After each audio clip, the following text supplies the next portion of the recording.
project between IOBE and the German Institute for Economic Research in Berlin, coordinated on the German side by Alexander Kritikos. With no further ado, I guess I have to first, it's a pleasure to first give the floor to Alexander to say a word, and then we're going to pass to Angelos Tsakanikas, who coordinates on our part for introductory slides on the project. Thank you very much, Nico.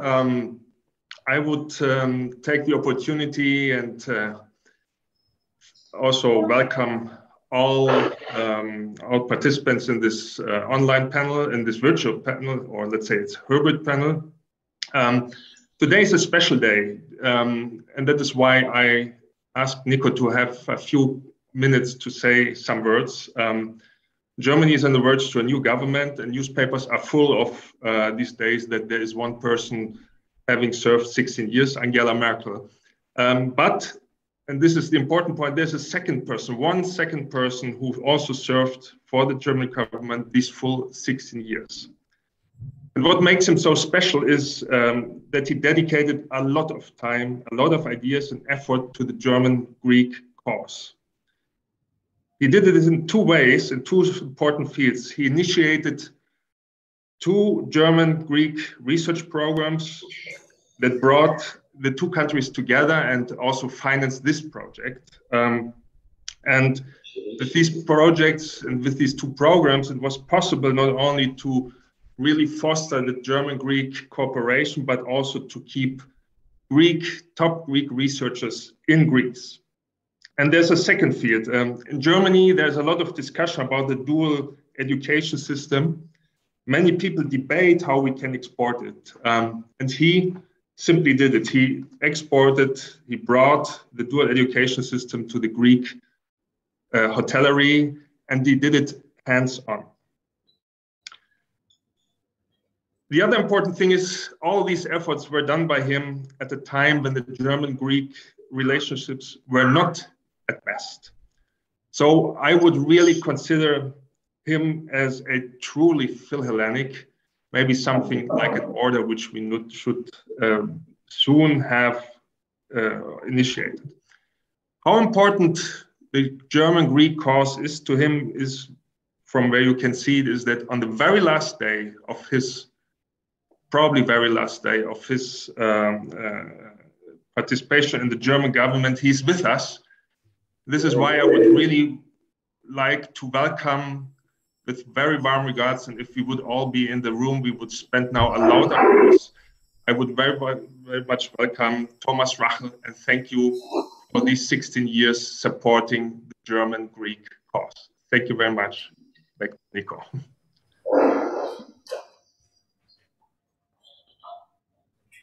So, thank you, Alexander. So what I will do in the next 10 minutes, I hope, is I will try to give you some overview of some of the results that we have that have been produced in the project. So, as it was said, this is a project, the title is on the innovativeness of micro, small and medium-sized enterprises in Greece and Germany. So the focus is actually not on just general policies on innovation in all companies, but our focus was mainly on what is called the backbone, as a stereotype, the backbone of the Greek economy, the small and the micro companies, which are the majority of companies also in Germany are micro and small companies. This is something that usually we neglect when we discuss this issue. So this was funded under this bilateral R&D cooperation, Greece and Germany. It required the existing DIW Berlin, the German Institute for Economic Research, and a company focused on innovation, which is Crowdpolicy, and we have also a representative of Crowdpolicy to discuss. Now, what was the overall aim of the project? Was exactly to examine the relationship between intangible capital, which is a new concept, which is an old concept actually, but right now we are discussing how to measure these things, innovation, firm growth and productivity in micro and small companies in Greece and Germany, and also to discuss how these companies can grow, what are the factors that can affect their growth. And overall, we wanted to understand the factors that drive productivity and competitiveness at the firm level and try to identify the similarities, the common trends, the differences within and between firm sizes, sectors, and countries. So it was let's say, a research project, and the output are mainly papers and reports, but also policy briefs that we consider that they are very important from our work and for policy makers and policy shapers as well. So our belief is that in the next couple of months we will be able to communicate these results to policymakers, also to Greece and Germany. This is the first public event that we do. We have done various internal meetings, but this is the first public event that we do. And possibly we could suggest a data infrastructure, the creation of a data infrastructure for a continuous instrument of measuring innovation activity in Greece and Germany. Of course, we have, during this process, this is a 3-year project, during this process we have managed to involve a wide engagement of people working in these topics from other institutes and other academics as well. And some of these have participated in various papers that we have done. So these were mainly the topics, let's say, in a work package approach, but actually, if I could pinpoint the main topics that our project dealt, the topics that were explored in our project was the analysis of the link between R&D, innovation and productivity, the analysis of intangible capital and its role to innovation, fast-growing firms and what actually makes some companies grow faster than others, and the differences between the different firm sizes as well, frontier firms and knowledge diffusion, and we had also a more Greek-oriented, let's say, subject to see how the Greek firms behaved before and after the crisis. So we had a lot of empirical data in place. We actually conducted a survey on our own, and also we used many available data sources and surveys that have been done in Greece and in Germany at the micro level to understand these topics. The dissemination of our results, we have a site for the project that you can visit, and here and there you can see the policy briefs and all the work that we have done up to now. But as I told you at the beginning, now this is the time for dissemination efforts, and this is the period in front of us that we will try to disseminate results. Now, I will go quickly to some important results. First, on the relationship between innovation and productivity. It seems that R&D activities, these are results that have come out of our work. R&D activities and the recruitment of highly qualified employees are a major driver of innovation in smaller firms in knowledge-intensive services. And these innovations actually causally lead to higher productivity. Economies of scale that are evident in the manufacturing sector are barely relevant with regard to the implementation of innovation activities in knowledge-intensive services. And this is an important takeaway also for Greece, because there is actually an increasing number of small firms that operates in the knowledge-intensive service industry. On the causes of business-related services, productivity loss in Germany, there is an increasing research of OECD and others to understand the reasons for this slowdown that we witness in productivity. This project found that for Germany, the sector of business services, they faced a productivity loss of almost 40% during the period 1995 to 2014. The changes in the value chain explain about half of this sector's productivity loss. And contrary to expectations, the massive entry of micro and small firms is not the key driver for the sector's productivity loss, despite the lower productivity level. And in Greece, actually, a similar development was observed in this industry between the knowledge-intensive services, between 2007 and 2017. Now, on the link between R&D, innovation, and productivity, turning our interest to the Greek manufacturing firm, of course, the ongoing economic crisis is harmful, is deteriorating the circumstances, the conditions that are for R&D for smaller firms. But on the other hand, it may increase, we have shown signs that it increases the possibility of bigger firms to be involved in R&D. So among larger firms, the R&D decision is positively correlated with the probability of producing innovation, but this relationship is also affected by the crisis, also for larger firms. Innovation output benefits only larger firms in terms of labor productivity, while the innovation productivity nexus appears insignificant for smaller firms during at least a lasting crisis. We also examined as I told you, what makes some firms grow faster than others, and firms that adopt a geographical diversification strategy, Greek firms, have greater probability of growing fast. This is an indication of the need for exports, not something that we just say and keep repeating on the policy debate, but it is actually a fact that only with exports, in economies like Greece, exports is the condition for growth, and even for micro and small firms, they need to enter in diverse product markets and taking advantage of R&D capabilities. They need exports, but they need also new products and innovation. So this is some of the facts that I quickly wanted to set the framework for this. You can visit the project site, and also in IOBE and the DIW site, I believe in the next week, everything will be on. But also you can contact for more analytical results and the papers and everything. Nikos Vetas, me, and Alexander Kritikos from the DIW. So I give the floor to Nikos for the discussion. Thank you.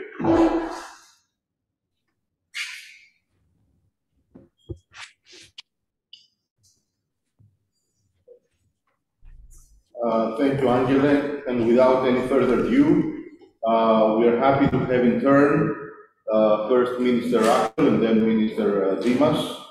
Minister Rachel, we are honored to have you with us, even from a distance. Ladies and gentlemen, Professor Kritikos, Minister Dimas, my friend Christos, it's with a great pleasure that I look back on what our two countries have achieved in our bilateral research and innovation cooperation over the last decade. In spite of enormous challenges, we see that where there's a true will, there will be a way and means for cooperation.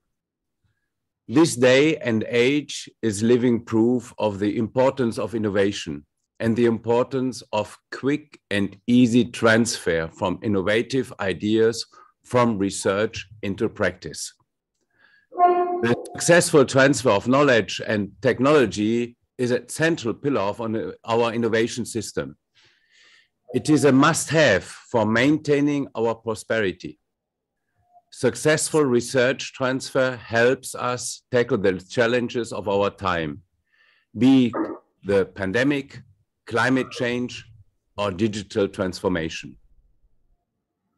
Small and medium-sized enterprises play a key role in this. Let me mention BioNTech as an example. People worldwide are pinning their hopes on the COVID vaccine developed by this SME. They want to return to a normal life. BioNTech has developed of the funding from the BMBF, the German Research Ministry's Go Bio program, into one of Germany's biggest and most international renowned biotech companies. This sends a strong signal that startups and SMEs play a central role in our innovation system. They are one of our economy and of transformation processes.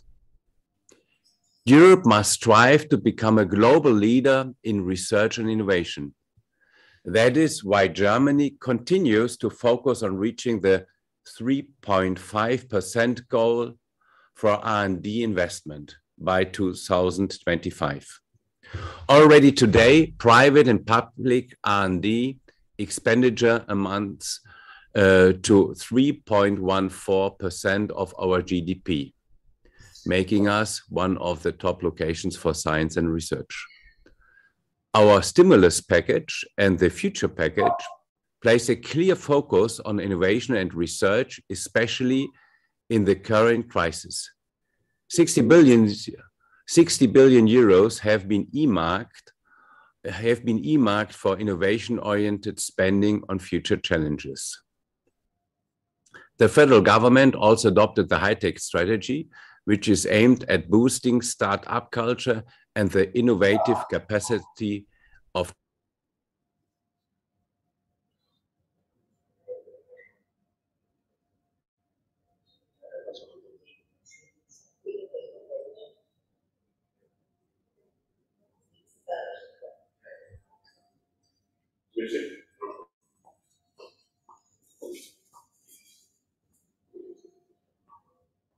I guess we have a problem with the connection with Mr. Rachel, but hope she can join.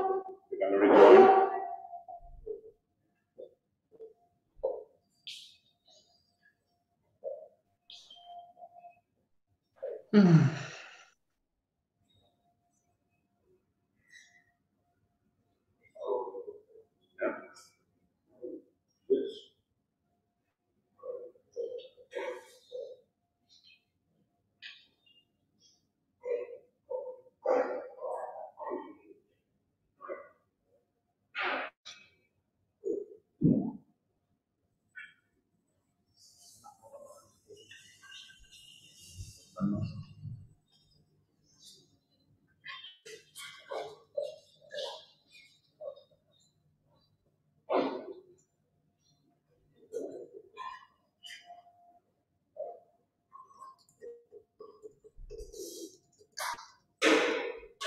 Alexander, do we have any means of contacting him, any way to contact him?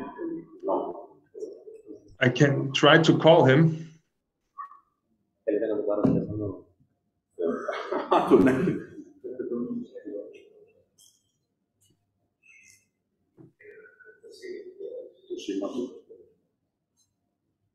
Or if we cannot make it, then we can have Mr. Dimas and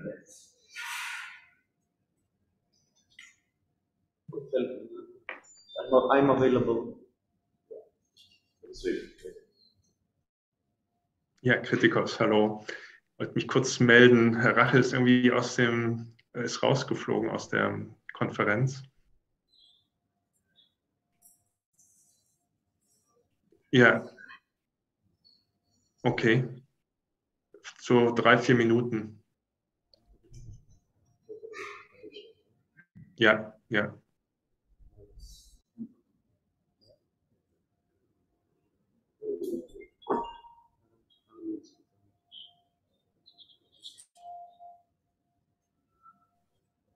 So they're trying to reconnect. Yeah.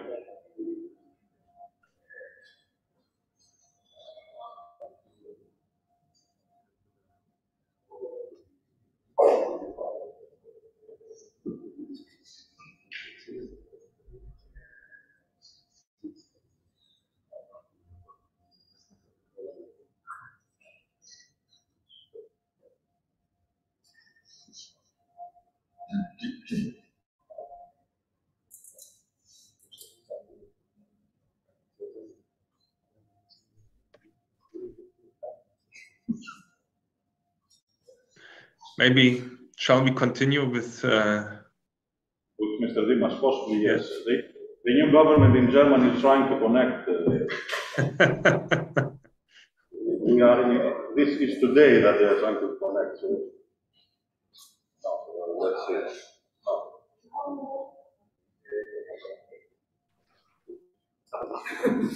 Yes, so we'll go to Mr. Dimas and hope that Mr. Rachel will manage it.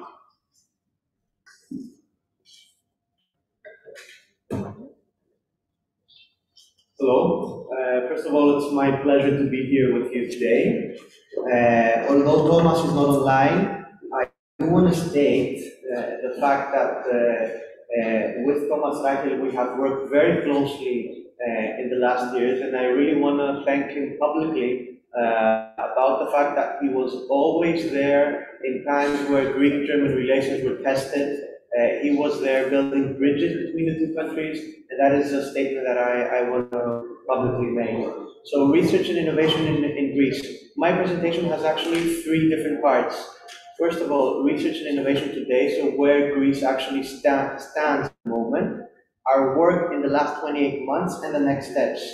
So why is it important to invest in research and innovation? It is important because actually for every €1 invested in cutting-edge research, especially through the Horizon programs, it returns to the real economy €11.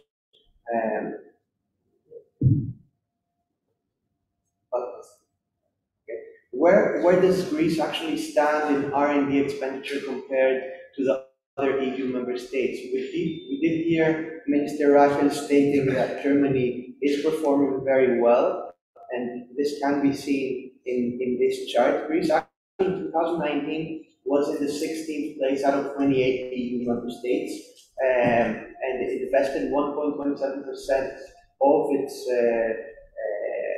GDP as a percentage of its GDP, because it includes public and private expenditure, bringing Greece to the 16th position. Actually, I'm very happy to state that with the data that we received 2 weeks ago, between 2019 and 2020, we had the biggest increase in R&D expenditure of the last decade, an increase of 17.2%, bringing R&D expenditure of Greece at 1.5%.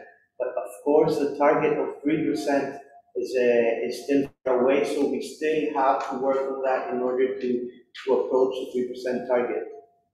Allow me to say that the goal that the European Commission had set for all EU member states was that by 2020, all EU member states will invest a percentage of 3% of their GDP as a percentage of the GDP. Actually, in R&D, only 4 member states did achieve this goal in 2020. So let's see though these two pie charts. I want to see on the left-hand side, we have a pie chart of R&D expenditure in Greece between 2011 and 2017, and I would want to focus on the dark blue, which includes the national budget, which was the majority of R&D expenditure at that period. But also, please look at the orange, which was the private sector, with an important percent of 32.7%. This trend has actually changed, and now if we go to 2019, you will see that the majority of R&D expenditure comes from the private sector, and this does not have to do with the decrease in the national budget or in state expenditure, but an important increase in from the private sector. Regarding though the bodies that are supervised, the institutions supervised by the General Secretariat of Research and Innovation, allow me to say that a very small percentage of its businesses came from the private sector, a percentage that was at 4.39%, and I will say later on what we have done in order to increase this percentage, so increase private funding in the institutions that are supervised by the General Secretariat of Research and Innovation, which includes mostly the research centers of the country. Now regarding innovation, where does Greece stand in the European Innovation Scoreboard? You will see that Greece was in the 20th position among 27 EU member states in innovation, and we were termed as a moderate innovator. But 1 month ago, the European Commission did publish data stating that Greece was among the 5 member states that had a very big increase in its performance and a very important KPIs improvement. And we are hoping that year by year we will be improving importantly our position in the European Innovation Scoreboard as well. Now, what are the 3 major priorities that the government has actually set? First of all, linking research and innovation more effectively. And this has to do with the fact that although when you compare Greece with other EU member states in terms of research and educational system, we do perform very well, in some situations even better than most European member states. But when this research is actually called to be developed into innovation or into entrepreneurship, we actually lag behind importantly. So the first target is to link research and innovation more effectively. The second target has to do with increasing investment in R&D. That includes mostly private expenditure. Allow me to say that compared to the OECD member states, public expenditure in Greece for R&D is similar to most EU member states. But where we are behind has to do with private investments. And the third priority we have said has to do with the connection of the innovation ecosystem. So what have we done in the last 2 years? First of all, the areas of intervention have to do with the research centers, but also with the universities in cooperation with the Ministry of Education. Then companies that invest in R&D, and third, the innovation ecosystem. Allow me to say that one important problem we faced had to do with actually the facilities of the General Secretariat of Research and Innovation. We were in a building, we still are in a building which is not proper for research and innovation. We actually pay also a very important rental. We are moving into an amazing facility which used to be an Olympic facility for the Olympic 2004, which has not been used for the last almost 20 years, 15 years to be accurate. And we will be saving money, but also we will have an excellent facility for the operation of the General Secretariat of Research and Innovation. We don't claim we know everything, so we have set up the National Council for Research, Technology and Innovation, a group of amazing individuals, academics, but also people from the innovation ecosystem, people from the market, because we want to see how we can link these two much more effectively. It's headed by Professor Spyros Artavanis-Tsakonas, who is in the Harvard Medical School. So one of the main priorities has been to increase flexibility in research.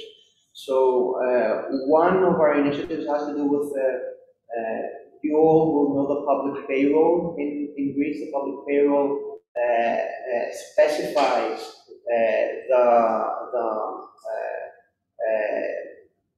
the money that each civil servant actually receives, their payments, their salaries.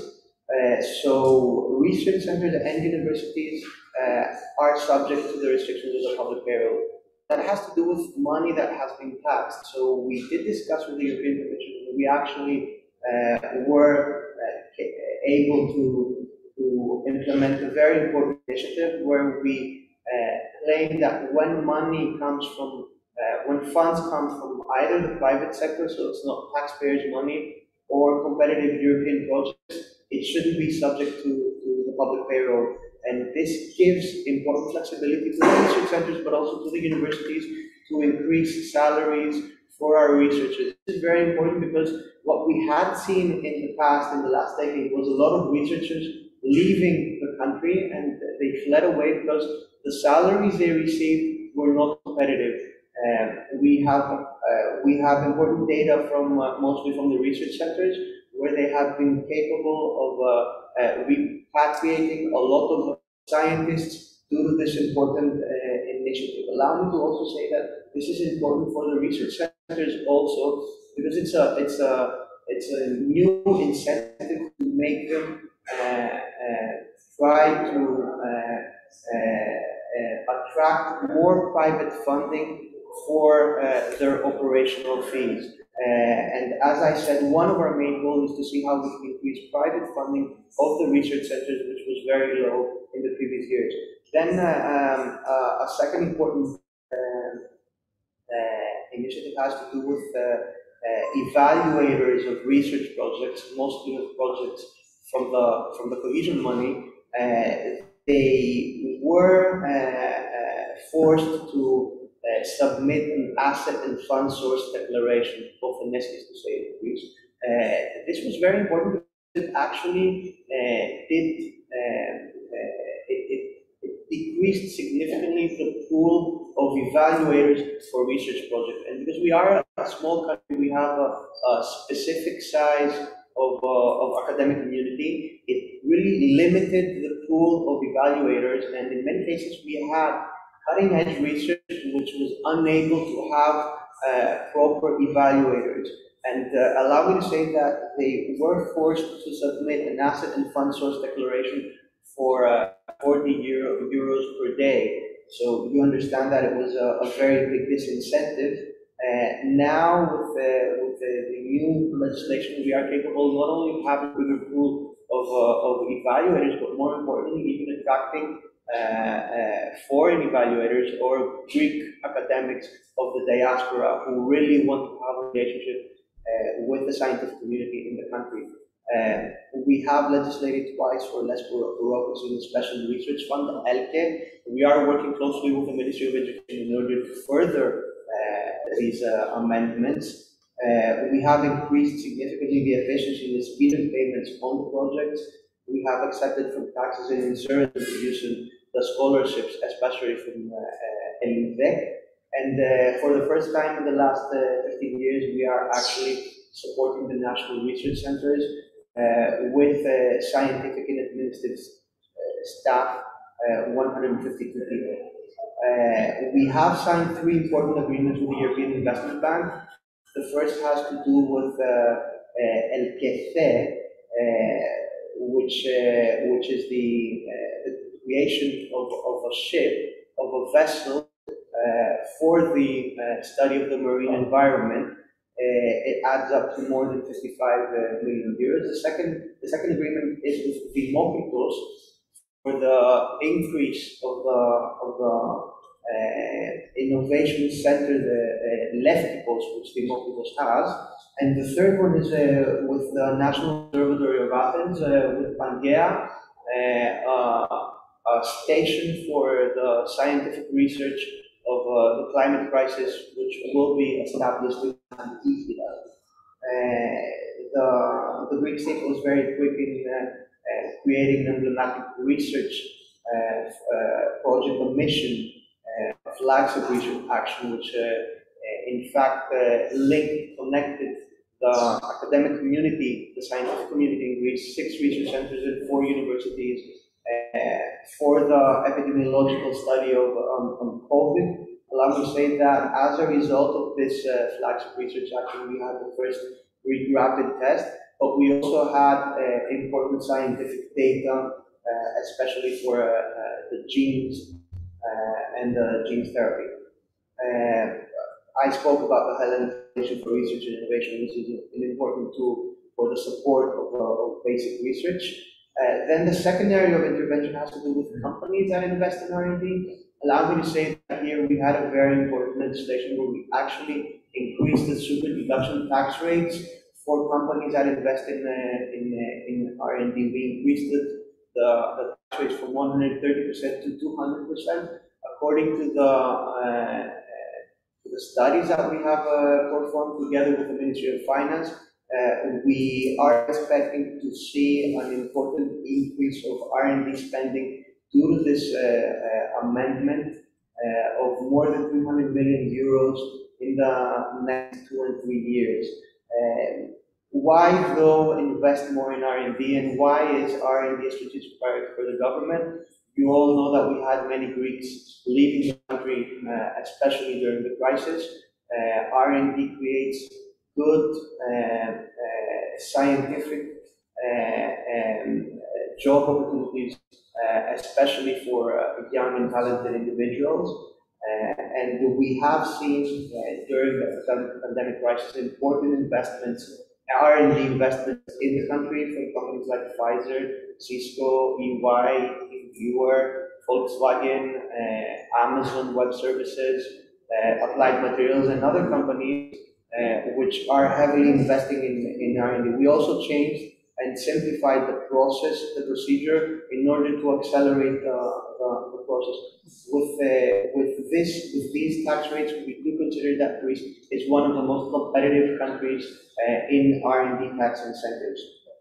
But we also have important activities from the cohesion money, the ESPA money, an important initiative which was started by the previous government is research, create, innovate. We have formed innovation clusters and have established the competence centers in Greece also. Finally, the third area of intervention has to do with the innovation ecosystem.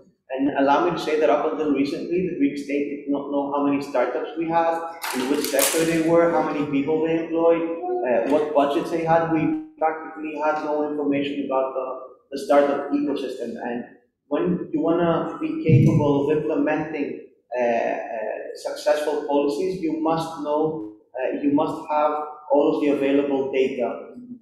So we decided to create Elevate Greece, which actually acts as a national startup registry, but it does much more than that. Through Elevate Greece, we have mapped the Greek innovation ecosystem. We are monitoring its progress through specific KPIs. It does work as a very good networking tool.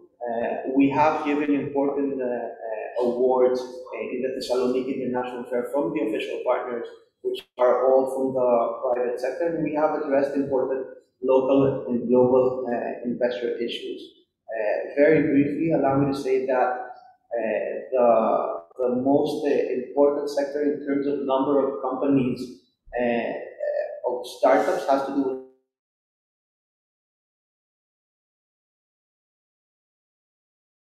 Then in the second position, we have travel, third environment, and then agri-tech. In terms of workforce, and life sciences is in the first position. Then we have advertising, retailing, e-commerce, and fourth, data analytics and big data. This is an alarming slide in my view. It's something that we all did know, but now we do have the specific data, and it's alarming because we see that 2 out of 3 startups within the country are in Attica, in the region of Attica. Then we have an important percentage in Central Macedonia, Crete, perhaps Western Greece, and then the percentages are extremely low. And this has actually made us discuss with many of the regional governors in order to see how we can promote policies that will support startups, especially in the region outside the urban areas.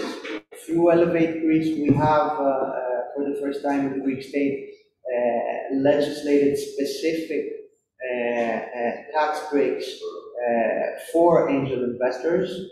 This is an initiative that is working quite well, actually. We have also run successfully on an activity to support the liquidity of the startup ecosystem, especially due to the COVID crisis. And through Elevate Greece, we have also, for the first time, legislated incentives for stock options, but also apart from public policy, we have created a very important network of companies coming from the private sector, which includes banks, multinational companies, institutional investors. These are the official partners of Elevate Greece. In the Thessaloniki International Fair, we actually were capable of giving awards of 252,000 euros to the best startups. But also apart from the money awards, the official partners of Elevate Greece provide to the startups important incentives like specified banking products,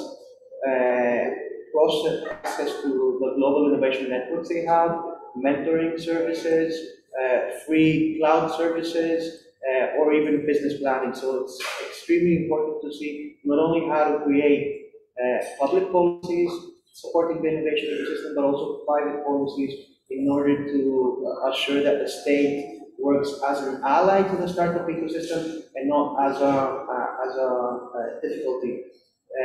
Having traveled around Europe, especially during the years of the crisis, I had seen in many European capitals that there were natural grounds of innovation. And in fact, I would always meet Greek entrepreneurs there trying to be competitive at a global scale from another country though. And one of the first initiatives was to see how we can create an innovation district in Africa. And it's actually quite close from here. It's in Piraeus Street in Crowdpolicy.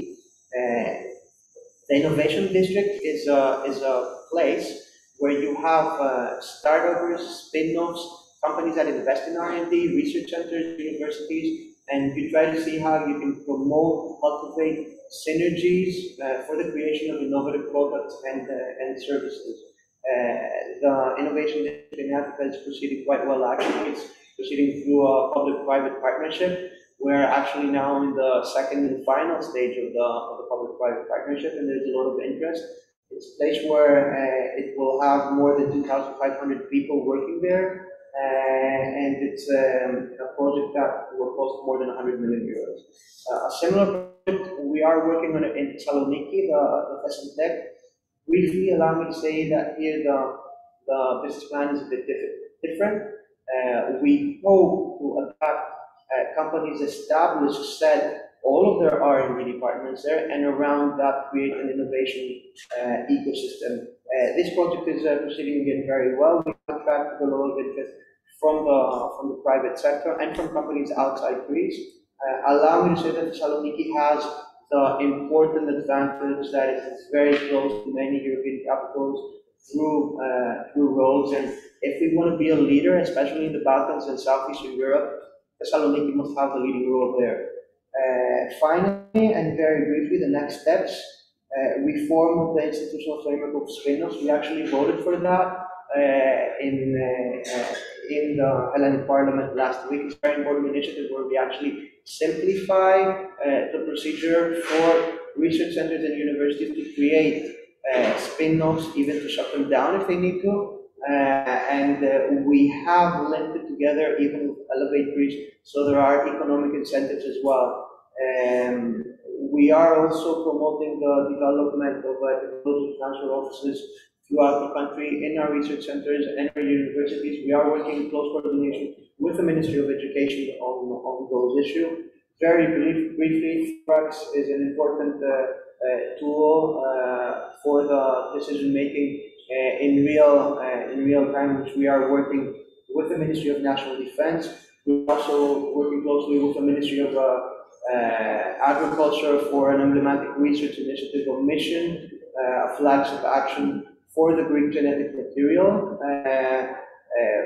We are voting in Parliament the research and innovation strategy for smart specialization, and we are also utilizing the Recovery and Resilience Fund.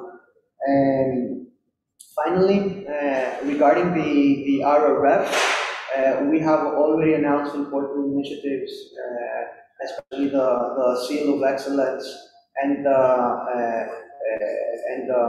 increase in the budget for the activity of research, create, innovate. We are supporting through the RRF important initiatives, especially for basic and applied research, the extra version of the research and innovation ecosystem.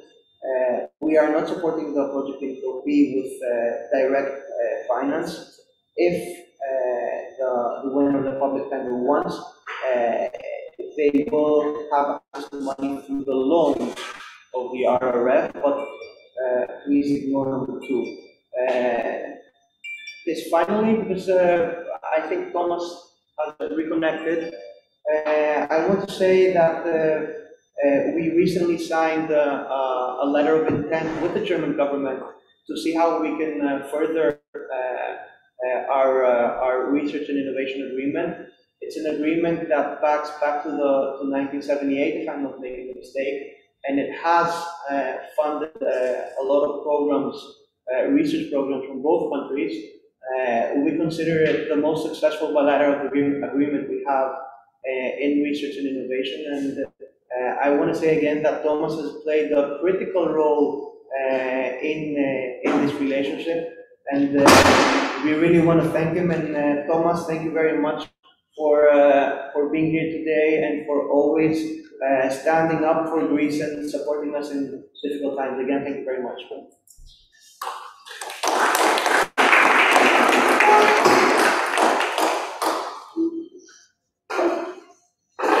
So directly back to the German federal government of education, Minister Rachel. Thank you very much. Thank you very much, Christos. It is an honor for me to bring the cooperation between Greece and Germany also in the future. Going back to my speech, I'm sorry it was interrupted. Europe must strive to become a global leader in research and innovation. That is why Germany continues to focus on reaching the 3.5% goal for R&D investment by 2025. Already today, private and public R&D expenditure amounts to 3.14% of our GDP, making us one of the top locations for science and research. Our stimulus package and the future package place a clear focus on innovation and research, especially in the current crisis. 60 billion euros have been earmarked for innovation-oriented spending on future challenges. The federal government also adopted the high-tech strategy, which is aimed at boosting startup culture and the innovative capacity of companies in Germany. My ministry, the BMBF, has since long seen the involvement of young SMEs and startups in the innovation processes as an integrated part of both our funding programs and cross-cutting measures. The new German government will surely do the same. Consensus across parties that SMEs are the backbone of our industry, but they still face special challenges when it comes to innovation funding. This is why one of our central objectives is to maintain and enhance the innovative strengths and competitiveness of SMEs. We have achieved quite a lot in the past years. We have created new startups and SMEs. We have developed regional innovation networks. Let me share 4 examples of federal government initiatives. Firstly, our government set up the Future Fund this year. It provides 10 billion euros in funding for key technologies. This instrument will help us close funding gaps for innovative businesses. Secondly, we introduced the Innovativeness Act, which provides tax incentives for companies that conduct R&D activities. Most importantly, this benefits small and medium-sized enterprises in particular. Thirdly, we provide targeted project funding for SMEs. The so-called KMU Innovative Funding Line for innovative SMEs is geared towards supporting excellent research and development in SMEs. Funding aims to strengthen the commercialization and innovation prospects of SMEs in the long term. Fourthly, it is essential for our future power for innovation to make sure that the best ideas are transformed into new products, processes, and services faster. This is precisely the aim of the Cluster for Future initiative. These clusters take advantage of the strengths of regions.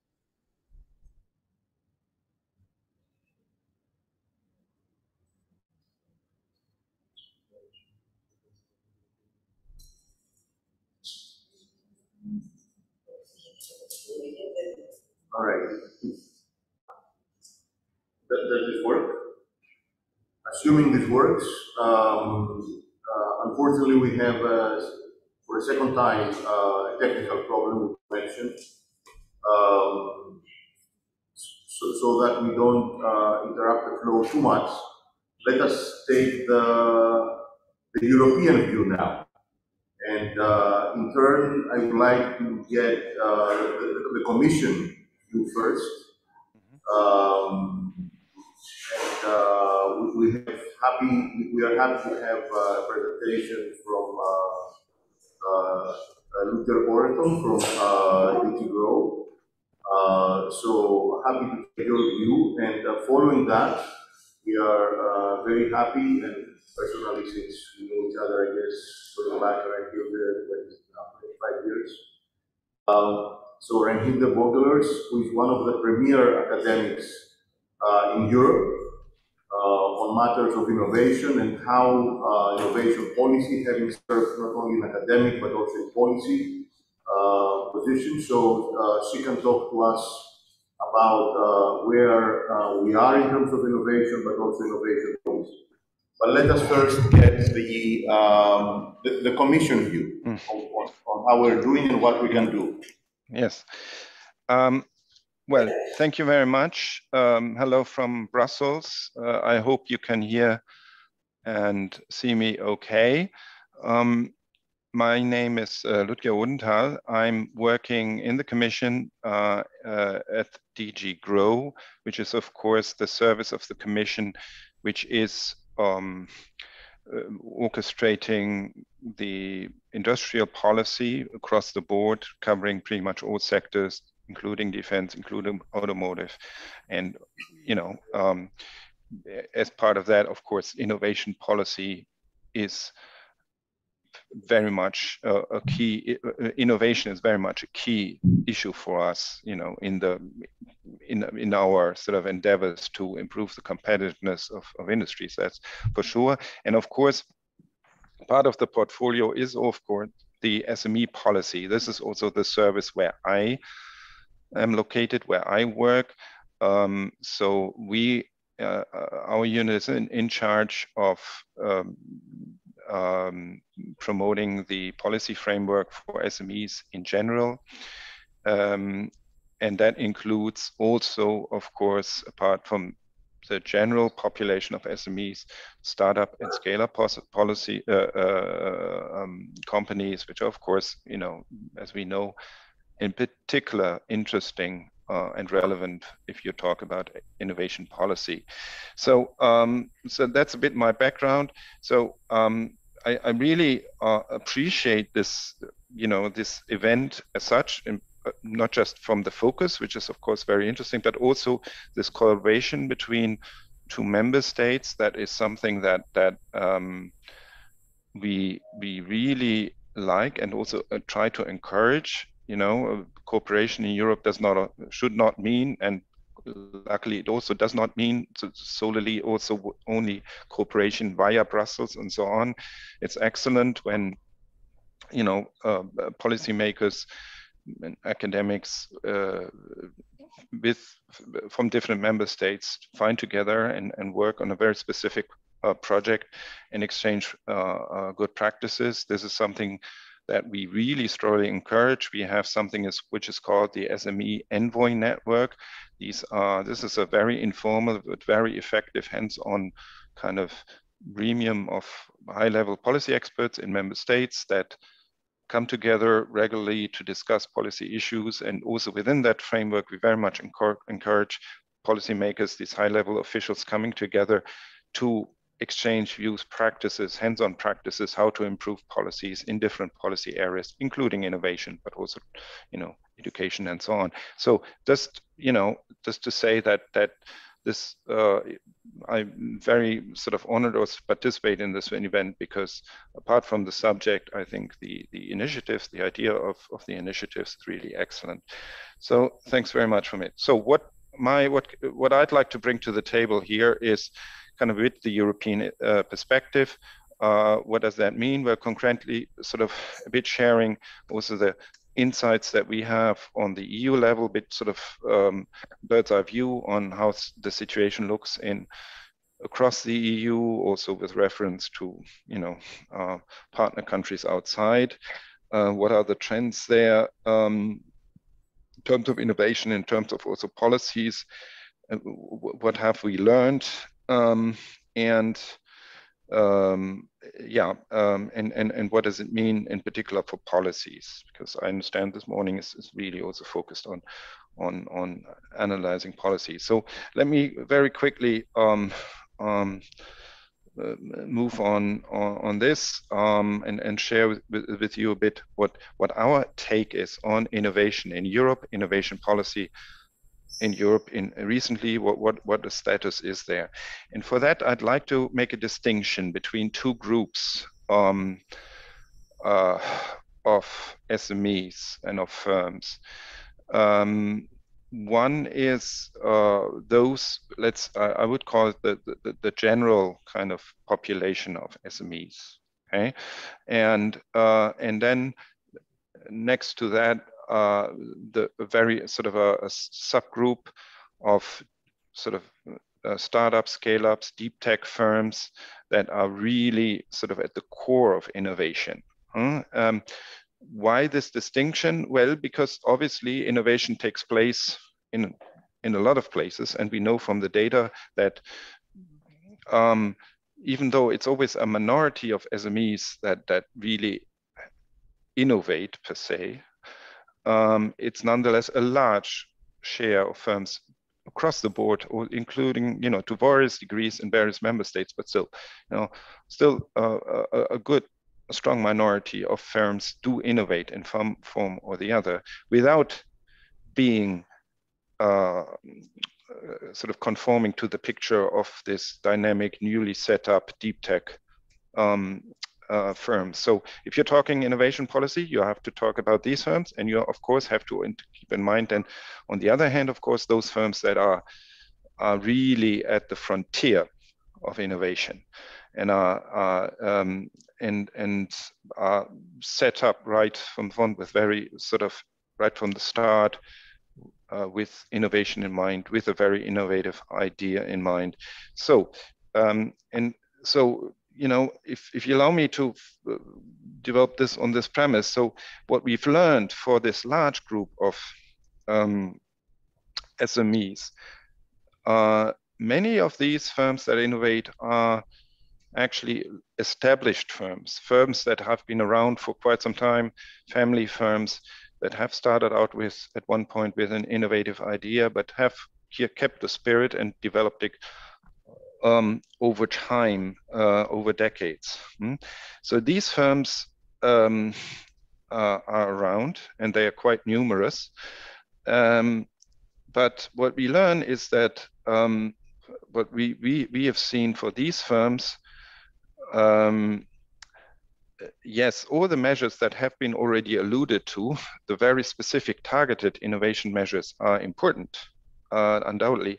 But we also see that for these firms, more than even for these high-tech firms, to which I'm coming later, what is really almost as important is the general business framework, you know.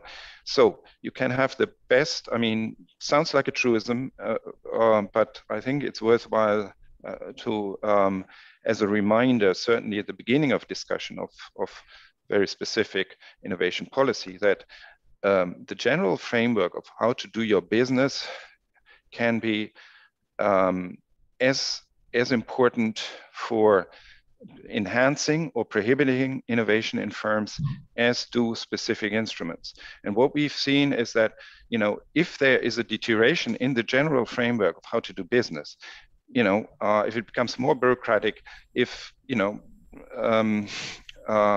there's a crisis, pandemic, where, you know, things are, you know, firms are, you know, paid much later than they usually get, so they have a late payment problem. It's the smaller firms that are the first to react to this crisis in saving money. And the first area they go to is reducing investment in R&D and innovation.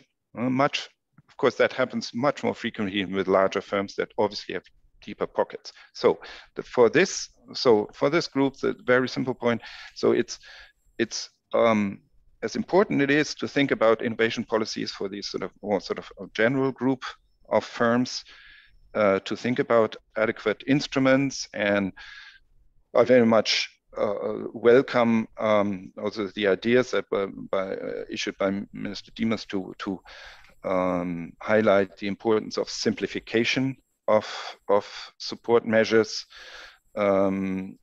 making it less bureaucratic, less burdensome. That is also extremely important for SMEs. Also, that you of course have to have specific financing instruments for SMEs, because we know that access to finance is for all firms, for all SMEs, the number one issue when it comes, or one of the top 3 issues when it comes to problems in becoming innovative. So all this is important, but if you are in a situation, for instance, where the general framework for basically business failure and doing starting again, learning from failure, the famous second chance area, if that is not properly designed, you will have a lot of firms that do not really get going right from the beginning. If they know, well, if I fail with this highly innovative and therefore risky proposition, I'm done. I will not have a second chance. So that, of course, is that policy, which at the beginning doesn't sound very much related to innovation, is of course something which, when it comes when it comes to really to the decision-making process of an individual saying, I'm going to set up an innovative firm with a new idea, can be very much decisive on whether that firm at all is set up and is realized. So that's one example. The other I mentioned already, late payment. We saw now in the crisis, in the pandemic, that firms, in particular SMEs, were paid much later. That contributed to a cash flow problem. And that in turn resulted in many firms basically saying, okay, well, we have to cut down somewhere. And the first place they were looking at is funds away for innovation, and postponed, and maybe postponed for at least for temporarily, but maybe eventually, maybe even constantly. So very simple point. So when it comes to the general mass of SMEs, also more long-established firms, I think all the instruments that have been described now already, or referred to by the German and Greek side, are all very important, and we can only support them. And but the point I want to make on top of that is those will only work properly if the general business framework is really conducive, and that includes a whole range of issues. Now, coming to the second set of businesses, those scale-up firms, unicorns, star firms, star innovators, where there are numerous, probably more, unfortunately, there are probably more terms for that group of firms than they are actually firms for it. I'm exaggerating a bit, but that is in fact a problem that we have in Europe. We have, since a couple of years, a thriving startup scene in the EU, Germany, but also in a lot of other countries, and I would include also Greece, although we just heard that there is a quite a focus here, or regional concentration there.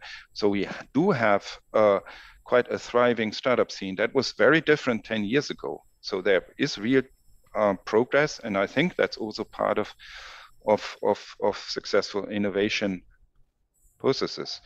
What is still a problem in Europe is, when compared to other partner countries, just mentioning the US, is they are turning startups into scale-ups, into fast-growing firms. This is where we are still lagging behind. This is where we still have a problem. And therefore we also looked at ourselves, took a closer look at scale-up firms, high-growth firms. We did, together with the OECD, a study recently on microdata based in 5 European countries, where we could obtain the data. Is who are these fast-growing firms? What drives them? What happens after they have a growth spurt of a couple of years. How many do grow, and how many stagnate or fall back, and what are the factors here which drive their growth? And there, in this group, clearly this is different as it's from the general group I described beforehand. There, of course, they have very specific interests and needs, and here in particular finance is key. Again, there's a whole set of issues. It's obvious that it's not just you just not can pull sort of a whole set of sort of the new Googles, Amazons in Europe out of the hat by just dishing out additional funds. It's not that easy, but you definitely need put in place financial instruments and support that is lacking at the moment in Europe. We do not have a Silicon Valley. We do not have this venture capital finance we've seen. We will not have it in the near future, something comparable. So we have to be creative and develop different policy instruments that enable the creation of such a financing environment in the long run, but also at the meantime act a bit as a substitute. And here I want to just conclude, because I think I'm already sort of running a bit over time, just to give you some examples of some new instruments on the EU level, which we really try to target that problem of, you know, this gap of financing which inhibits growth of innovative firms and scale-ups. We have, I think you're all familiar with the European Innovation Council that has been put in place, and that is really sort of has put in place with a clear mandate to say, look, this innovation is essentially the future, you know, decides on the future of Europe. We need way more innovation here in all areas, but in particular also driven by businesses. As part of the European Innovation Council, some very exciting new instruments were put in place. I will just mention or name check just 2 or 3. You know, maybe in the discussion we can develop further, just to give an idea of what we think is important. Again, I'm zooming in on finance, not because it's the only thing that matters. There are other issues, but for the shortness of time here, I will focus on that. But it's what we see really critical, and where we have a disadvantage, and where also, of course, cooperation across Europe is I think very important. So it's finance. So one issue is really for a startup firm, you know, to grow from the seed phase, where they get the first set of funds to develop a product, to test it, you know, to get more long-term financing. Seed financing is easy. I'm saying it very sort of similar, it's very simply now, but it's no longer that problem. You know, if you have a good idea, business plan, you get seed financing in Europe much easier than 10 years ago. But then the next stage, then you have the product, and then you want to develop, you want to bring your innovation to the market, you want a production, you need machines, and you really invest in capital, and you will not immediately have returns. So you need more sort of a long-term financing. And you need equity financing. And there we have the Innovation Council has put in place the so-called EIC accelerator, which is a very exciting instrument that helps getting closing this gap. The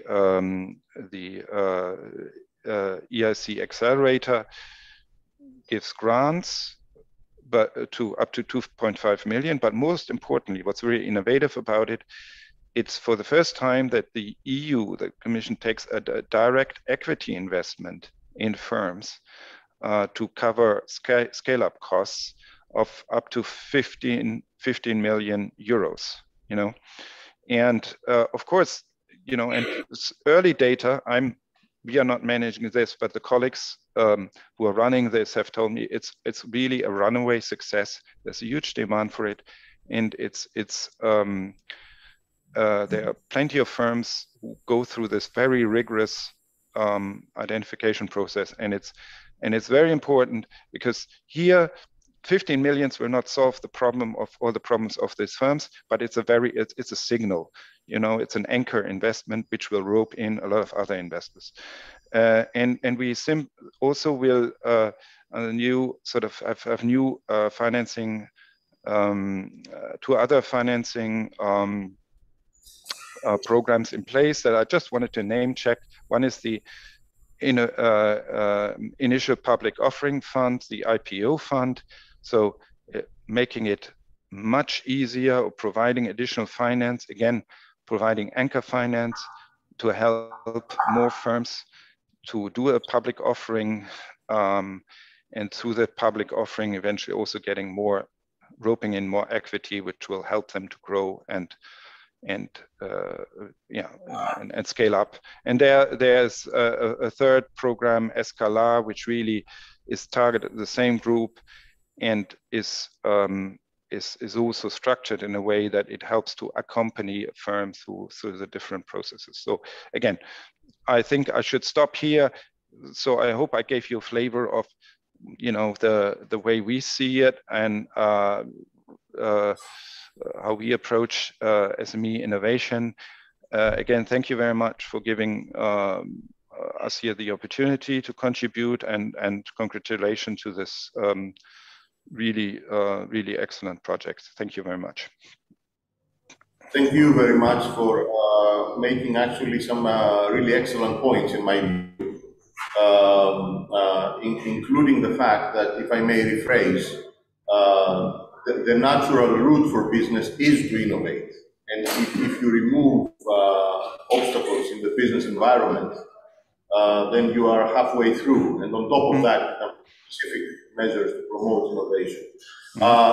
Let me set the scene for what's going to follow. So now Reinhilde Voglers is going to talk to us.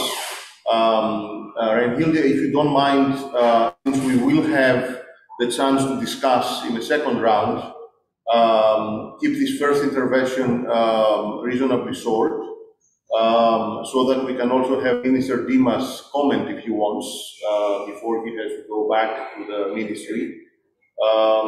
But the floor is yours. Shall we say something like 10 minutes initially, and then we can have a broader discussion once we also bring in a number of other people here from the Greek scene. Yeah, thanks, Nikos. I'm very happy to be here, to be participating in this event. And actually, the remarks I wanted to make follow very closely to what Ludwig Odenthal was saying in terms of these 2 types of SMEs here. So, of course, R&D is very important. We definitely should focus on that dimension here, and particularly how to improve the links from science to innovation. I've been researching that for a long time. But next to really this focus on R&D, economic growth there is also a substantial economic growth premium from adopting the latest new frontier technologies here, especially digital technologies here. McKinsey actually estimates this growth premium to be 20% boosting growth from better adopting latest technologies here. And I think that's also something that really deserves enough attention. Our companies, and particularly our SMEs, are also adopting sufficiently these new latest technologies here. That matters because with these new latest technologies, they can improve their productivity, their profitability here, but it also will be a very important driver for their innovative behavior, which is not necessarily always pushing the frontier, but really incremental improvements to their business offerings here. So I really think we should not underestimate the importance of adopting technologies here, latest technologies, and that form of innovating here. And if you look at the European digital targets that were set here, there are clear targets on that. So the target is 70% of all businesses should be adopting digital technologies. And again, digital technologies are really a very important complementary technology for firms to be able to innovate here. And we're very far off from the target of 70% here, so there's definitely a lot of work to be done. targets also include unicorns, and they will be part of the whole story of driving innovation-based growth. But this adoption of technologies is also definitely important. And for SMEs, we do have not only the focus on how to create these unicorns, but also how to make sure how the other SMEs are also innovating and adopting and doing that by being able to adopt the latest technologies, and particularly latest digital technologies. Now, we were working a bit with EIBS survey, which is a large survey of companies that they do that regularly by the European Investment Bank, who traces companies of all size classes along their adoption of technologies and digital technologies here. We can also compare that with the EU and the US. And there we do see that European companies, and particularly small companies, are less active in adopting these latest digital technologies compared to the US counterparts. Not the large companies, but particularly the SMEs. And that also includes young SMEs, startup SMEs here. Compared again to their US counterparts, they're less likely to adopt digital technologies. And also with the COVID crisis, the latest survey results also show that, again, these SMEs in Europe were less likely to use the COVID shock as a way of catching up on digital technologies here. Also the young SMEs here, but that's mostly because of their size and the sector in which we find a lot of young SMEs here. So they stay very often too small size and also are more, as compared again to the US, more found in sectors which are not on the technology forefront in terms of, like, for instance, in business services and technical digital business services here. So again, these limits of growing to critical scale explains also why these firms are not actually adopting all digital technologies here. And again, adopting these digital technologies matters because, again, from the survey results, we do see that these companies that are adopting latest technologies, also SMEs, will be more profitable, will be more able to innovate and grow over the long term, including creating new jobs as well. So it's not that when they adopt the latest digital technologies that they are reducing their employment, but on the contrary, it supports their growth trajectory and will lead to new jobs being created in these companies here.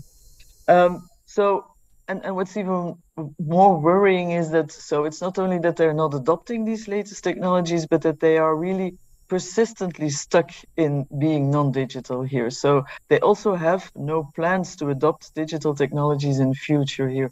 And it's particularly these persistent laggards that we find among SMEs in Europe. And of course, if the European economies are much more focused on SMEs and have more persistent laggards, that would mean that Europe in general will not be able to really catch all the benefits from digital technology economic growth premiums here. So that's why it's also important to look at how we can mobilize these SMEs to be adopting latest technologies, to become more innovative. And then it's important to look at what are the barriers that holds them back. And I'm very happy to actually follow up on Ludger here, because if we look at the barriers as they reported it in the survey, of course, uncertainty about the future is an important barrier for all companies, also for these SMEs and lagging SMEs. Access to skills is actually the second most important one. And I think I want to emphasize again that skills agenda is very important in these SMEs if they want to be able to adopt technologies and use these technologies and latest technologies for their innovative offerings. They really need sufficient technical skills here, and lacking that is a very important barrier. So the skill agenda, I think, is particularly important for adoption here. Strangely and a bit unexpectedly, it's not access to digital infrastructure, because that's not reported as a major impediment for companies, including for SMEs. So it's really uncertainty and skills that is the major one here. But then also, and particularly compared to the US, what was for these persistent lagging SME firms an important barrier was labor market regulations and business regulations in general. So it resonates very much with what Ludger was saying in terms of the overall business environment is very important here. And what holds back these SMEs to be adopting latest technologies is a lot of regulatory barriers that you're facing here, particularly labor market regulations. That's the ease with which they can actually hire and fire and recruit talents and skills that they actually need here. So again, we focus a lot on finance, that's important, but this regulatory framework, having open markets, open labor markets and open financial markets are really very important complementary condition here. Again, that's not to say that access to finance is not important, because although it's not a major barrier to entry, it is actually one that's way more impeding these persistent lagging SME firms here. And when we looked into more detail what is access to finance actually what's the most important mechanism for that? Of course, it's external, because very often these companies don't have enough deep internal pockets compared to large firms here. And for external, of course, grants and subsidies are important. But what's the major external financing is bank financing. And not being able to actually acquire bank financing for adopting technologies was considered to be the major barrier here. So I think we definitely also need to make sure that we get this bank financing as a complementary instrument. But that, of course, also means that we have to make sure that these investments that SMEs want to uptake, that they are sufficiently profitable with a high enough return here, so that actually bank financing will also be mobilized here.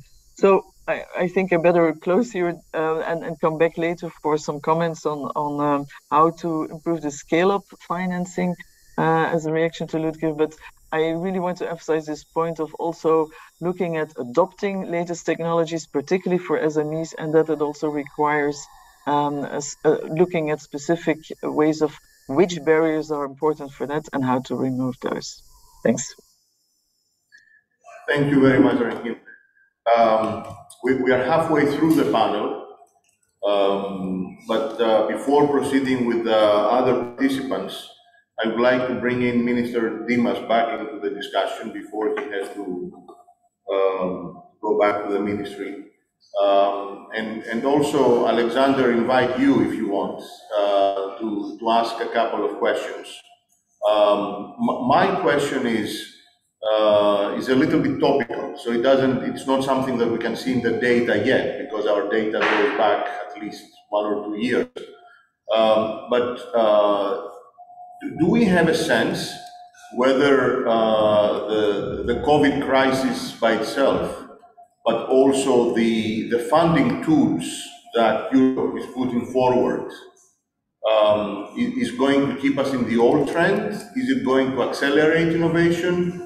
Is it going to help more cross-border innovation? Or is this maybe too early to tell? So I don't know if, Minister, you want...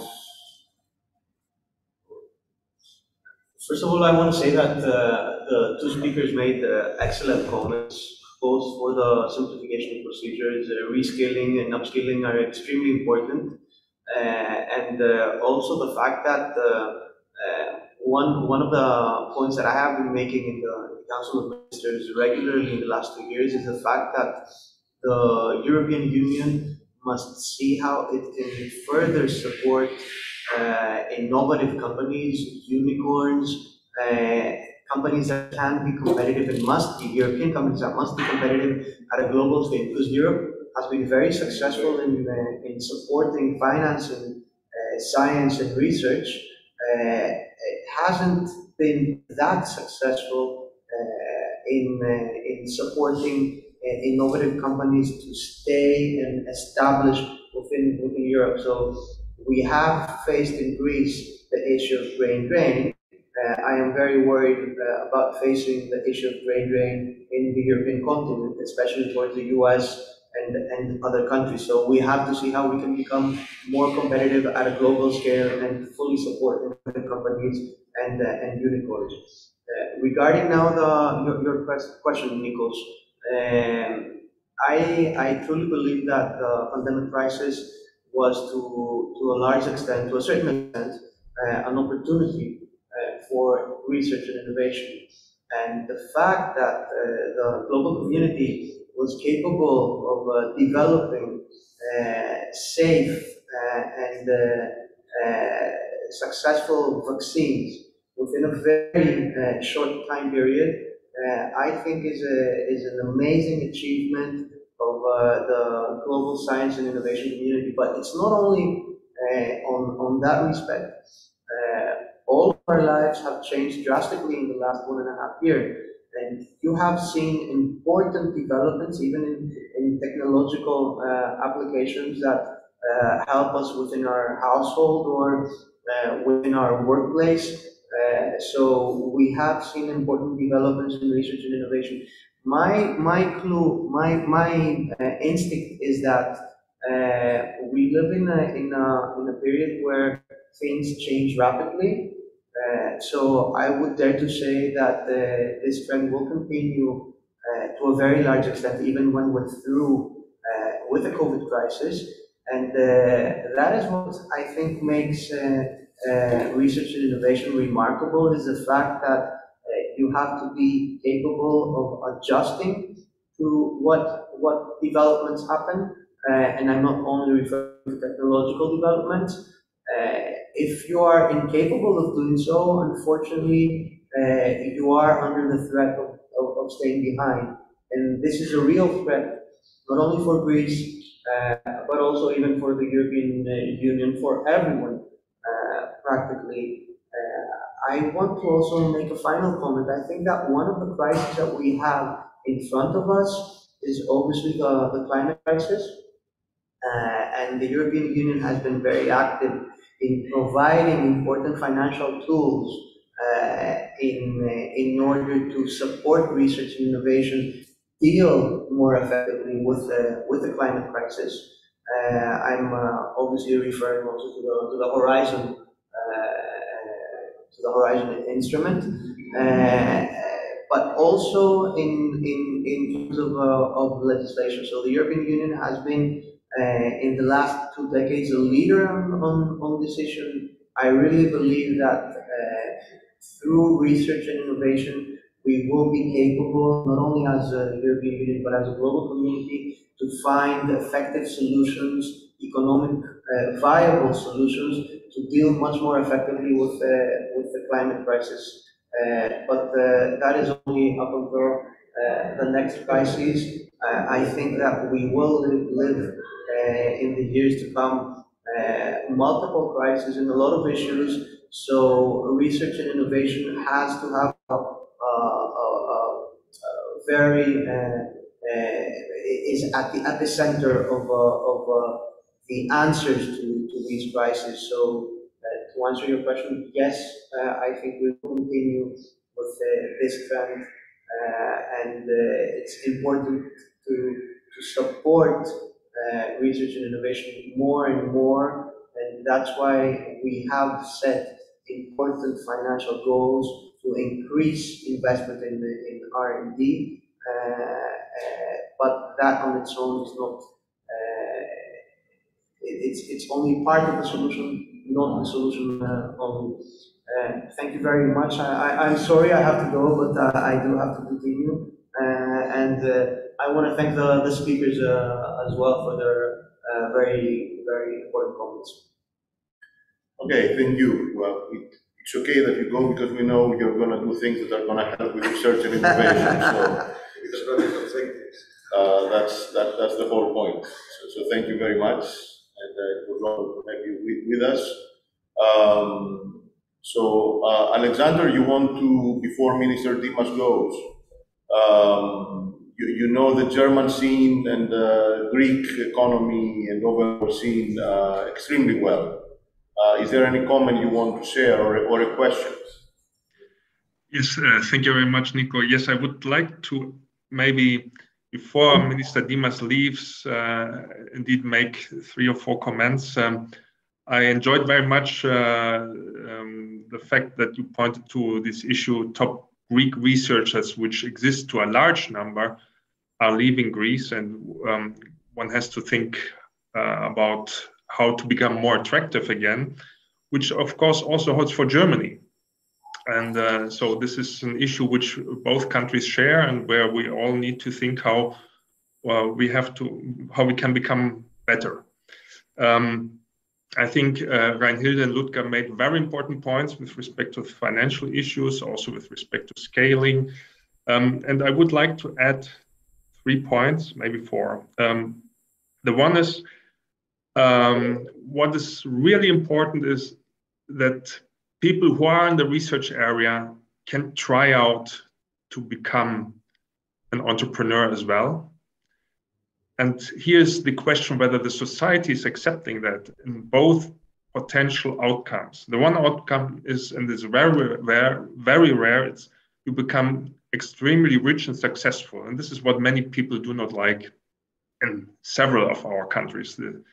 There is an issue that research is public. Why should one person become rich using this kind of public knowledge? But we have to emphasize that it is a very risky decision still to become an entrepreneur, because 9 out of 10 do not become rich, they rather fail. And both issues are not always accepted in our countries. And this is where exactly we need to encourage people on the one hand, but also open up the option to go back to research. So having these 2 worlds much more closely connected between each other is an important thing where we really need to get better.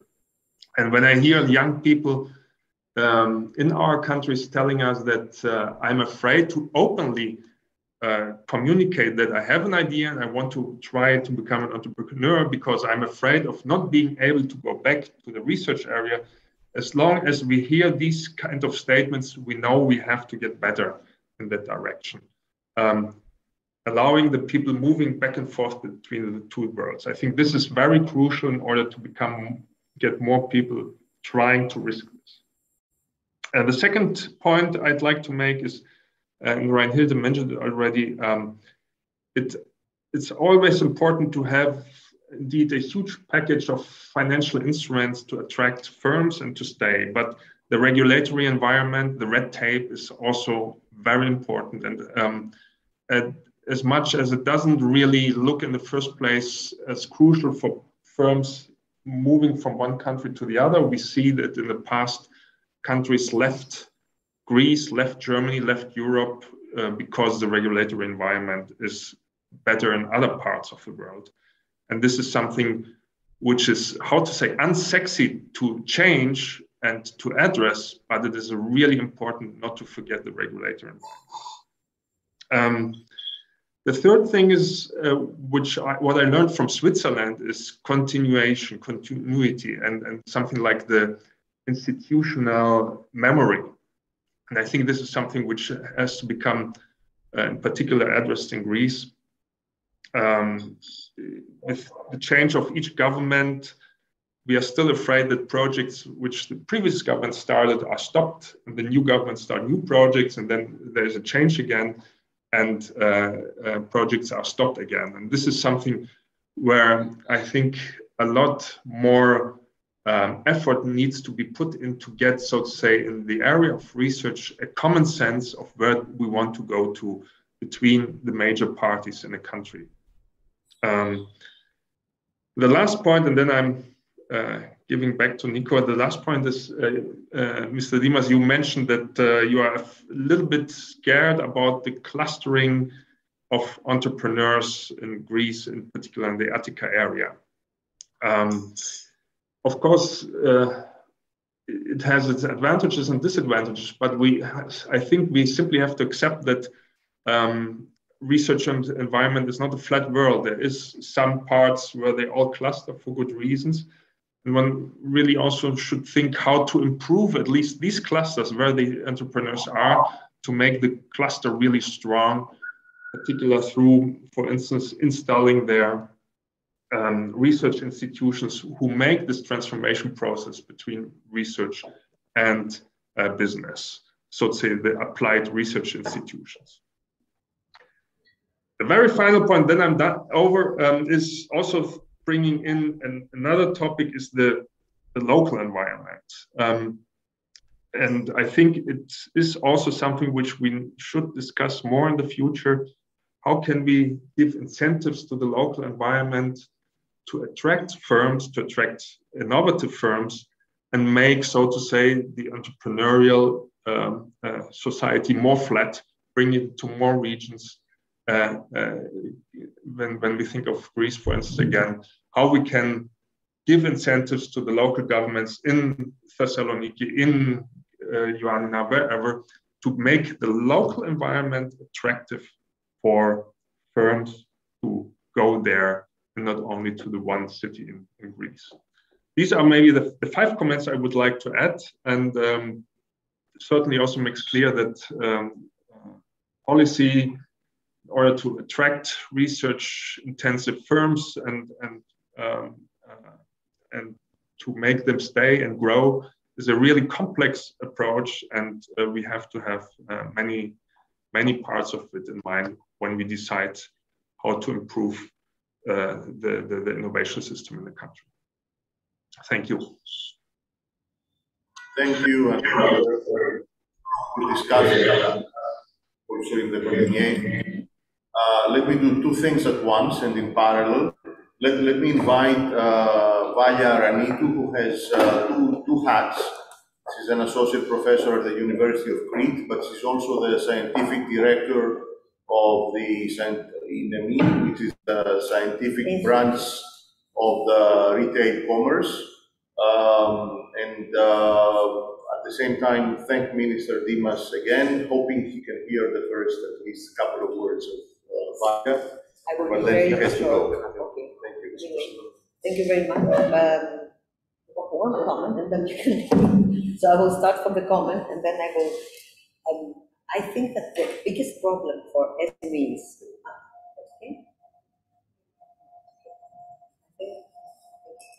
So one point, and I'm sorry about this. Thank you very much for the invitation, etc.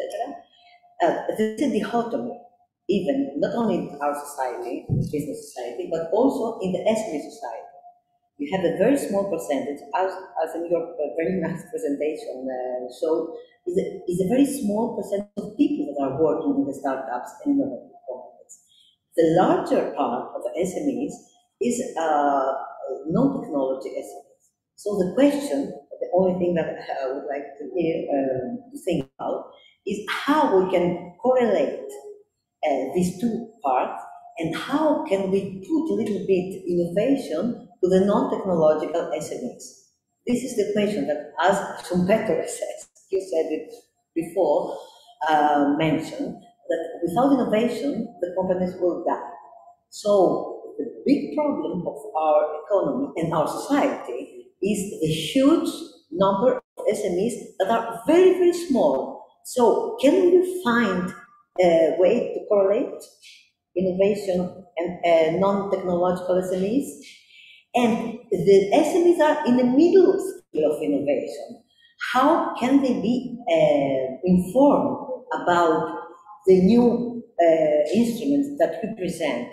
Because we know from the entrepreneurial community that they are not exactly informed.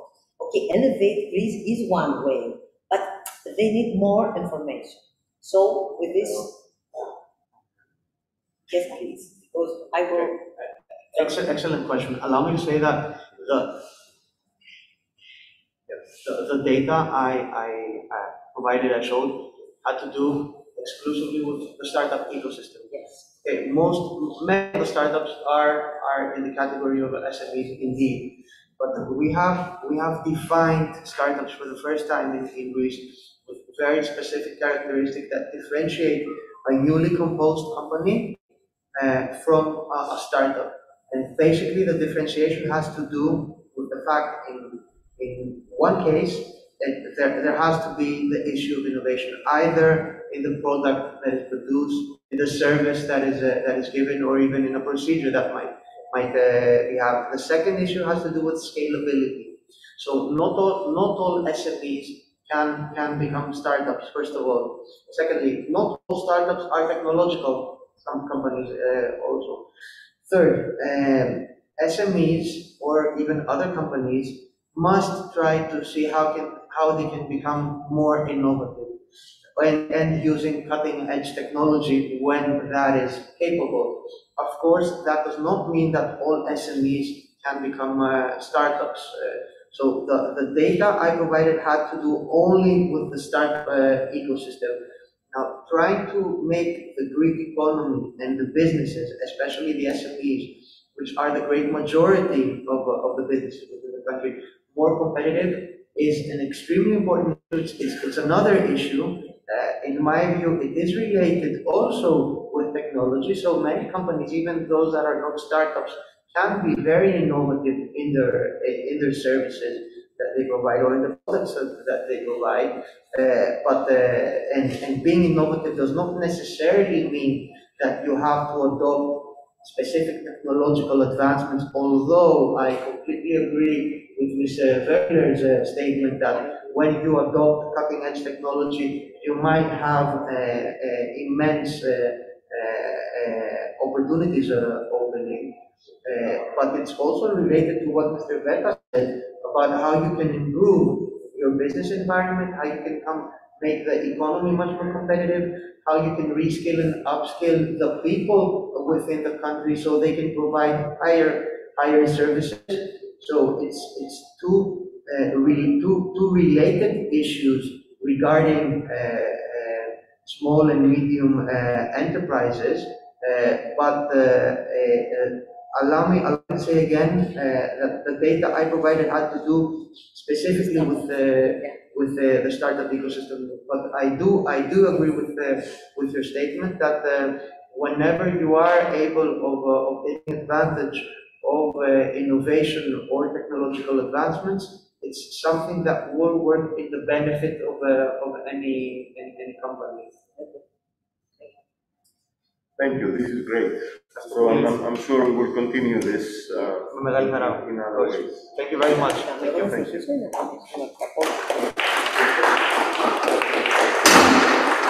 So, Vanya, you go on. Okay, go on. The most important part of my speech was this question.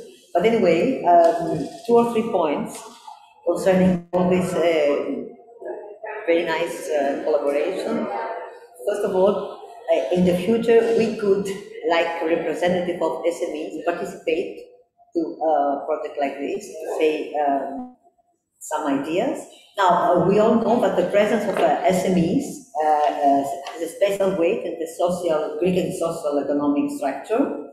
In fact, it's about 90%, 95% of businesses, but the special characteristic of our economy is the miniature company, the very small company that has less than 4 people in their company. This is about the 90% of our businesses. So Greek economy has this specific characteristic that 90% of their businesses have a total employment up to 4 people. So we all know that micro enterprises accounted about 54% of total employment of the economy. That means less of 10 people, the micro. And the miniature companies is the bigger size. Now, the rate, of course, is declining compared to 2008. From 53%, now it was 62% some years before. And of course, the turnover of the micro enterprises is only 30% of the total turnover of the economy.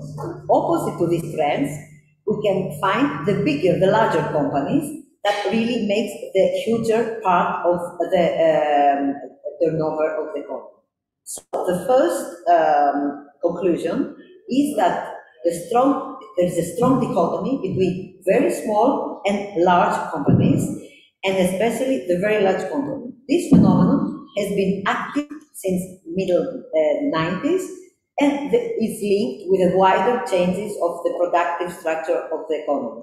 Now, today, with this presentation, we can see that there is another dichotomy between the companies that use innovation and the companies that they cannot even use innovation in their businesses. Now, concerning the high-tech enterprises, they are increasingly important part of the domestic productive base, with gradually increasing trends in all relevant categories of productive monitoring, number of enterprises, number of employees, and added value. Although there are fluctuations for a period between 2008 and today, with periods that they were downward trend in some subsector of the economy, now we can see today that it seems to be stabilizing in a field of technology and enterprises that is mobilized by development of startups, spin-offs companies. However, high-tech enterprises and startups are still a small part of overall production structures in terms of number of enterprises, number of employees, and added value. Low-tech enterprises and medium-low-tech enterprises constitute the vast majority of our economy. Now, I want to close this small comment with some ideas and propositions. Number one, we have to strengthening the innovation as a critical aspect of the development of small and medium-sized enterprises. Particularly in the context of the knowledge economy, the organized expansion of SMEs' access to modern cognitive, technological, and organizational solutions is necessary, as well as their utilization for the development of new production process, new products and services, a new business model is very much necessary. However, small businesses are facing strong barriers. One of them, and Mrs. Google said that, is the finance. I think, in my opinion, for SMEs concerning the innovation story, the finance from the bank system is very, very important and is a very big barrier. Here we can add the culture of innovation that is we cannot find very much this culture. Therefore, in the same time, as I said before, it is necessary to modernization the non-technological sector of the economy through the support of the small enterprises and as a critical part of integrated intervention to improve the innovation potential and to strengthen and deepen the level of productive specialization. How we can do all of this?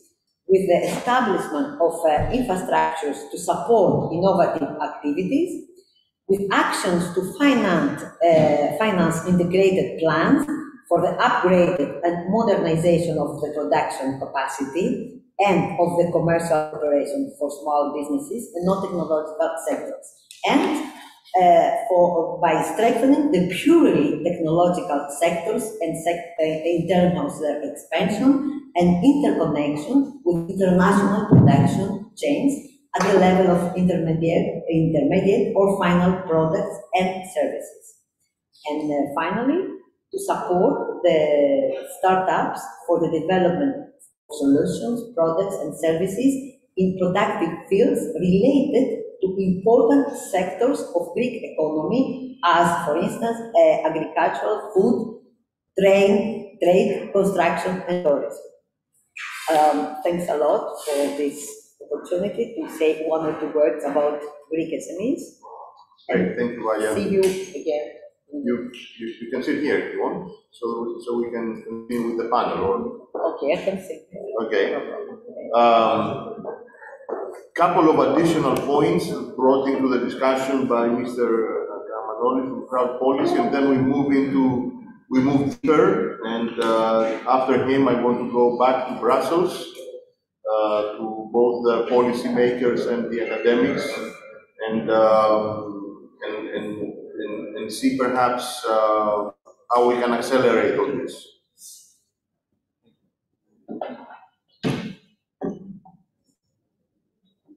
Thank you. I'm Georgios Karamanolis. I'm the co-founder and CTO of Crowdpolicy, and we are very happy as Crowdpolicy and proud for our participation to this innovative project. Of course, this project, the last 3 years, supported our strategic plan to engage the ecosystem through the provision of data produced by the project and the collective experience gained by our partners, to improve our strategic plan, to engage the ecosystem, to create added value services for SMEs, to create and deliver added value services for the public sector in order to enable the public sector to innovate with the objective to support also local economies and societies.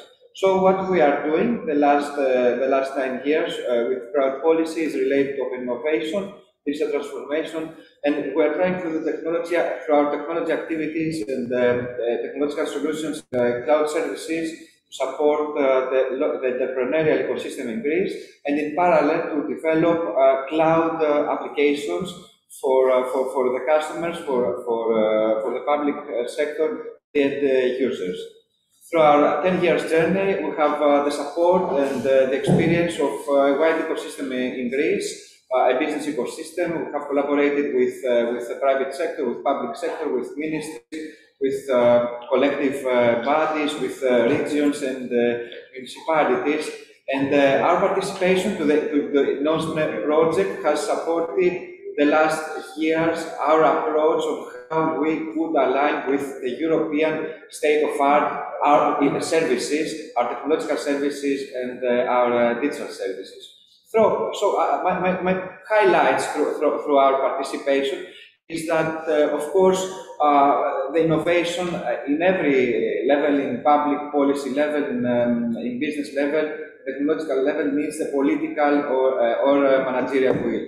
I think that this will also exist in Greece, and that's the reason, of course, we had the opportunity for having today the minister here to demonstrate in practice the political will.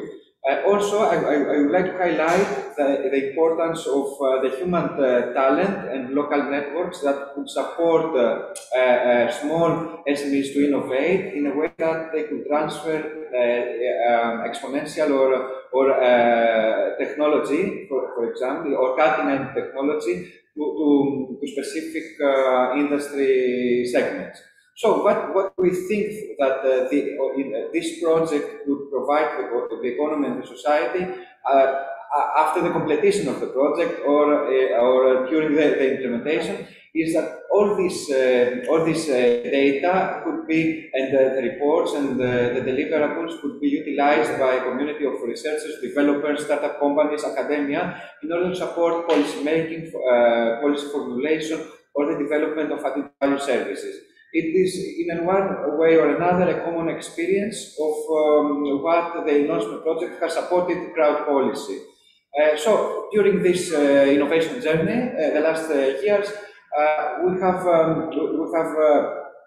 collaborated with an important human capital in Greece, with startup companies, developers, academia, organizing a number of hackathons. We have supported also the municipality in Athens 5 years ago to design this extraordinary place in Athens. We have also see how the talent of 4,000 developers could be utilized not only by the SMEs but also by the public sector in order to improve services and develop innovative solutions. And of course, I would like to share also our collaboration with multinational companies. We have collaborated with Lidl 1 year ago to develop, to engage the citizen and create a culture of innovation around the protection of environment, and a lot of services and products through this innovation hackathon for example, loyalty projects, invoicing projects, crowdsourcing platforms, community platforms, are available as open source tool in order for every SME to explore the applicability. This is important. Also, I would like to share with you a recent project we have organized with OAED, the national policy maker in Greece, for the working environment and the labor policy, a hackathon with open results, that every small company could utilize and explore the applicability. Also, we run some other projects with SMEs. I think the society is ready. There is an important digital culture in Greece, and from our side, what we have tried is the democratization of exponential technology. So we are offering a free of charge service to small SMEs, a chatbot solution in order to automate processes, ordering invoices for every sector in society. And I think this is an initiative from our side to have, not for CSR and communication reasons, but for real impact. And we can everyone imagine how this real impact, we need this real impact in case of any crisis in period of COVID, etc. Also, we have supported the last years to support local ecosystems to innovate by delivering, and INNOMSME project with all these results and data could improve our offering in the next years. We have supported the provision of free e-commerce service to every farmer in an interesting municipality in Greece, for Opedio, in Crete. So every farmer, any agricultural entrepreneur has the ability to activate an e-commerce solution. This is the way we and our perspective on how to support local economies. And of course, we have collaborated and utilized knowledge from our German partners to improve our financial technology services. We share this experience, and also our participation at the European project is very interesting. Unfortunately, the Minister is not here with us. I would like to mention, and I will close my presentation, the support we have from the Ministry of Development and Mr. Dimas, because we run in Greece one of the 12 competence centers that have been funded by the General Secretariat of Research and Innovation.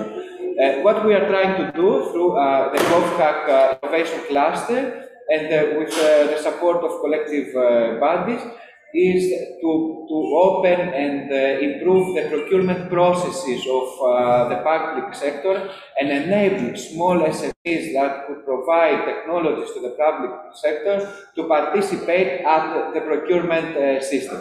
Because everyone knows that the biggest client in Europe, in US, in every country is the public sector. Public sector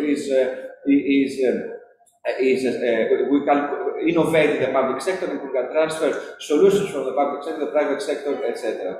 Thank you all, and we are very happy for our participation in the project. Thank you, Angele, and thank you, Debbie, for the organization of this great event. Thank you all. Thank you. So this is very useful. It gives us a very micro and applied view of things. Very micro and applied is also going to be the afternoon session, which is going to be more academic and what science tells us about the interplay between competition, innovation, and product markets. But let us now return to the topic of the panel. And I want to start with something that, based on what I've heard so far from the speakers, but introduce a little bit of a doubt, especially as the European economy is coming out of the crisis. Don't forget this. Let us hope that we're coming out of the crisis and we will not stay into this for much longer. If we were really out of the crisis, I guess all of our guests would be with us in Athens here today and not long distance. But my I don't want to call it fear, my concern is that we are creating by necessity some new funding tools that since they involve public money, they are necessarily at some part bureaucratic because there has to be accountability and checks and all of those. But if at the same time we are creating these new bureaucracies because of the new funding, aren't we also going the wrong way in what was described before, that we need everything to be simpler and more continuous? How can we have both? How can we at the same time strengthen the finance channels, but without creating national and European bureaucracies and complications? Otherwise, the US and Asia will continue running faster than us. Am I right to have such concerns? Ludger, we can start with you, since you're sitting in Brussels. Yes. Well, bureaucracy is, of course, an issue where I'm an expert on, so I can talk, yeah, with some expertise on that. No, jokes aside, I think you made an absolute valid point. I think Europe is here when it comes to the issue of support for innovative firms, in particular financial support of innovative firms, in a dilemma. As I tried to point out, and other speakers have pointed out, money is not the only issue here, but when it comes to really these high-tech firms, fast-growing firms, they need a lot of finance to grow. And it has to come from somewhere. Various partner regions in the world have different setups.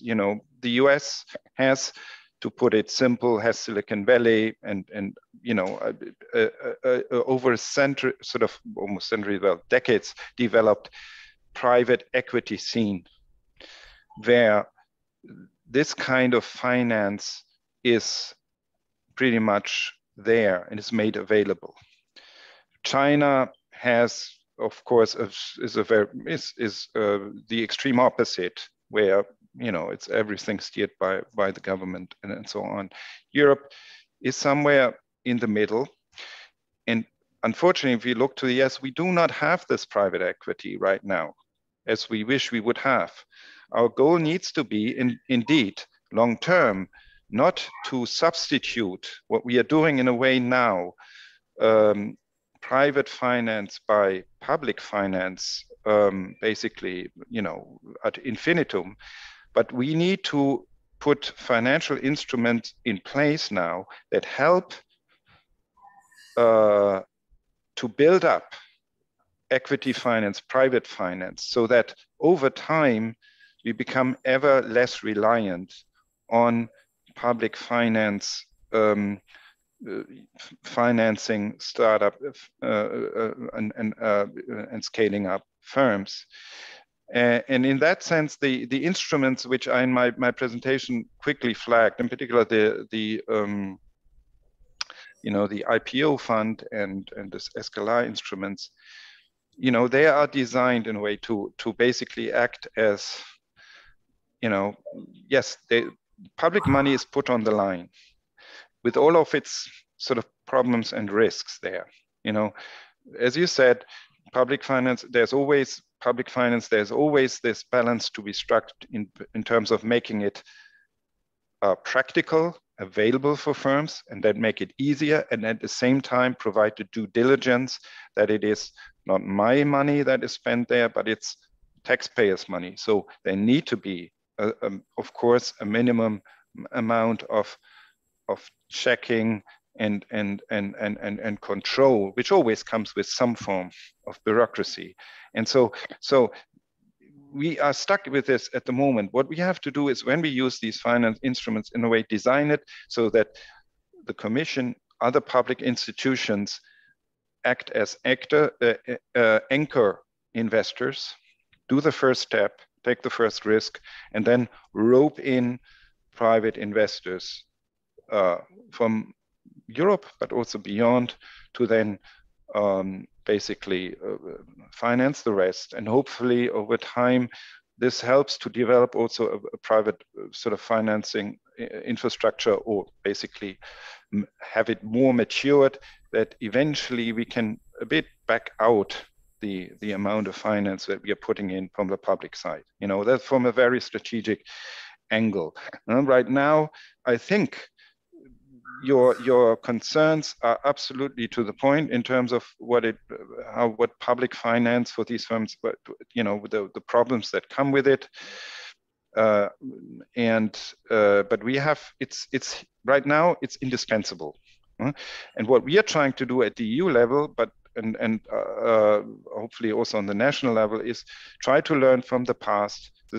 We are not, you know, this is not I mean, financing innovation is not something new, and providing financial support for firms is not something new. We have also decades of experience on how to handle it and how to do it more efficiently, in particular do it with the minimum amount of bureaucracy, in particular for small firms. And we, at least in Brussels, hope to learn from it. And digitalization, to conclude on that point, is key here. And I mean, I tie back to this last presentation on the importance of a competent digitally intelligent public administration. I mean, you can do these kind of vetting and controlling processes that are always involved with support programs today with digital means in a much more efficient way. The provision of data is much easier than 10, 15 years ago, when you know, basically everything had to be copied or written by hand and so on. The instruments, the infrastructure is there. It's not always, unfortunately, used yet in public administrations in the EU, starting from our level down to basically to the local level, as it should be, you know. And therefore, I think part and parcel of this digitalization drive that is very important for SMEs. I think Professor Vögler struck a very important point in saying that digitalization is very closely linked to innovation, and we have a problem here with SMEs in particular, but also digitalization, not of the firms, but of the public administration, is key here to make them more efficient, to adapt these technologies, to make these processes much more efficient. I think if we put an emphasis on that, I think we can at least mitigate a lot of these problems there. Thank you. Thank you. Reinhilde, your views? Nikos, I think that's really a very healthy and needed concern that you raised in terms of how to balance all these public finance instruments with also concern about bureaucracy, regulatory burden here. And I think the way to solve that is to make sure that these public finance instruments are really seen as part of a policy mix here.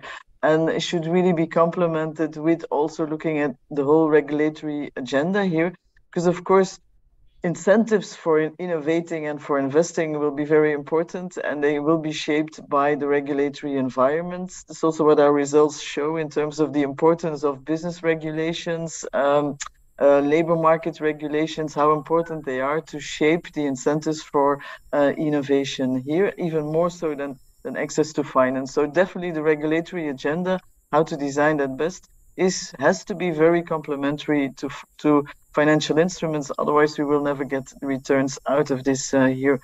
I also like to point out that the public finance instruments should also be seen as part of the whole access to finance, and should actually be seen as how can we actually leverage and including also private finance here. So that should be the ultimate objective here. And that brings also, again, how to make sure that you get this private financial capital accessed, and regulating financial markets is also an important dimension for that. So how to make sure that we get the regulatory barriers in the financial markets removed is also important to make sure we leverage the whole private finance access, which in the end is very important as a complement to public finance here. I'd like to also come back to one point that our German colleague raised in terms of the importance of the continuity of policy. And I think that's very important. So that's also important for financial instruments, so that there is a long-term perspective on that, a continuity, but also in terms of regulation as well here. We also saw that in our survey results here, uncertainty is a very important barrier for firms to innovate. And if uncertainty is created by the regulatory uncertainty, that actually complements already or adds on top of the usual business uncertainty that they have to deal with. So continuity of policy is very important. But at the same time, I think we need to be also serious about evaluating our policies here to make sure whether they work or not. Again, to avoid all these bureaucracy barriers as well. And keep on running programs that may not be effective or not. So continuously evaluating these programs and stop if they are needed to be stopped here, or adapt if they are needed to be adopted here. I think that's also a very important point. So yes, continuity, but continuity committed to instruments that do work. So continuous evaluation, I think, is important. I'd like to make the point also in terms of the example of the scale-ups here and access to finance for scale-up, and that you need large amounts of funding for that and dedicated public policy instruments.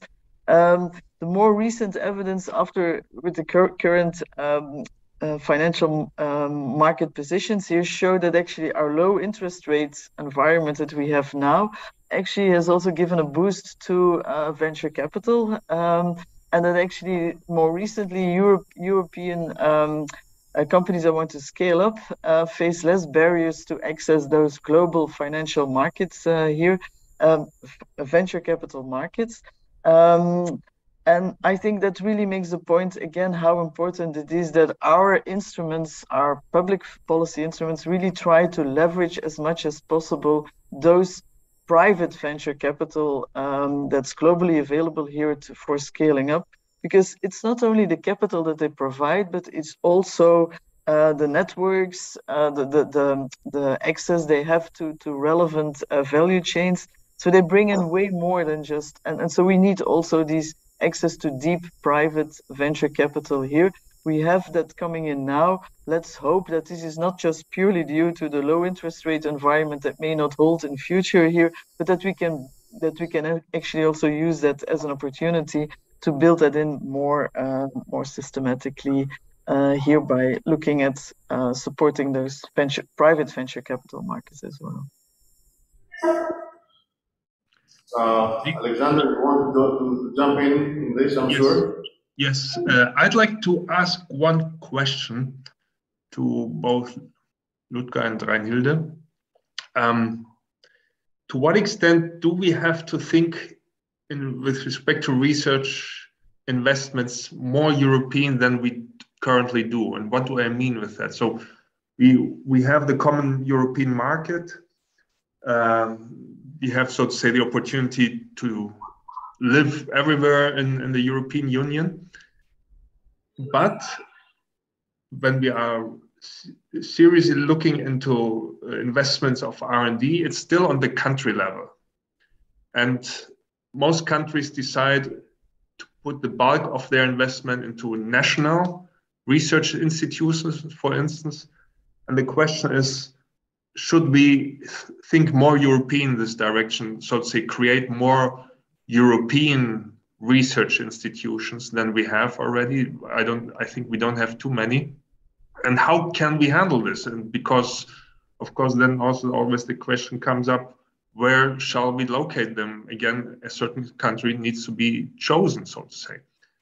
But on the other hand, I have at least the feeling that a lot of research could gain from a European perspective instead of doing, let's say, kind of competitive research in Germany, in France, and Italy, and Greece. Everybody does her own research, but not having, so to say, bundled research more on the European area. Actually, should I? Before the question starting with Ranilda, Alexander, if you don't mind, I want to couple your question with one more, which is perhaps due to the necessity of the crisis, we see all European countries supporting their companies in many ways. And many of these ways, they seem they will be with us for a long time. In some sense, bringing back state aid, not through the back door, but through the front door. And state aid may be actually proportional to the financial powers of the state or other powers of the state. So I'm not always arguing for a level playing field, but if we don't have a level playing field now, and I'm not just talking about large firms, I'm talking about these middle of the ground firms that aspire to grow and need to grow. Will these middle of the ground firms in kind of smaller and weaker economies may be at a disadvantage? I don't know, Alexander, if that's a fair complement to your first question. Renhilde, you want to go first? Yeah. So do we need to think more European? Of course, particularly also in terms of the single market on all dimensions, in product markets and financial markets and labor markets as well. But your question was more directed, should we also think more in terms of European research institutes here?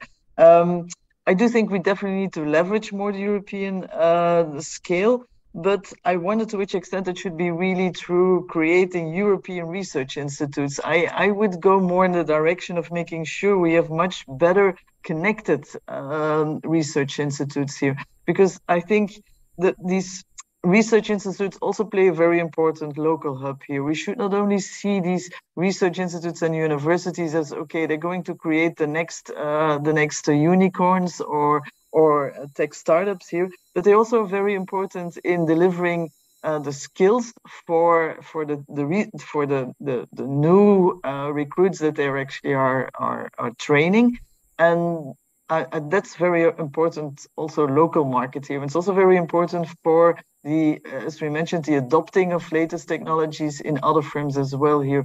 So I do think we definitely need to look at these universities as important parts of local clusters here, but making sure that they can actually really play the European scale wherever that's important. And that's why I think it's way more important to make sure they are connected. And one important dimension of connectedness is the mobility of researchers and of faculty and of students here. And I think that's really very important dimension to make them connected. And it brings me to one other issue that was also raised again by our German colleague in terms of how should we be worried about mobility of researchers and that top researchers would be leaving or not. I think it's very dangerous to see exit of researchers as something negative here. We should really see that within a whole discussion on how to make sure we get that international mobility of researchers and see all these in and outgoing movements much more as a win-win, both for the host as well as for the home institutions here, rather than as seeing we should avoid that they leave here, but make sure that we turn that mobility. And we know that mobility really enhances research quality and outputs and has very positive effects here. Make sure that it's both the host and the home that can actually win on this as well here. So in that respect, I think European, but not necessarily by creating new European institutions, but making sure that the market, the European dimension of the market works by having connectedness and mobility, and particularly mobility of people is very important here to make sure that that's going on.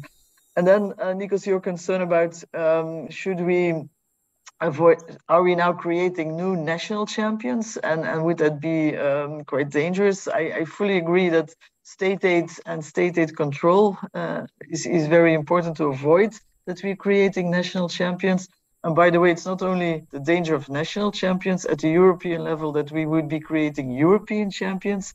So I think it's really important that we make sure that we have state aid control that ensures that we are not creating champions which are not supported in the longer term here. And there is a bit of danger here, as I see also at the European level. So we have these European projects of common interest, where lots of interest is by companies to be part of this. And often they argue their interest in that is a way looser form of state aid control that they think is associated with these important projects of common interest. But European Commission clearly makes the case that even in these IPCs, there is still the same kind of control of state aid and whether it's due or not. So in that respect, I do think we have to be keeping our state aid control very central to avoid that all the support that's increasingly going in these new industrial policy initiatives is still fit for purpose.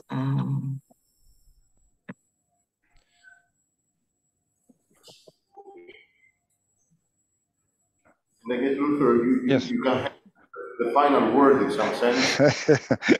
Well, that's nice. No, well, very quickly. I mean, first of all, I can only sort of concur fully with Reinhard on this point of better linking existing institutions across the EU, because we have in almost all areas excellent research facilities in the EU. And I don't think there is really a good point to make that would get even better if you would all centralize that.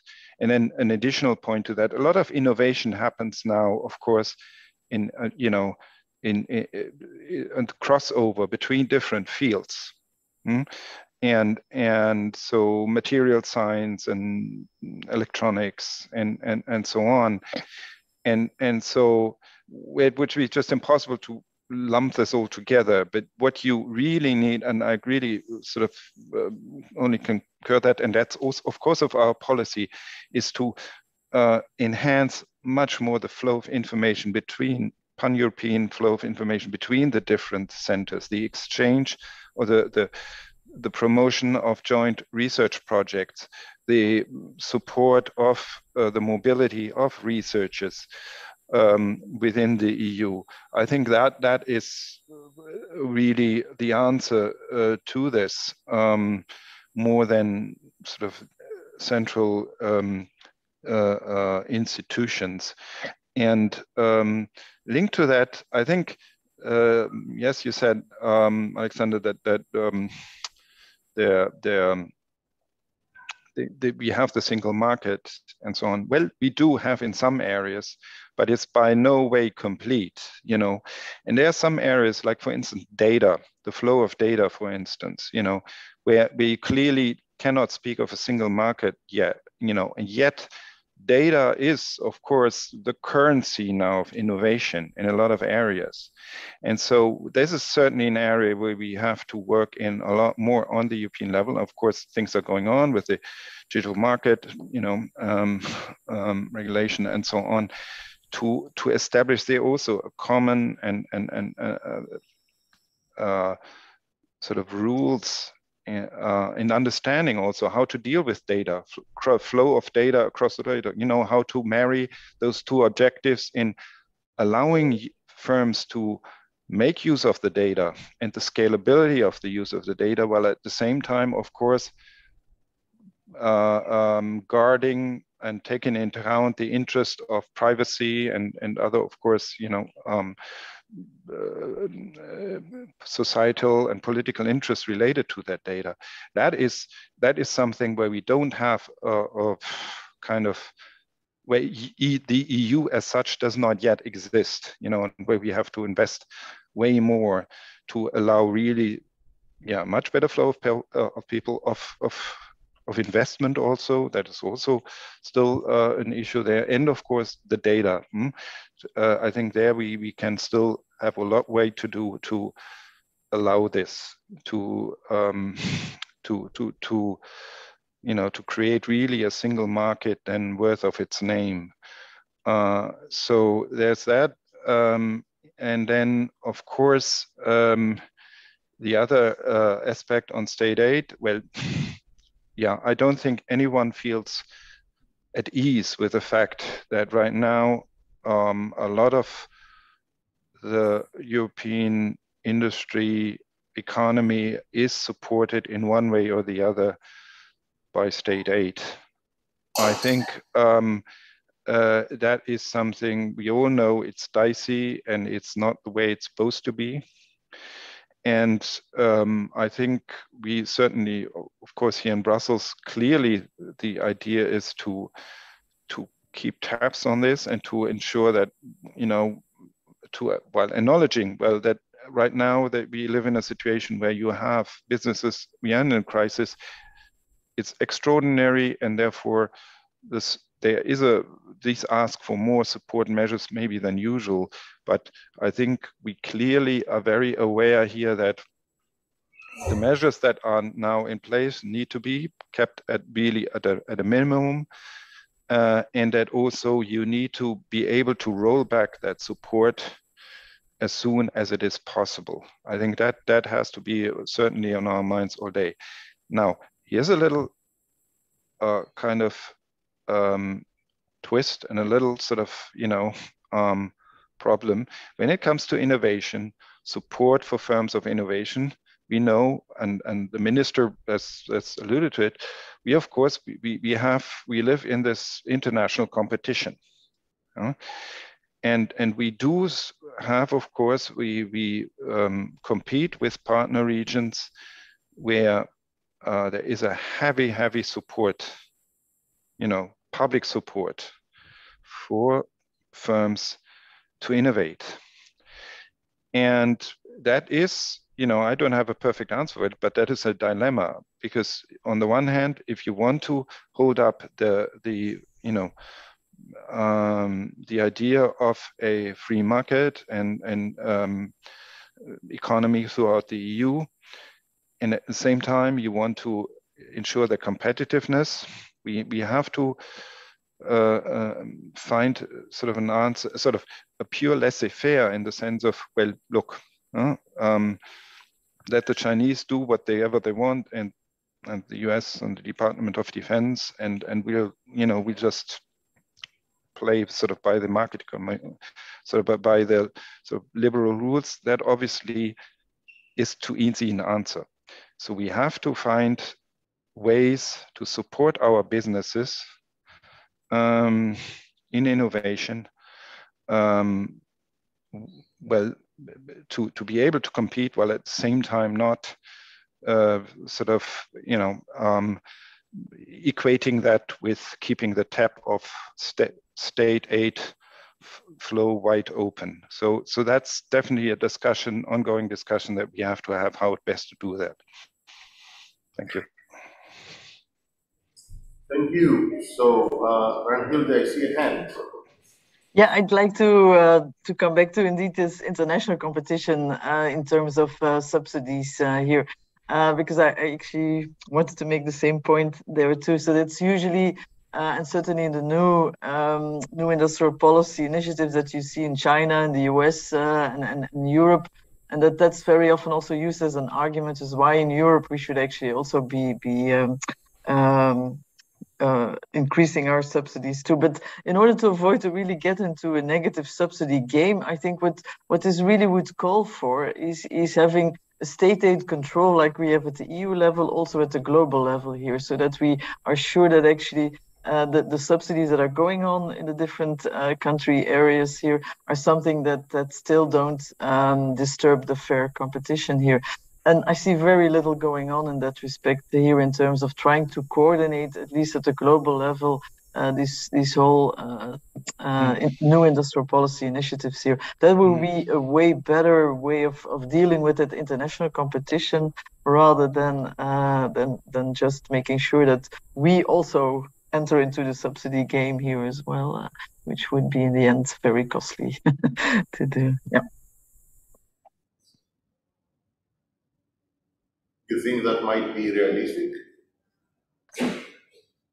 Yeah, it's pretty difficult within the geopolitical situation we're currently facing here, certainly between the US and China. It's very difficult here.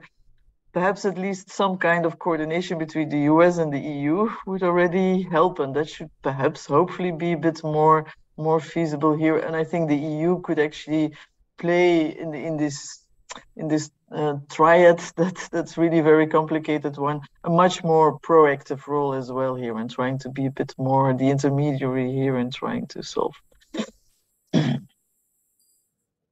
Okay, so I guess the only remaining order of business is that I should thank people. So starting with Alexander Kritikos for setting up this panel and for the entire collaboration during the project. And of course, Ministers Rachel and Dimas for their remarks and participation. And Hilke and Ludger for bringing excellent insights. And of course, Mr. Karamanolis and Professor Aranitou. I think we managed to highlight many complementary aspects of how innovation is driven by policy in the next period. So we're going to continue with the scientific part at 4 o'clock. For those who want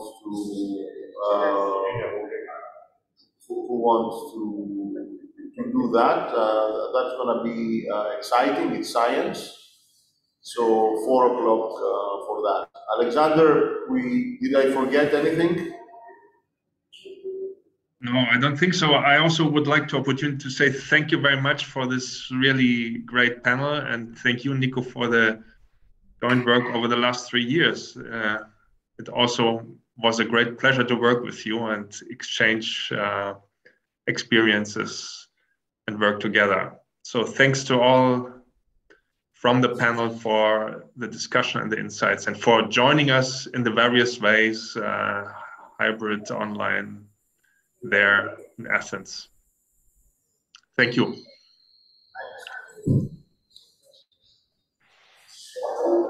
Thank you very much. All right. So if everyone should take a seat, and so let's begin with a quarter of delay, but this is when you try to do hybrid things, huh? Both physical, it works or no? Yes. Yes, it works, so it's okay. The combination of physical and online events. So I would like to welcome you to this afternoon's event. Let's say it is the part of today's event that is devoted to some of the research that we have done in the context of the project, but not only that, because apart from the work that the members of the group will present and the papers that we presented, also we have invited guests and invited scholars from the field that we explore to present their work and have, I hope, a fruitful, a little bit academic, but also policy, I would like to say, discussion. So we have invited, and we are very happy to have with us Mr. George Chiotis, from the Universitat Carlos III, Madrid, to whom I will give the floor, and he will coordinate the presentation. So, George. Thank you. Good afternoon. Apologies for the delay. Thanks to the organizers for the invitation. It's very nice to be here, talking about innovation. Limited success of what we tried a few years ago, 2005 the task force to Greece, how to organize these run innovation policy in Greece, so it's nice to be right there. With a series of relevant and policy relevant papers this afternoon. So let us start. The first paper is by Yannis Yotopoulos of the University of Economics. So good afternoon to all. I am Yannis Yotopoulos from the Department of the Economics of the University of Peloponnese. This is a joint work with Vasilis Konstantinou, Alexandra Kodolemu, and Angelos Tsakanikas, and I am going to talk about the human resource practices of high-growth firms in times of crisis.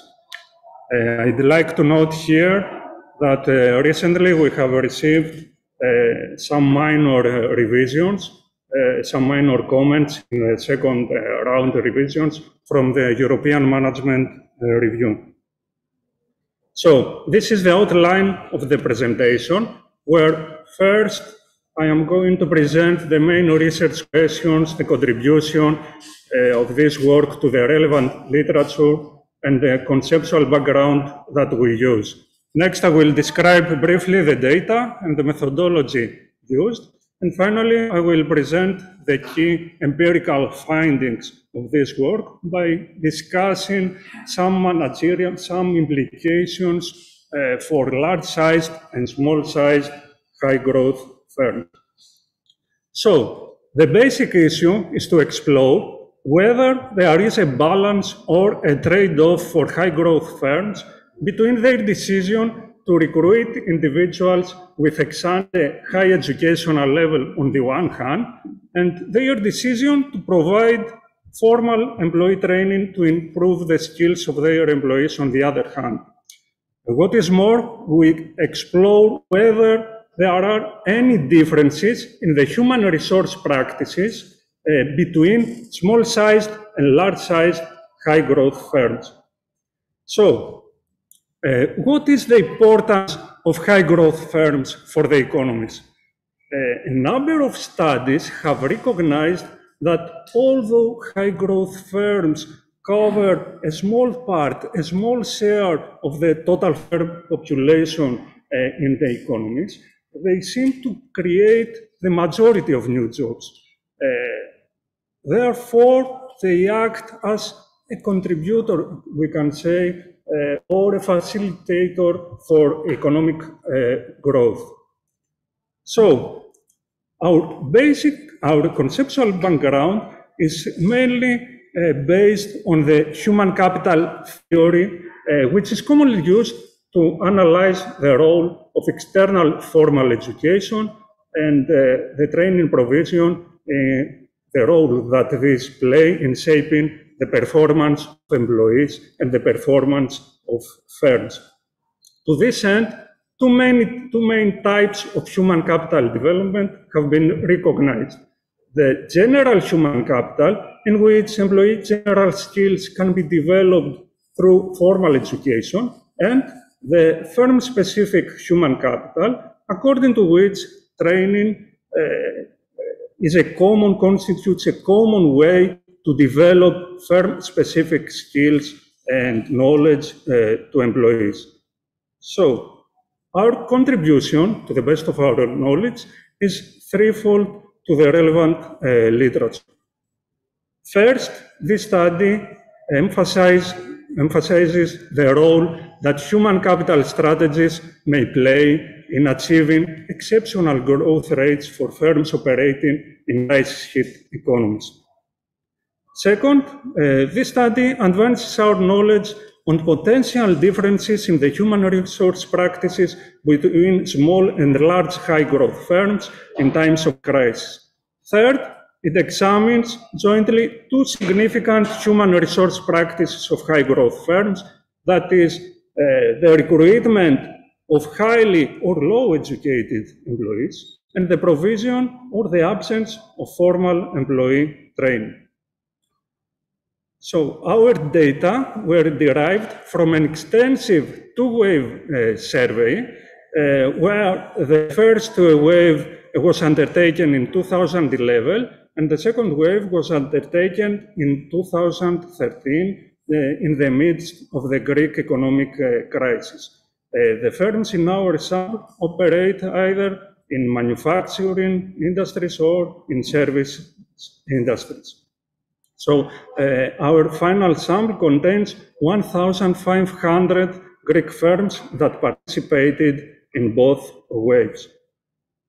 So in our model, the dependent variable is a binary variable that takes the value of 1 if the firm belongs to the upper higher 10% of the firm growth distribution. This is the empirical rule we use to define a high growth firm in our sample. Therefore, we estimate probit regressions to identify the factors, mainly the human capital factors, that affect the probability for a firm to achieve a high growth performance in times of crisis. Regarding the independent variables, we use the employee human capital in terms of employee training, the tertiary educational attainment of employees holding a university degree, the advanced educational attainment of employees holding a master or a PhD degree. Also, we include the age of employees, the gender of employees, and we control for firm size, firm age, the exporting activity of firms, and the liquidity constraints that firms may face. Finally, we include industry dummies in our analysis. So, in this study, we estimate 3 alternative models based on the growth metric we use. The first model is based on the relative employment growth measured by the logarithmic difference of employment in the examined period per firm. The second model is based on the absolute employment growth measured by simple difference of employment per firm in the examined years, in the crisis years. While the third model is based on the Hertz index, which by construction combines relative and absolute growth metrics. We have to note here that the set of high growth firms based on the relative employment growth is mainly dominated by small-sized firms, while the set of high growth firms based on the absolute employment metric is mainly dominated by large-sized firms. This also holds for the Hertz index, where high growth firms are dominated by large firms. So this table shows the percentiles of the firm growth distribution in our sample. As we can see in the last column, in order for a firm to be characterized as a high growth firm in our sample, it must grow at least by 37% in the examined period in relative terms, or by at least 20 employees in absolute terms. So this table shows the main empirical findings of this paper. We give a special emphasis on the employee human capital variables, since these variables lead the main story of this paper. We have to recall here that that small-sized firms, that in Model 1, based on the relative employment growth, small-sized firms are overrepresented in the group of high-growth firms, while in Models 2 and 3, based on the absolute and Hertz metrics, large-sized firms are overrepresented in the group of high-growth firms. So we can see it seems that the tertiary educational attainment of employees holding a university degree appears to decrease somewhat the probability for a firm to achieve a high growth performance in times of crisis in all the models examined.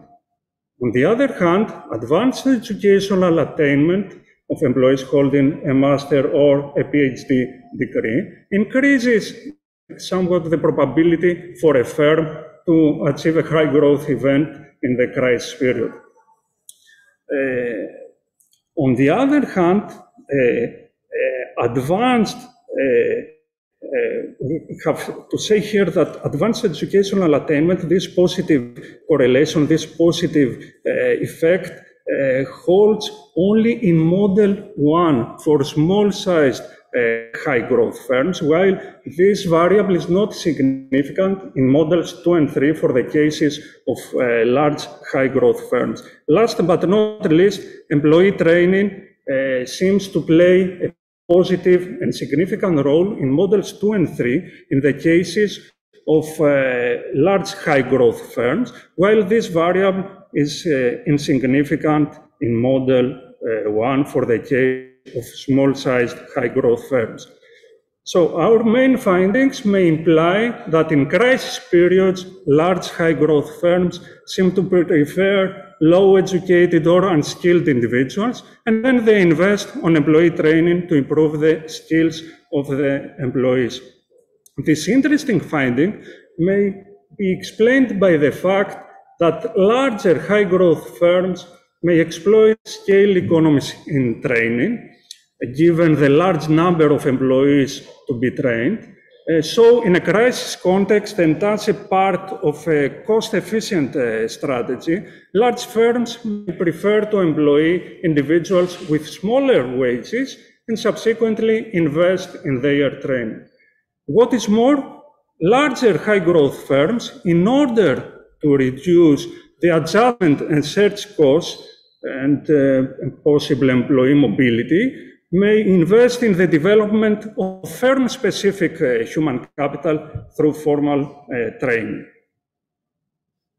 Also, on the other hand, for the cases of small high-growth firms, our findings imply that in crisis periods, these firms tend to employ individuals with specialized educational attainment, and they do not provide formal employee training after recruitment. In other words, formal training is less likely to be provided by small high-growth firms, perhaps because the cost per employee is too high for them in terms of money and time, especially in crisis times. Further explanation may be the fact that small organizations, due to the liabilities of smallness that they face, may lack training resources and expertise to effectively implement formal employee training. So, to conclude, our main findings reveal two different patterns in the human resource practices used by small-sized and large-sized high-growth firms in times of crisis.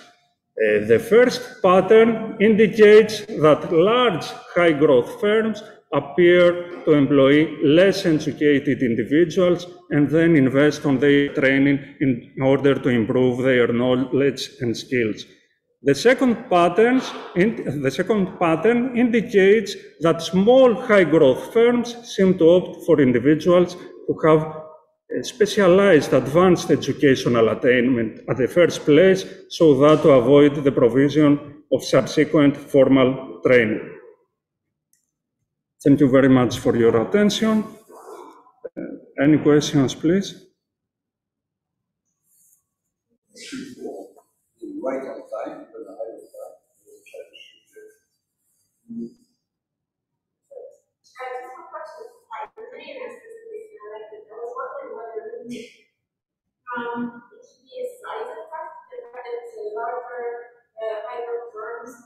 Hire more unskilled labor just because they're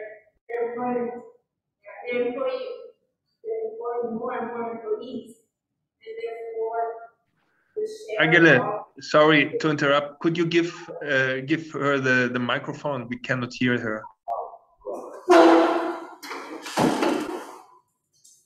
Yes, because we have the online participants, so yeah. Yes, yes. You have to start again. So can you hear me? No, it's okay, Alexander. Yes. Perfect. I was wondering whether the fact that the large fiber firms employ more No. Sorry, the microphone is not working.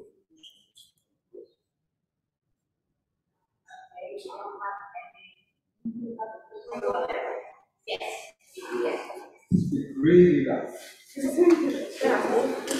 I was wondering whether the fact that you find that unskilled workers are more relevant for high growth firms could be due to the sheer size of these firms, in the sense that they're growing, and for that reason the share of unskilled workers is larger, or also could be due to product diversification, for example. So they're expanding, and so the operation, they need more R&D or more specialization in comparison reduces. Therefore, they have. I was just wondering if you. That's a possibility. A correct point. Yes, large high growth firms. I have to note that. These firms are overrepresented in the group of high growth firms for the case of the absolute employment growth metric. In our model, the independent variables have been included for the first year of the examined period. So we see in the first period, we observe the characteristics of human capital strategies, the human capital strategies of firms in the first year of the exam period. And then we measure the high growth performance after 2 years of this firm. So the initial year of our analysis, in the initial year, we know if the firms offer in this first year training practices or prefer unskilled employees. And then they record if these firms achieve to grow fast. Yeah.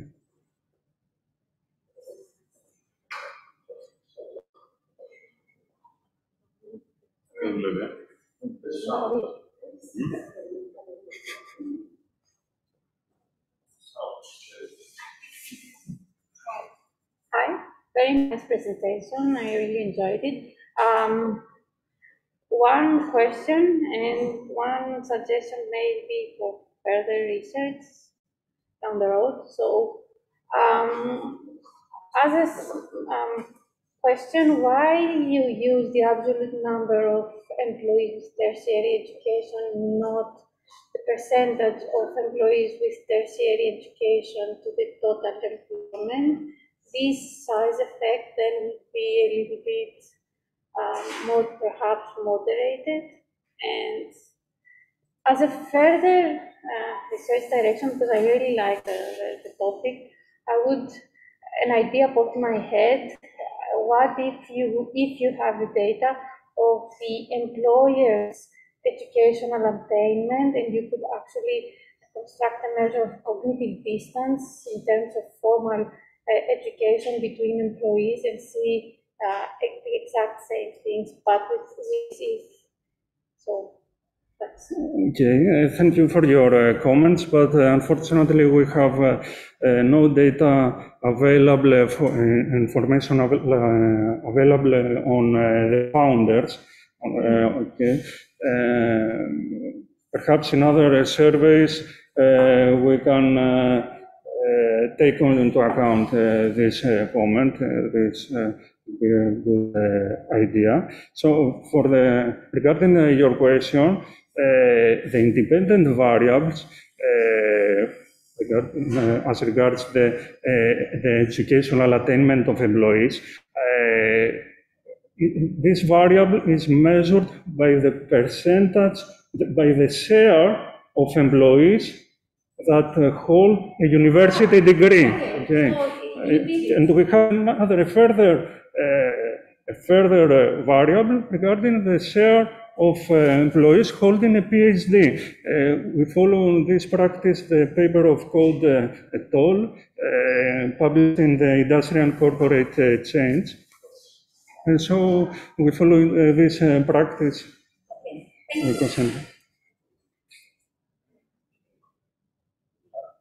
I have just make comments. We can discuss it afterwards.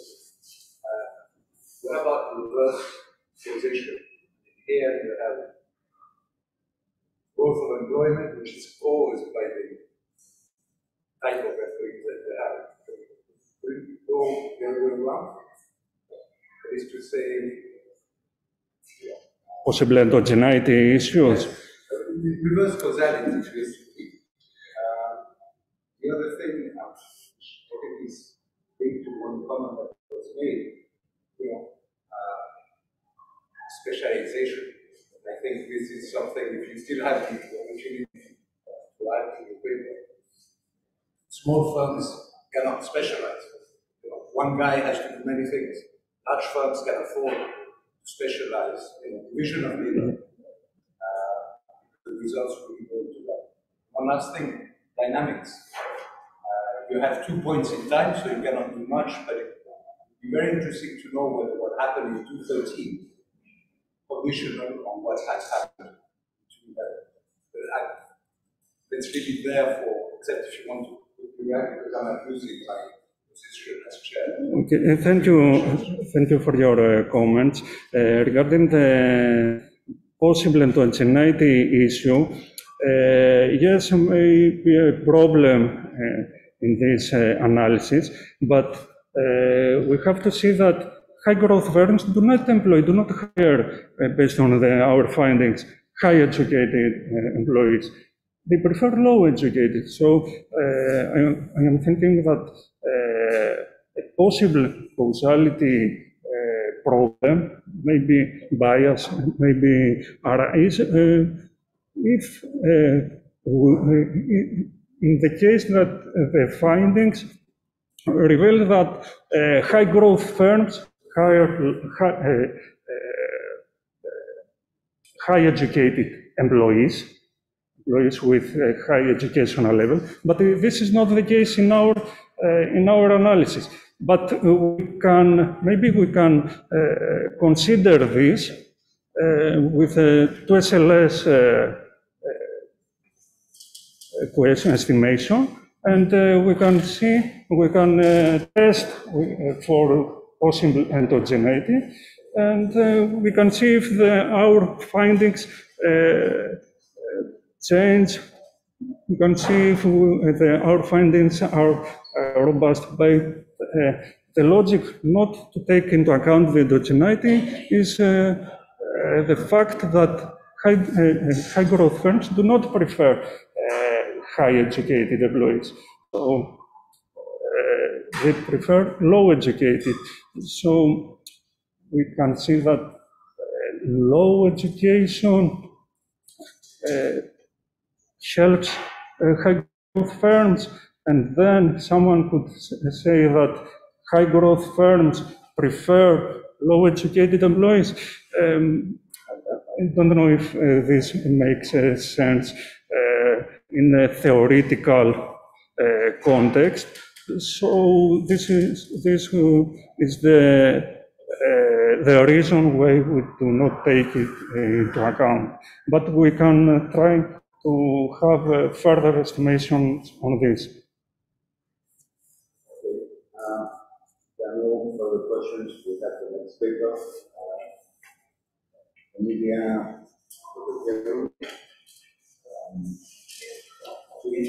industries and resilience.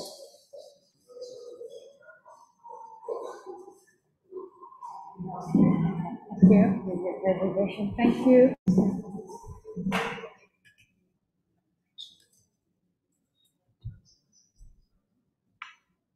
Give us a second. This one, right? Yes.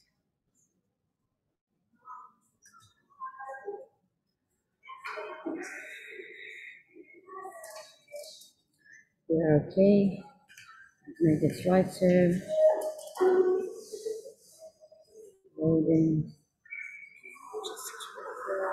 Let me make the sharing with the Zoom in order to start.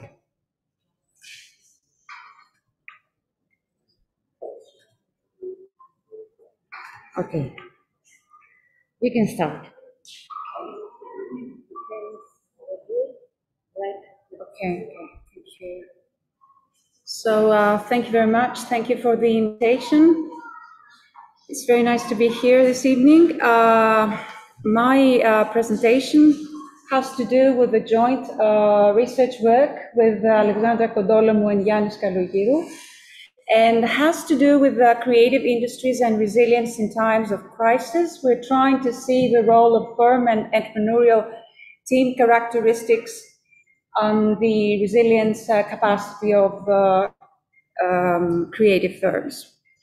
So, although creative industries have been attracting a lot of attention, especially the last few decades, due to the fact mainly that they have been found to impact the real economy, both in terms of direct and indirect impact, in terms of employment, in terms of growth, and in terms of innovation. The way creative entrepreneurs respond to economic downturns is rather under-researched, and the firm-level evidence from European countries seems to be particularly limited. A renewed interest in these type of industries has been surged during the global economic crisis of 2008, because it has been found that these industries exhibited a large resilience capacity than other economic sectors. So this paper is based on systematic case study research in 3 waves. We have done in-depth interviews with the founders of 19 Greek young firms, trying to identify firm and entrepreneurial team characteristics that may be helpful in building resilience under adverse economic conditions. We have 3 waves. The first wave of the case study work was conducted in 2014, that is in the midst of Greek economic crisis. Then in 2017, where still the Greek economy was under economic stress, but of course some signs of recovery were in the horizon. And then again, after a 3-year time interval in 2020, where the last wave was undertaken during the COVID-19 pandemic crisis. Just to give you an overview of the Greek creative industries sector, the first attempts to measure the economic output of the creative industry sector in Greece, and most importantly, the development of relevant policies, is relatively recent, I would say very recent. Based on our last available data, which are 2014, sales accounted for 3.2% of total employment and 1.4% of GDP. However, during the period 2008 and 2014, they have experienced a large decrease in added value, in employment, and also in the number of enterprises. There has been a particularly unbalanced distribution of these industries in the 2 large urban country areas, that is Athens and Thessaloniki. But however, despite the employment decrease during the crisis, these industries have seen a rise in the numbers of self-employed and the creative collectives. Some recovery signs were present in 2014, and we have seen annual turnover of this sector growing in 2016. However, the COVID-19 pandemic crisis in early 2020 actually sharply reversed These positive trends, especially in arts and in entertainment and recreation industries, where we had also 2 national lockdowns with a great effect, especially in these industries. Defining firm resilience, I would start by saying that there is no common or straightforward definition of resilience in the creative industries. Resilience has been at least implicitly interpreted and measured as firm survival, vitality, adaptability, sustainability, and so on. There are really few studies which attempt to conceptualize the resilience in the creative industries. You can see them here. The one focuses on micro firms, very small firms in the creative industries, and talks about micro resilience. And the other one is actually adopting or open social interpretation of resilience in the context, more or less, of cultural industries. Furthermore, related empirical evidence employs common performance indicators in order to assess and measure the resilience capacity in these industries. Such measures are employment growth, turnover and value added, and also is study in Portugal, which actually uses dynamic demographics. The present study employs the notion of resilience to examine the extent to which the firms in these industries actually weather economic downturns. We give special emphasis on specific characteristics of the entrepreneurial team and also characteristics of the firm itself, firm-specific characteristics. All information used is collected by studying firms during the crisis period, that is, when the crisis actually occurs. And following existing studies, but also based on the data that we managed to collect through the case study work, firm resilience is primarily evaluated in terms of firm survival, employment growth, and sales growth. This is our theoretical framework. You can see here firm characteristics, the firm characteristics that we try to measure, to assess. Entrepreneurial team characteristics, on the other hand, were based very much on information received by the founders, and contrary to the previous paper.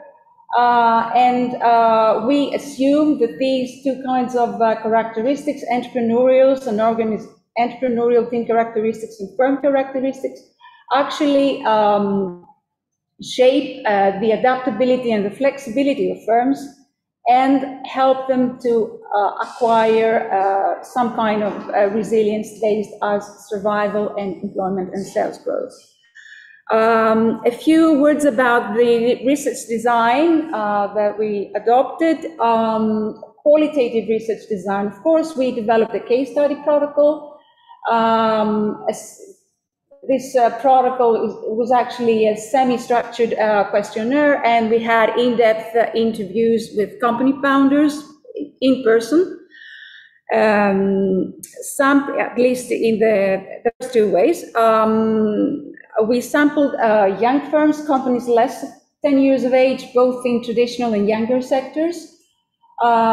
Here you can see the 3 waves of research that I described before. The main case study work, 2015, the second wave, 2017, to find out whether firms have survived in an environment of actually continuing economic crisis. And then the third wave to provide information on firms' viability and resilience patterns during the COVID-19 pandemic. And data collection was complemented by data collected from secondary sources, websites, competitions, founder interviews, so on. We did a systematic within-case and across-case analysis to compare data, to analyze our data. And also complemented them with data collected from secondary sources in order to draw conclusions. Here you can see the distribution of our sample by industry and specific activity. You can see we had 4 different activities.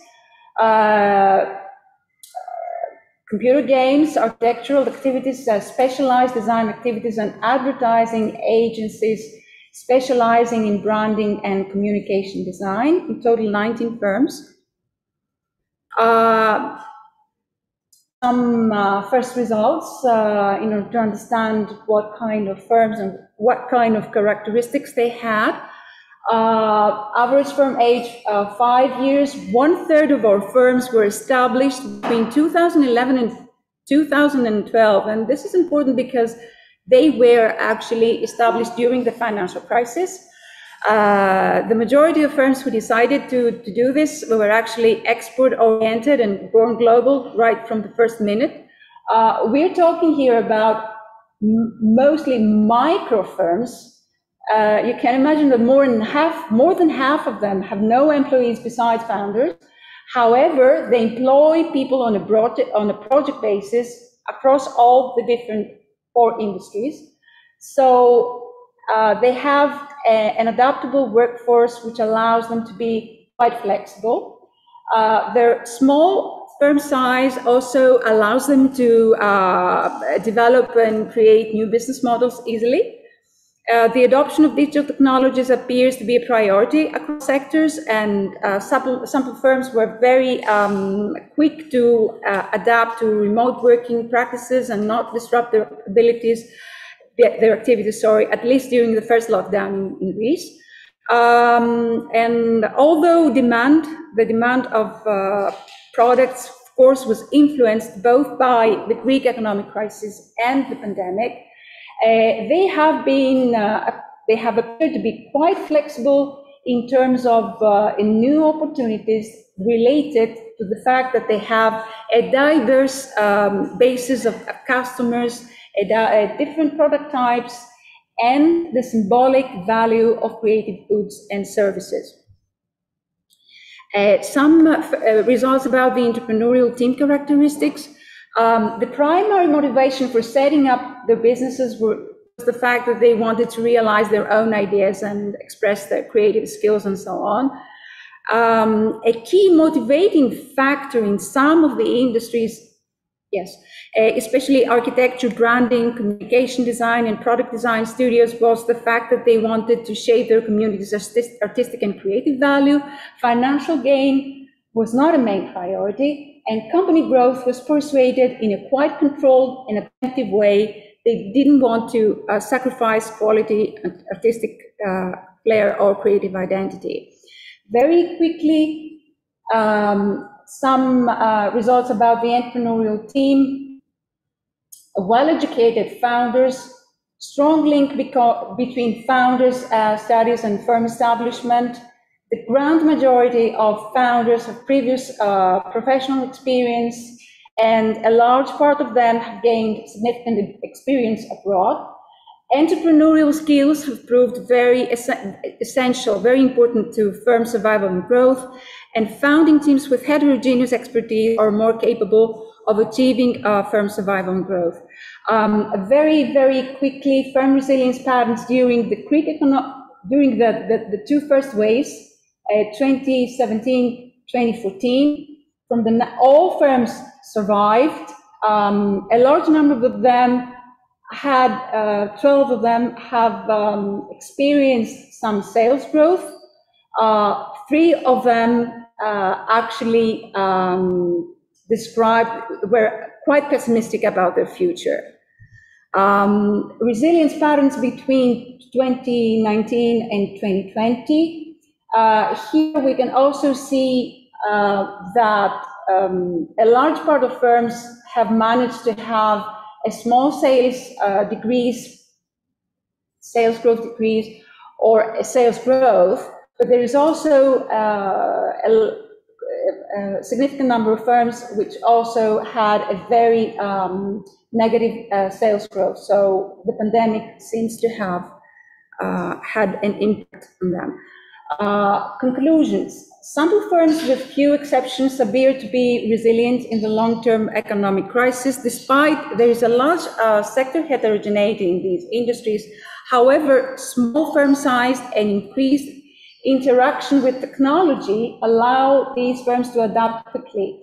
Creative expertise is a crucial, intangible asset in the production process of these industries, and skilled and specialized professionals, both in the side of the founders, but also in terms of employees, even those employees that are hired on a project basis, form actually the basis for sector performance and productivity. However, there is a need for a strong entrepreneurial team incorporating heterogeneous skills and expertise to guide them forward.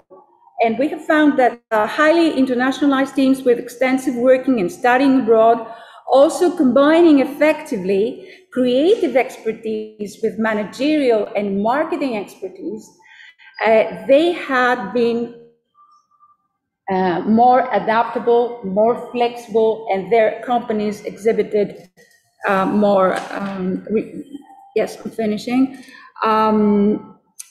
Although the COVID-19 pandemic crisis caused significant disruption to firm activities, again, small size, limited infrastructure, because we're talking here about service firms, very small service firms, knowledge-intensive firms. Diversifying projects and clients and remote working culture are again significant factors for resilience. Despite exhibiting resilience, of course, Greek CIs have been experiencing significant challenges and increased uncertainty due to the pandemic.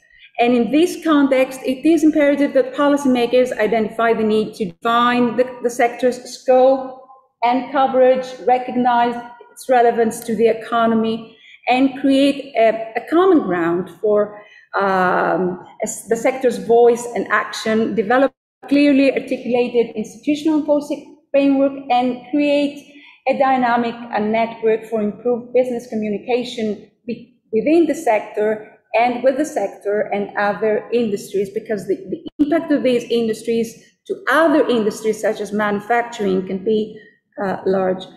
Of course, our research suffers from several research limitations. Thank you very much for your attention. Thank you. Thank you. Sorry for taking up more time.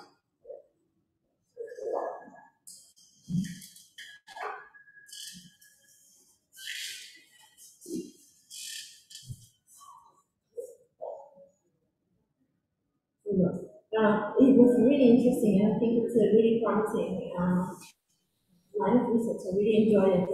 Mine is not really like a remark, rather a comment, and I'd like to ask you to reflect on something. So, to what extent do you think that the resilience of these companies during such a hard time is due to the fact that they have such a flexible worker in the sense that they have contract workers and freelance workers? It has been pivotal in some cases, because they have been able to very quickly adapt to changing circumstances, they even change the business models a bit in order to survive. So they have been very, very flexible in these terms. I think it's pivotal.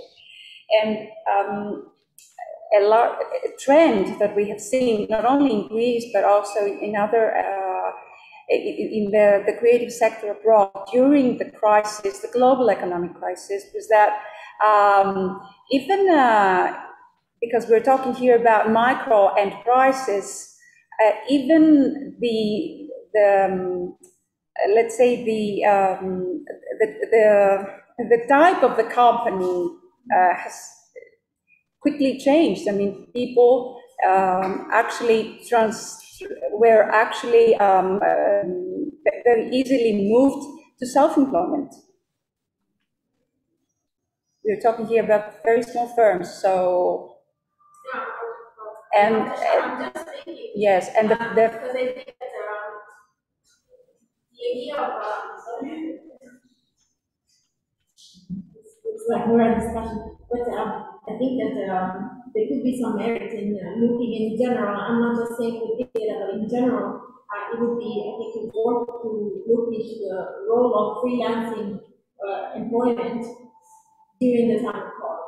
And I think that your data could be, one could use on your data exactly on this. I don't know.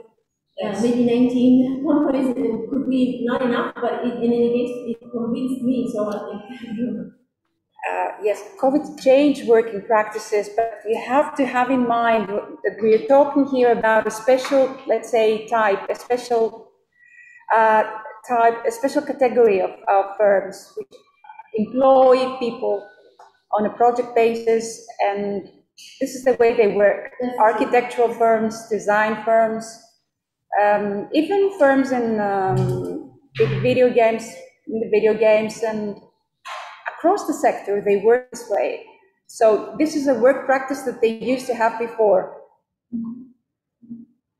That is why they use, I guess that is why they show the resilience. It's not from a manufacturing company, but they have these strict rules. So, but this means at the same time that manufacturing companies cannot really adopt such a strategy because there is a process there and you have to have this production line. So it's not easy to work from home when you have a manufacturing. But there are some functions in the plant manufacturing company. I'm sure that there's some operations that could be freelancing contract out, such as, I don't know, for example, the graphic designer of a manufacturing company, but even some R&D or some well, not any, but some parts of less traditional, like a less more traditional company could be.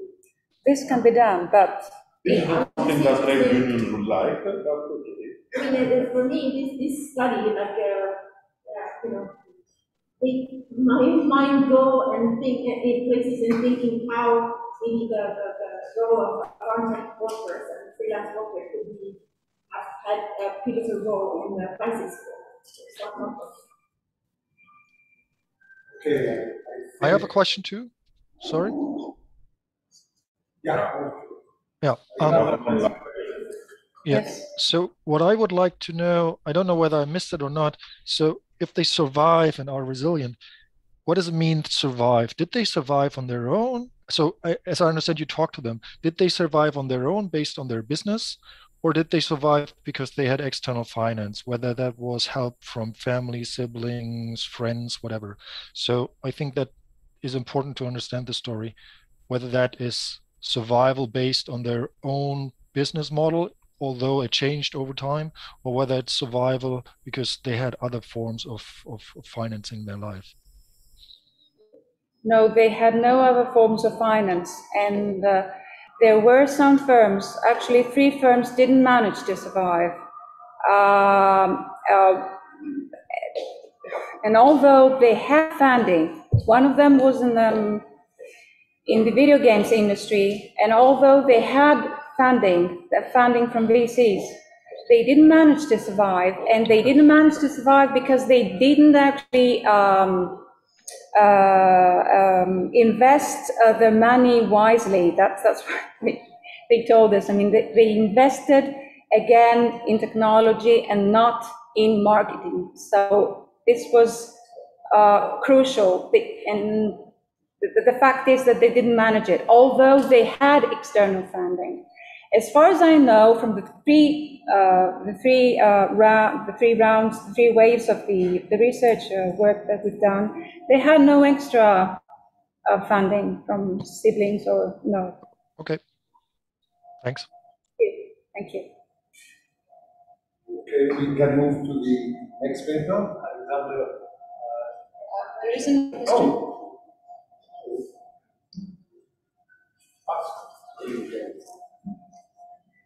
Thank you for your presentation. Did you observe some differences in the speed of the residents, in the speed of the response of the examining firms? It's an important lesson to identify the speed that firms may react in crisis times. Any information on that, maybe issue to be expanded, examined in the further research. Speed in the response of the The firms? speed, yes. On Regarding about the resilience, right? These firms, these industry firms, have different speed of the decisions to respond to the crisis. This is a fact that we haven't actually asked for. Okay. So we don't have data on this. Thank you.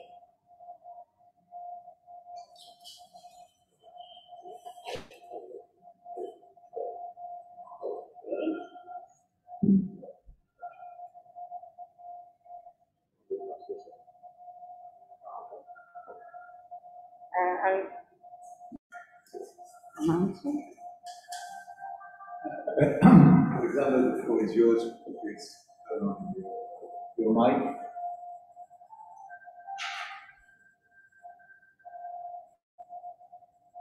Alexander? Yeah. Your microphone.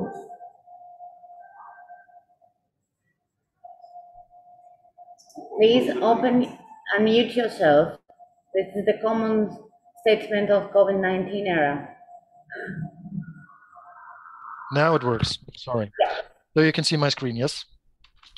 Yes. Okay. So, yeah, thanks for having me. I'd like to present today a joint work with David Aldrich and Alexander Kritikos on microfirms and innovation in the service sector. And I will jump right ahead since, oh, Jesus. Yeah, so let me start with saying that we, of course, have plenty of evidence that innovation is good for firms, so they benefit from that.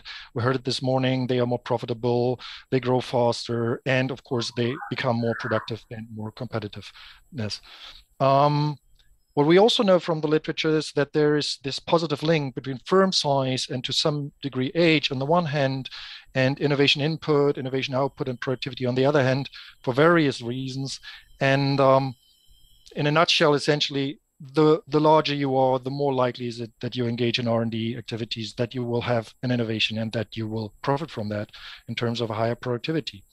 That said, a lot of that evidence is based on from industries, from manufacturing firms, and there is limited evidence on this triad relationship just talked about for the non-manufacturing sector. And what we found in the literature, what one should look at is that, for instance, there's still inconclusive evidence regarding the link between firm size, age, what I just talked about in innovation input, innovation output, and productivity. Microfirms are usually not studied, at least in the non-manufacturing context, and we have limited causal evidence. And we are trying to address this when we look at the knowledge-intensive service firms in Germany, knowledge-intensive services. This is, for instance, information and communication services, scientific and technical services, these kind of things. And they have become pretty important in all of our economies, including Germany, that is still heavily relying on manufacturing. I mean, here still 20% of the GDP was produced by manufacturing in 2020, but these knowledge-intensive services already create 23% of GDP. And we know they grow faster, they employ more people, they have a higher startup activity, or in this field is a higher startup activity. So they are really vital for the economies, not just in Germany, throughout Europe. And what we also know is that they rely much more on microfirms, which means, I mean, microfirms are always, in terms of pure number, they always dominate industries, even in the manufacturing in Germany. But in knowledge services, like 90% of all the firms have less than 10 employees.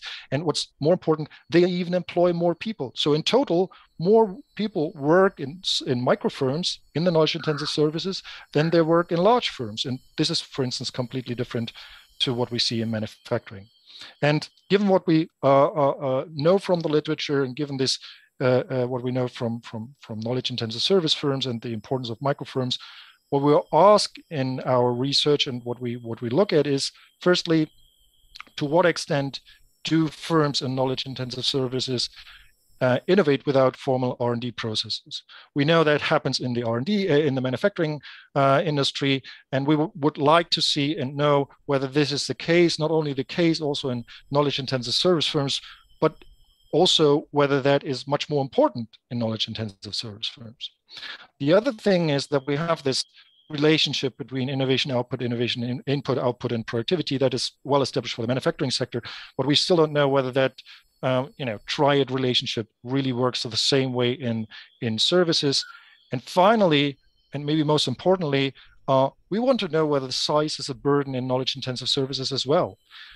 So is it that small firms are less likely to engage in innovation activities? Is it also in services that small firms are not as likely to innovate and to transform innovation input, namely R&D, into innovation output? So this is, or these are the questions we are going to look at in our study. And we apply, for answering these questions, we apply the CDM model. I'd say that's the workhorse model in innovation literature established by Crowdpolicy et al. In 1998. We use a version that was proposed by Marais in 2005 for dichotomous R&D variables. So I don't want to spend too much time on that. The basic idea is, in the first step, you analyze what drives the decision to engage in R&D activities. How likely is it that a firm will engage in R&D activities? And for us, of course, it is important to know what happens, for instance, or whether there's a difference between small, micro, and large firms. Then in the next step, you go on and say, okay, given that a firm is doing R&D or not, how likely is it that it is going to have an innovation, right? Because we have a couple of firms that always innovate without any R&D. So you not only look at R&D, you also look at something like, do they train their people? How high is the share of high-skilled workers? These kind of things. And then in the last step, you analyze, given that a firm is innovating, does it profit from it in terms of a higher labor productivity? And this is a standard sales production function. The thing is, where we deviate from the literature so far is the standard CDM model sees that this last step is estimated usually with an OLS, which is problematic if you think about the entire productivity literature, which is showing already essentially since 1944 that we have an endogeneity issue if we estimate a production function with OLS, simply because TFP, which is this omega here, is never observed, and it is of course correlated with all the input coefficients, with all the inputs. We, and I will not talk about it here, but it's in the paper, we modify the CDM model by replacing the standard third step of the CDM model by using the Ackerbeck case and Fraser approach that allows us to solve this endogeneity issue and to have causal inferences on our results in the last step as well. Now, we use data from the IOBE establishment panel to do the analysis. That is an annual survey with about 16,000 establishments in Germany. It is conducted by the German Federal Employment Agency. I think the most important things I should tell you about this data for our analysis is that, firstly, we focus only on information services and scientific and technical services. So we do not look at the health sector, for instance, simply because it's completely driven by the state, essentially. The second thing is we could only look at firms from 1 to 249 employees. The good thing is we have very micro firms, so firms with 1 or 2 or 3 employees, but we don't have the very large firms. Nevertheless, we have firms up to 249 employees. And the most important thing is we do really see whether a firm engaged in R&D activities and whether later on there was an innovation. And the problem so far in the innovation literature was that it was usually based on CIS data, which is available for all countries. But the problem here is you ask a firm, was there an innovation in the last 3 years, without asking which year? You just know there was some innovation or not in the last 3 years. And then you ask the firm, okay, did you do R&D today, right? So in T0, which means that usually when we conduct analysis based on this kind of data, we have to imply the assumption that today's R&D is explaining past innovations. And the good thing with our data is we don't need to do that. So that's really maybe not unique, but one of the few papers that can do that. Which brings me to the first question that we had is, and you see here, the first column here is manufacturing. What is the difference? What is the delta between the share of firms that engage in R&D and the innovators? And you see in manufacturing, about 30% of the firms have an innovation, but don't do R&D, right? And surprisingly, the delta, although at a lower level, is almost the same in knowledge-intensive services, which is the second column here. So while we have like 20% of the firms doing R&D, again, 50%, almost 50% are innovators. So we actually expected that there would be a larger delta, but no, it's not. And that was an interesting finding so far. The other thing I wanted to point out that, of course, knowledge-intensive services rely much more on highly skilled employees that you can see down here than manufacturing firms.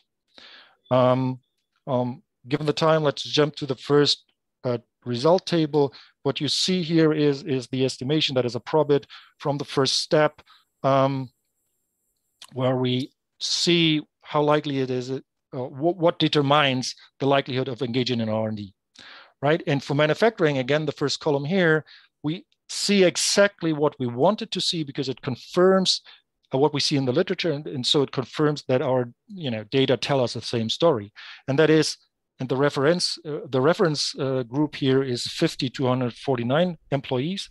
So that means the lower or the smaller you are, the less likely it is that you will engage in R&D activities for manufacturing, which is great. That tells us our data tell us the same story like all of the literature.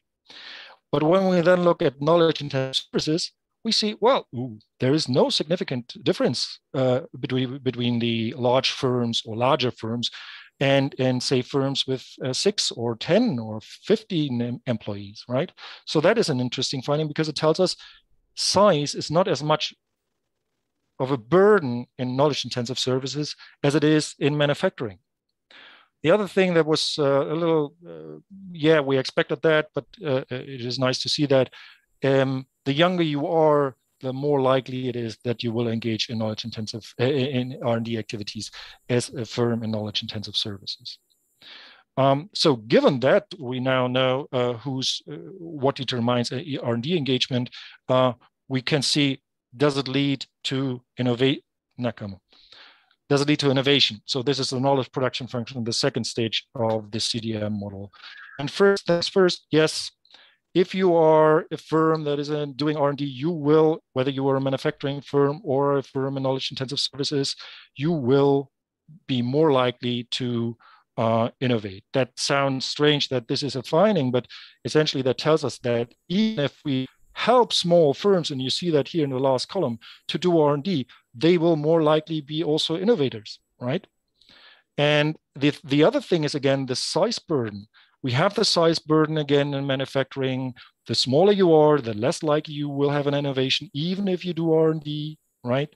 And even if you train your people, and even if you high-skilled workers, the smaller you are, the less likely is you will have an innovation. While in knowledge-intensive services, that's not the case, except for the very small firms here, which is a good news, right? But I will come back to that in a second.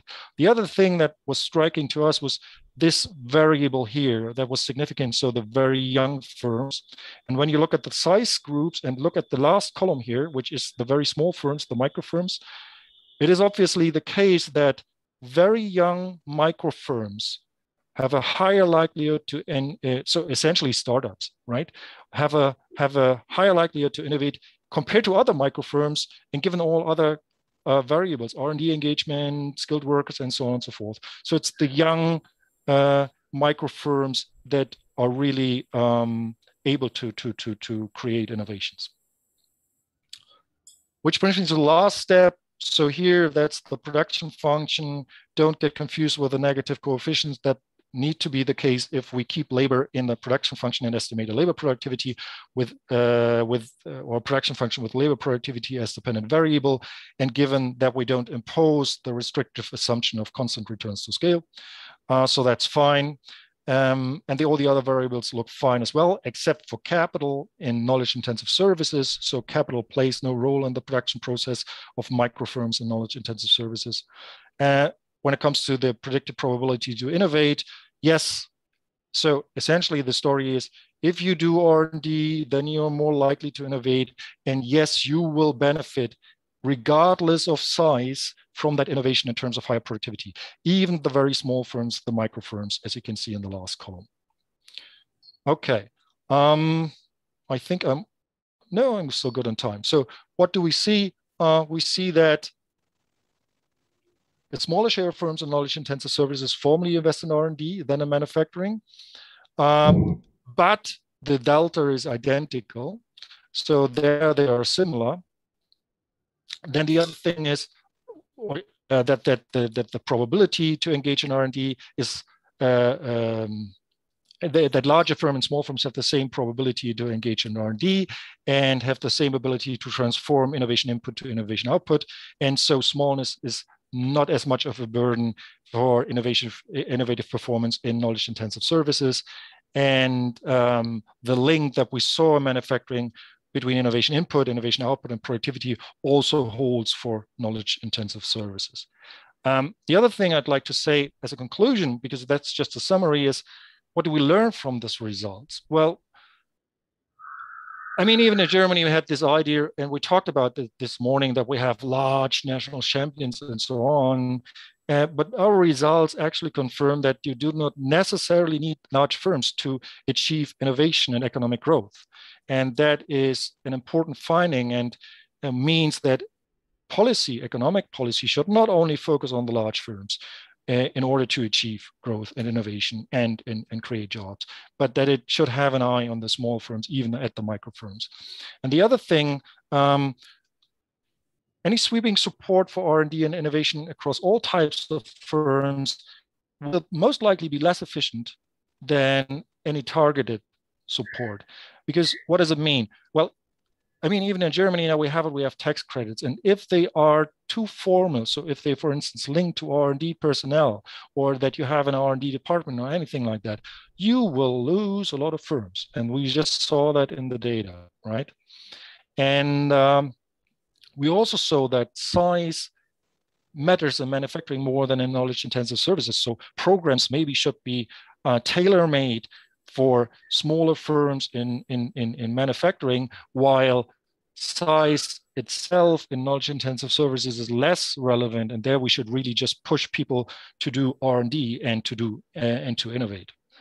Yeah, that's about it. And thanks for your attention, and the floor is yours.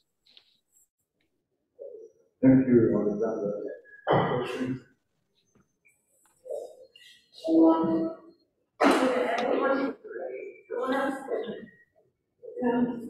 Hi, Alexander. Interesting presentation, and actually my comment relates to your very last point about tailoring policies to different types of group of firms. And I was wondering, wouldn't you think it's a little unfair to compare knowledge-intensive services, which is just a few sectors, with manufacturing? Manufacturing sectors ranges from the production of food and beverages to chemicals and nanoelectronics. So you're comparing very few sectors to something really, really big. That's why I say this relates to the fact that one of your policy implications was to tailor the policies for R&D. Would you think that maybe if you compare, for example, knowledge-intensive services with high-tech or medium to high-tech manufacturing, that could give us a better insight on how to reflection, but yeah. So to some extent, to some extent, we control for that because we have essentially industry dummies, of course, in the estimations. So we, effects that come from being part of a, say, high-tech industry, say C21, which is pharma, or C26, which is the electronics. We control for that. And then regarding this comparing, so I see the point with the technological part. Regarding the size, we don't have the big firms in manufacturing in our data set. So really, we compare and we control for it at every stage, firms of different sizes, firms of equal sizes when we do the estimations. But I see the point, and thanks for that, that, as an additional estimation, one could think about having just, high-tech firms within the estimation for manufacturing. Does that address your point? I can't see you, so I don't know whether you disagree or agree or something. Yeah, I do. I knew you have control for manufacturing sectors. I imagined that you would have control for that. It wasn't the point. My point was indeed because of their policy implications. I thought that the policy implications would have been stronger if you had, sliced up the manufacturing sector. That's all. I knew that you compared companies of similar sizes, but the different companies, manufacturing can be anything. Again, I'm pretty sure that you are very small, especially in this, ICT or ICT service, but nanoelectronics, they're really small companies. It's an engineer that just got his PhD and does a microchip, and maybe it's a small company. It could be compared to the knowledge-intensive service. Okay. Yeah, I take your point. Maybe last thing on that, we of course have very, very small firms, and they dominate in terms of numbers, of course, also in the manufacturing sector, at least in our data set, since they make up 60% of all firms in the manufacturing as well. So, but what? You didn't say anything, you can continue.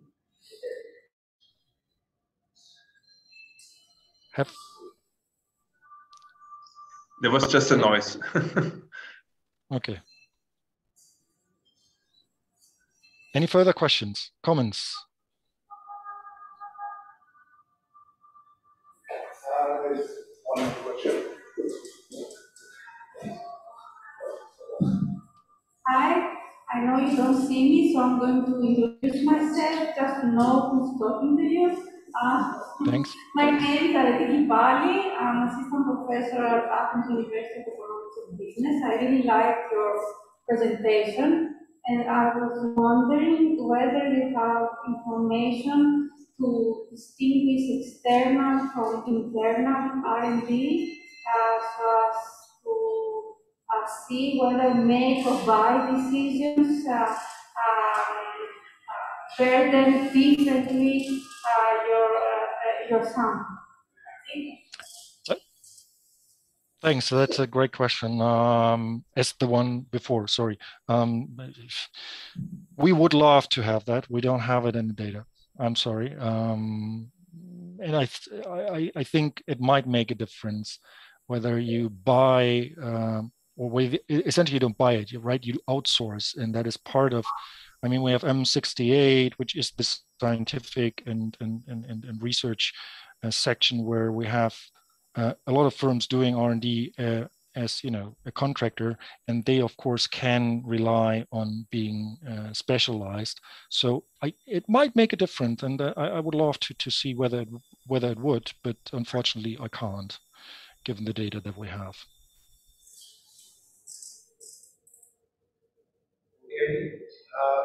And no further questions. Thank you very much, Alexander. Only the floor is yours. Yeah. Yeah. I will share my screen.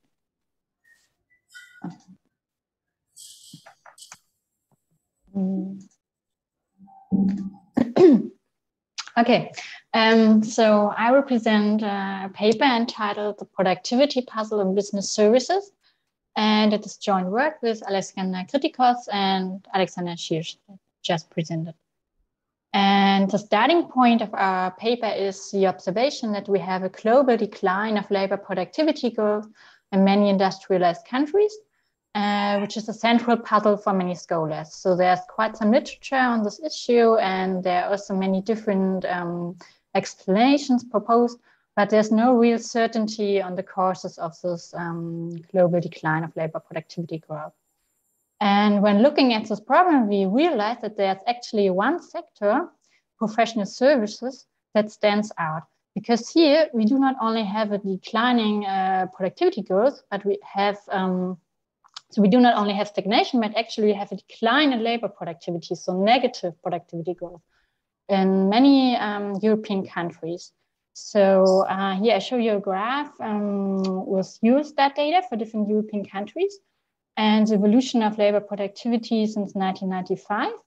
And Germany is a red line. So in Germany, labor productivity in professional services declined by about 40% since 1995. And Greece is a brown line. And so here we have the same pattern. So in Greece, labor productivity in professional services declined by almost 50%. So it cut half within 10 years, so between 2007 and 2017. And it's not only Germany and Greece, but it's also Luxembourg, Italy, Finland. So there are quite some countries who actually face this problem. And there's surprisingly little research on it. So we looked extensively for papers, but no one really seemed to have realized this issue, or there's no real discussion about it. But why should we take a closer look at it? Because this productivity decline of professional services has direct implications for aggregate productivity growth of the country. So the first channel is quite obvious. So aggregate productivity growth is an employment-weighted average of labor productivity growth in all industries.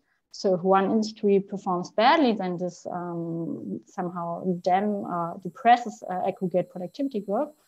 And so we did the calculations for Germany, and we can show that the productivity decline in professional services reduced the growth potential of the overall economy by 13% since 1995.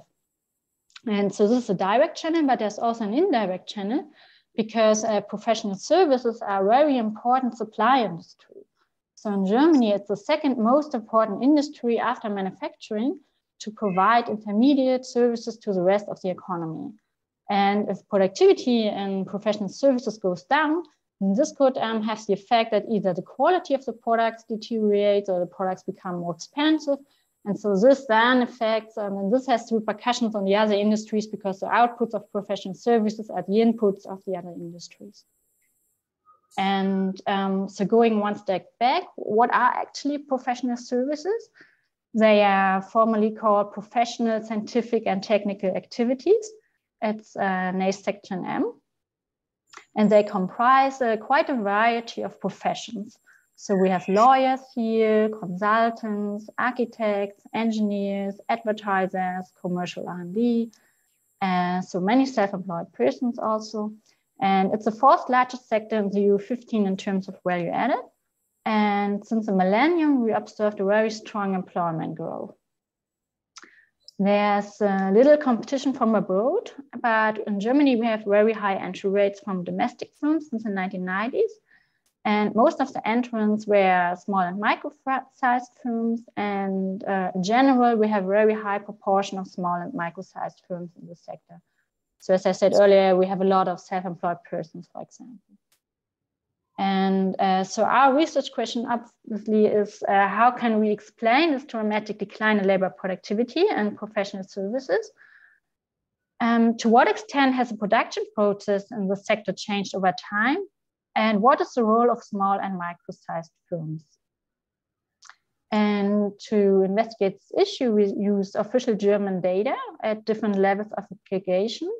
So we mostly use firm level data from an annual representative survey conducted by the Federal Statistical Office. And this firm level data is then projected by the Federal Statistical Office to the industry and sector level and published in the national accounts. And we partially also use this data from the national accounts, but it's all based on the same firm level data stemming from these official surveys. And so first we studied the role of micro and small sized firms, because as I said earlier, the number of firms increased quite a lot in the sector since the 1990s. And most of these new entrants were micro and small sized firms. So one could argue that the negative effect on aggregate productivity growth might come through the inherently lower productivity level among micro and small sized firms. And here I show you a graph to convince you that we indeed have this productivity dispersion between size classes. So the black dashed line is the productivity level of the large firms. And the blue solid line is the productivity level of the micro-sized firms. And the large firms have a labor productivity which is almost twice as high as the productivity level of the micro firms. So we indeed have this kind of dispersion. And so now to study the contribution of micro and small-sized firms to labor productivity growth, we decomposed labor productivity growth between 2004 and 2017 according to size. So on the one hand, we have the micro and small sized firms, and on the other hand, we have the medium and large sized firms. And first, in the first row, you can see that labor productivity growth in both size groups was negative. So it decreased both among micro and small sized firms and medium and large sized firms. But the between effect in the second row is actually positive, meaning that the changes in the firm population had a positive effect on productivity growth. So how can that be? Well, the fact is that although many micro and small-sized firms entered the market, there were also some large firms entering the market. And the large firms, they hire proportionally more people than small firms, so that there was an overall labor force reallocation from micro and small firms to large firms. And since the large firms have a higher average productivity level, the between size effect was positive. So to wrap up, the massive entry of micro-sized firms did not cause the productivity decline. And the next hypothesis that we checked were changes in the production process. So here we focused on vertical disintegration. And to do this, we compared two measures of labor productivity. On the one hand, we use the traditional measure, which is value added per employee. It's here depicted in the solid line. And on the other hand, we plotted the evolution of gross production value per employee, which is essentially sales per employee. And you can see that both measures decline, but value added per employee decreases about twice as much as sales per employees. And so what does it mean? So apparently we observed that vertical disintegration without adjustment of the labor force explains about half of the productivity loss since 1995. And so to give you more intuition on this development, it means that the firms increasingly used intermediate goods and services, but they did not adjust their labor force accordingly. So you would assume that if the firms use more intermediate goods and services and they reduce their own internal staff, but they didn't do this. And this is what then caused the productivity loss. So this is the first observation. And the second observation that emerges from the previous graph is that also sales per employees are decreasing. And so we already purged sales per employees from any price effect. So it means, or it suggests, that physical output by employee has decreased. And well, this is very difficult to conceive. So does it mean that lawyers or consultants have become more lazy? No, we think that actually this points to, or this can be interpreted as an increasing complexity of tasks that might create additional workload. And for example, this could come through increased government regulation. If you are an engineer and you want to build a bridge and environmental regulation has increased, and it might take you more time to build this bridge. So it creates additional workload while the output, the bridge, stays the same. But there are also developments that are unrelated to government intervention, like digitization and the internet age, that could also create additional workload. Because so on the one hand, software should not ideally speed up your production process, but on the other hand, especially if you're a bit larger firm, then you also need an IT department to look after your IT infrastructure. And if you have a website, you need someone to set up this website, maybe also to look after your social media account. So all this comes on top of your normal work, and you have to employ people to do this. And so unfortunately, we do not have any empirical data on this. So this is just a hypothesis that we suggest to explain this development. But we think that it would be very interesting to go deeper into that issue. And just for completeness, so we also check many other causes or potential causes for this development. So for example, we also looked at part-time work, because the official statistics, they measure labor productivity and value added per number of employees. And at the same time, we know that part-time work in professional services nearly doubled between 2008 and 2017.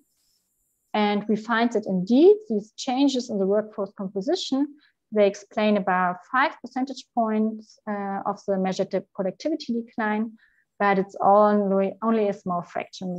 So the overall productivity decline was 37 percentage points between 1995 and 2017.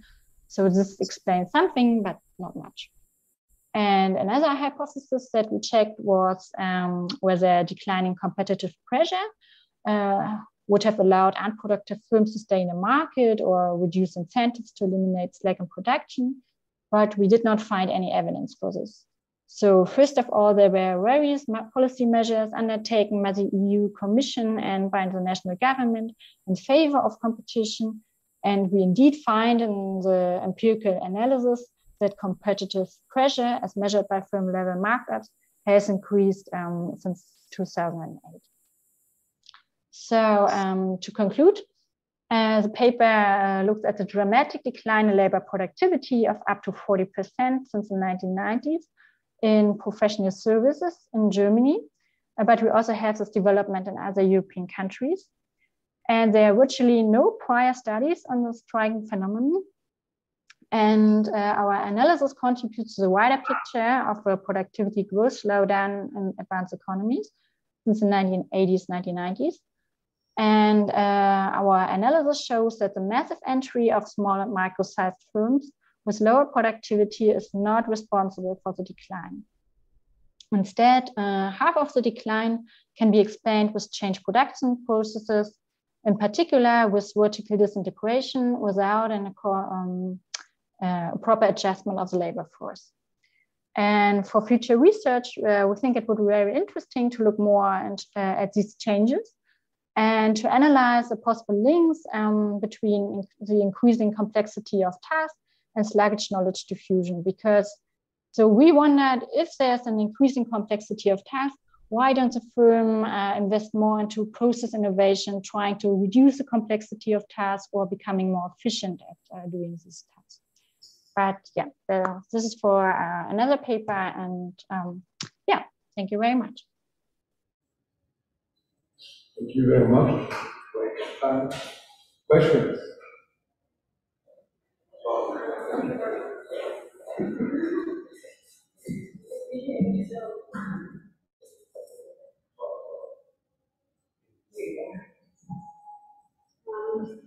Really interesting study, and also for Alexander, my name, because I didn't realize that you cannot see me and know who I am. So my name is Sara Rose. I work at the JRC of the European Commission. So both really interesting presentations. Caroline, I really enjoyed this presentation. I was wondering whether if you could offer, you could give us some reflections on the mechanism behind the vertical disintegration. My mind was going to the fact that maybe the increasing globalization, the globalized production could have been one of the determinants of this vertical disintegration, and that maybe part of the reasons of the slowdown is that fewer and fewer multinational corporations are able to organize their production globally, therefore increasing the gap between the superstar firms and the rest, going in the line of the work of Andrews, Chris Paul, and so on, the OECD people. But I would like to hear your thoughts on this. Yeah, so thank you very much for your comment. I hope I didn't understand everything, but so I think so one point that you raised is this kind of competition in this issue, that there are now maybe some superstar films that are like super perform and the others they somehow lag behind, especially because of this international competition. Yes and no. So the thing is that in that sector, at least in Germany, we have quite little competition from abroad. So so as I said, most are lawyers or architects or consultants. So this the markets are rather locally, and the second thing is also related then to like the intermediate. So yeah, the intermediate goods and services that they use is that they really use services from abroad, but that also this kind of input-output thing is also happening rather locally. So for example, if they set up a website or if they need some IT consultancy, we assume that they still use firms from Germany and that there's not so much international exchange in that kind of sector, but might be different in Greece, I don't know.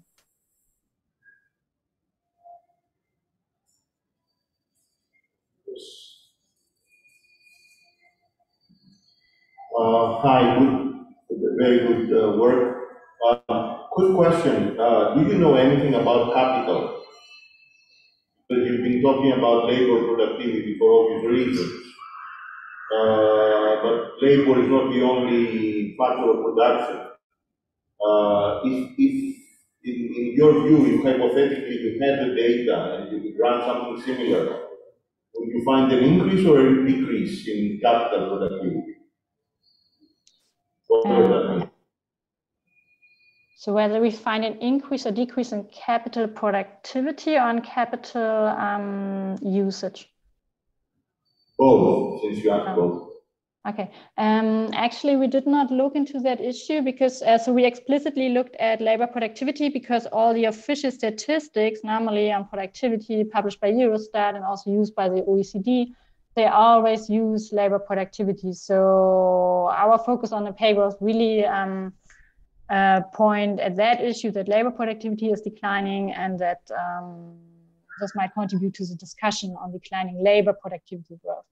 But yes, it would be very interesting also to look at capital. Yeah, we didn't do it. The only thing that I can say that then again, it depends a bit. I mean, we are talking about services here, and we already saw in the presentation by Alexander that capital is not super relevant to many service firms. And so the question also is here whether a lawyer or consultant, or what kind of capital do they use? They might use some IT infrastructure, but capital normally shouldn't be so important for their production process. But still, so we didn't look at it, and maybe there are still some surprising results. So yeah, one should definitely keep that in mind.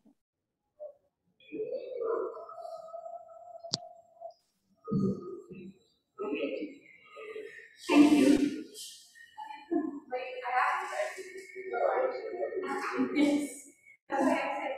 So hi, it's Areti Pali again. My question is about industry disaggregation. You talked about looking at NAS-M, if I saw correctly.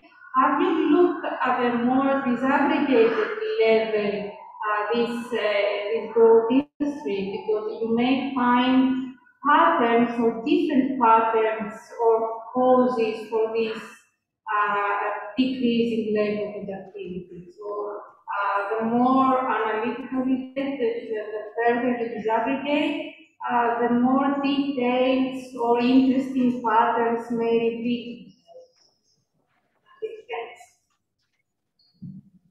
Yes. Okay, yeah, thank you very much for the question. Yes, indeed, we also looked at the more granular structures. So like at least 71, 72, 73, so at the next disaggregation level.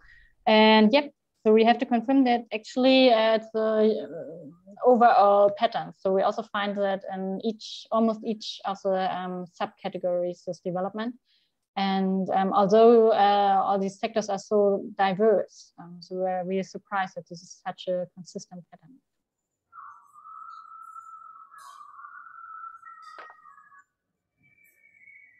Hello, my name is Benny Kramer. I'm also from the Joint Research Center. I have to confess I'm not really a proper economist, but I'm kind of economist, but I enjoyed very much all your presentations, both yours, Carolina and Alexander. Carolina, one question, only maybe stupid, heretic. Could it be that this decrease of productivity in the professional service sector might be partly also be caused by kind of increase of public investment or kind of consultancy? Or to put differently, would you have data to check what kind of share of the business of the professional service sector you are looking into comes from public funds? So as to say, competition not being lowered because the European Commission would somehow change the conditions for overall in the competition in the market, maybe on this micro level with regard to available jobs that are financed by public funds. No, I don't think we have data on this, but it's a very good point. Yeah, I don't know how we could find out like whether these firms receive some subsidies or some public. You mean also mostly in terms of employment, I guess. That's the point. So public subsidies for employment, the firms hire more people? The point being that the competition for certain parts of this, say for instance, consultancy business, should be reduced because you have regular funding of certain types of services for a certain category of firms are really exposed to a full competition. Okay. Okay. Yeah, no, yeah. Okay, yeah, so very good point, but yeah, actually we don't have any data because we don't know, yeah, like who buys the services or like the role of public funds in that. That's a good point.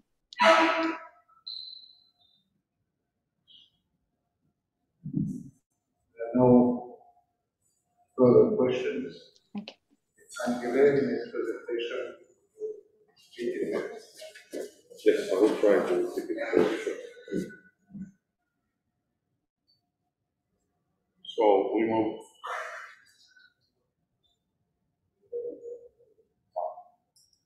I will present you, I hope in 10 minutes, another exercise. You already saw an exercise on CDM model, so I'm going to present you another by Alexander. So we took actually benefit, me and Yannis, of the knowledge of Alexander Kritikos. So this is another analysis on the Greek case. Thank you. A lasting crisis affects R&D decisions of smaller firms, the Greek experience. So this is a joint work by Yannis and Alexander and me. So I will, of course, tell you the purpose of the paper, the contribution that we feel that we have, that we offer to the audience, and the data and the method that we use.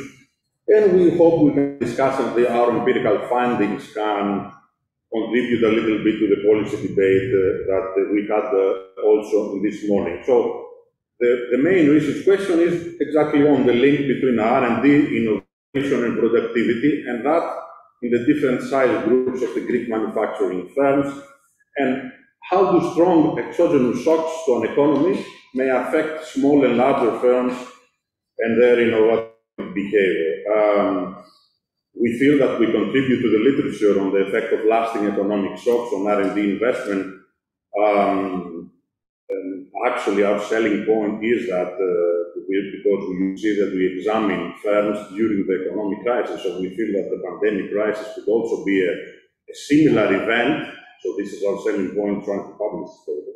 We hope we can convince the reviewers. We provide a systematic analysis on R&D, innovation, productivity, linkages for different firm size groups, and we consider, at least this is the first exercise for us, how a lasting shock can cause large economic imbalances in moderate innovator economies such as Greece. And this adds to the analysis on the effects of unique shocks, like the general financial crisis of 2008 that we consider here, and possibly this could also have some implications for the pandemic crisis as well.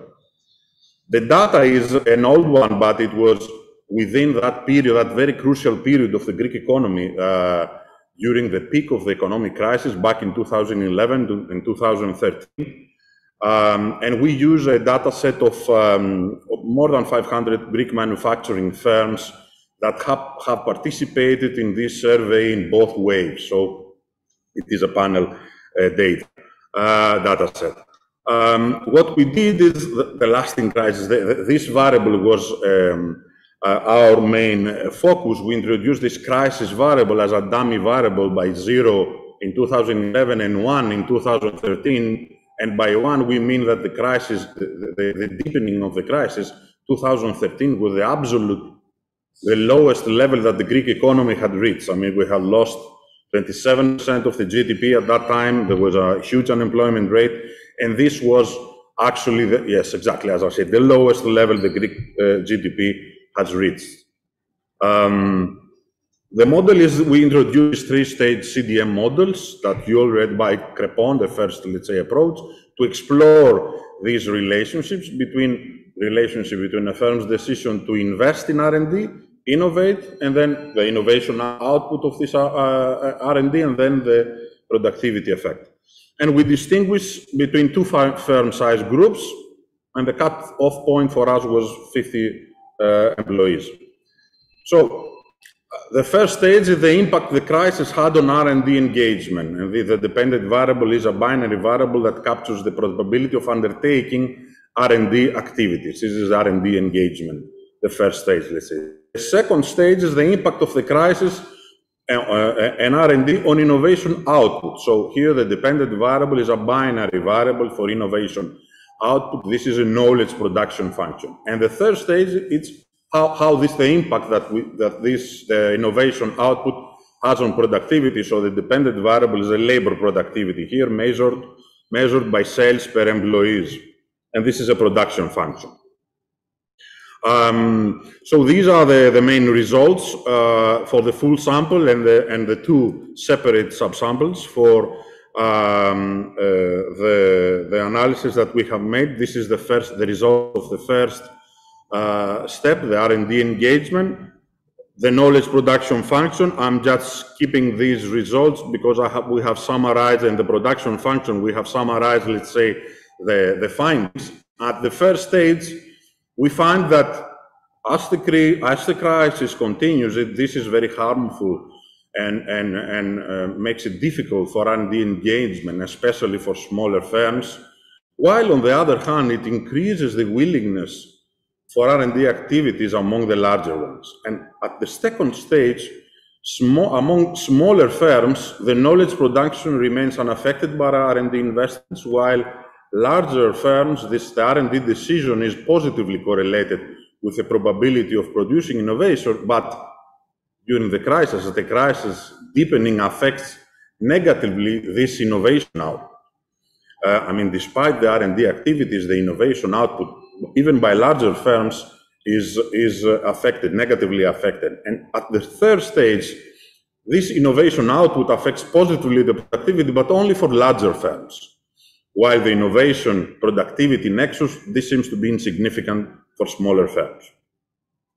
So let's say that what we can get, what we can learn from the first stage, that small and micro firms, the results from the first stage might be constraints, and they are. We understand that from the lack of resources due to all the problems that the small scale and the small size affects. And the crisis actually might create, we assume, a financial gap, which this leads them to reduce the R&D expenditures, which is the most, as we have also found other evidence, it is indeed or at least small firms consider this as a luxury item in the budget, and this is the first thing they consider that they can reduce when a financial gap is emerged. So they consider this as a luxury item. By contrast, the crisis seems to have pushed larger firms, which typically may have better access to finance and other resources, to continue investing in R&D activities.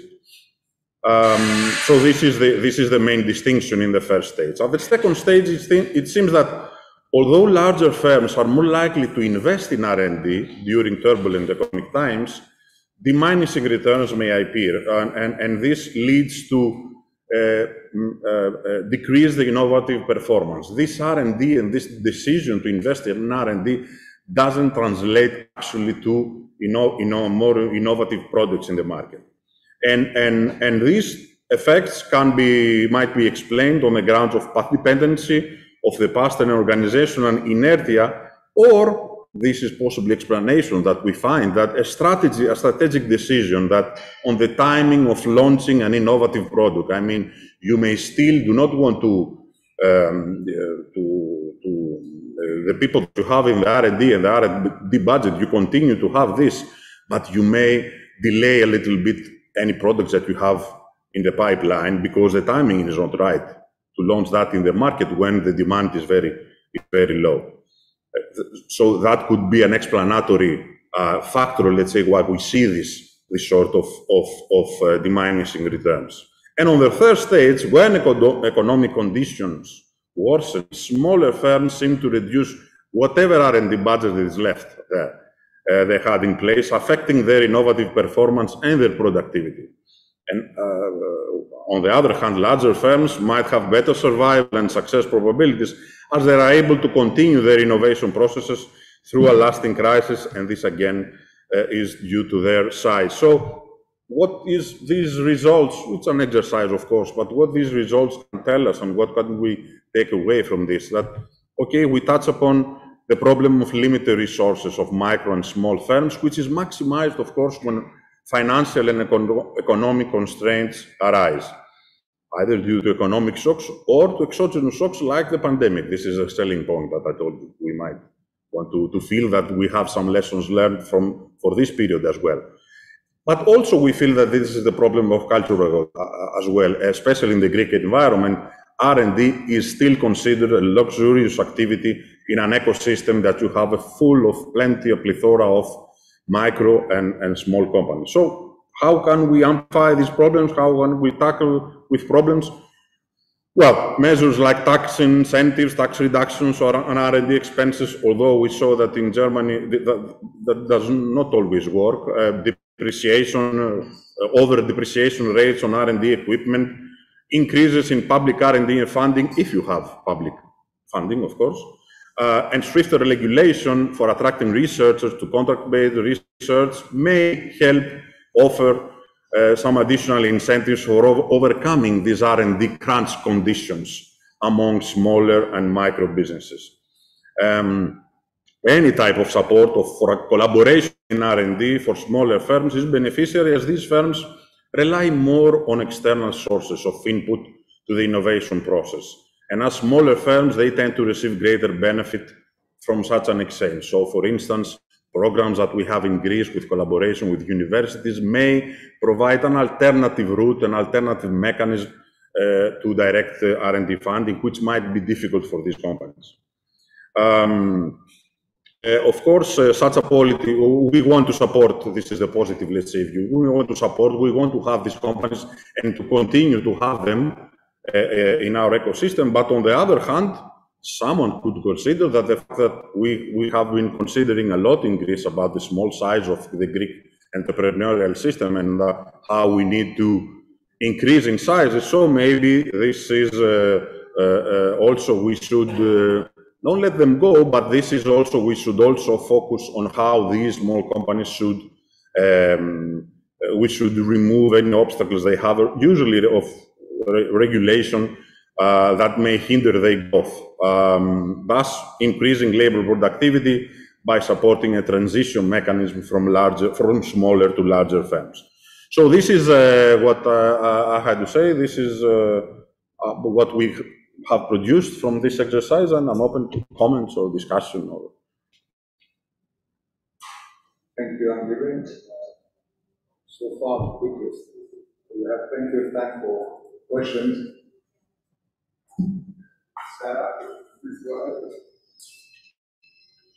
It looks like it's my document. it is. Really interesting. I have a provocative question for you.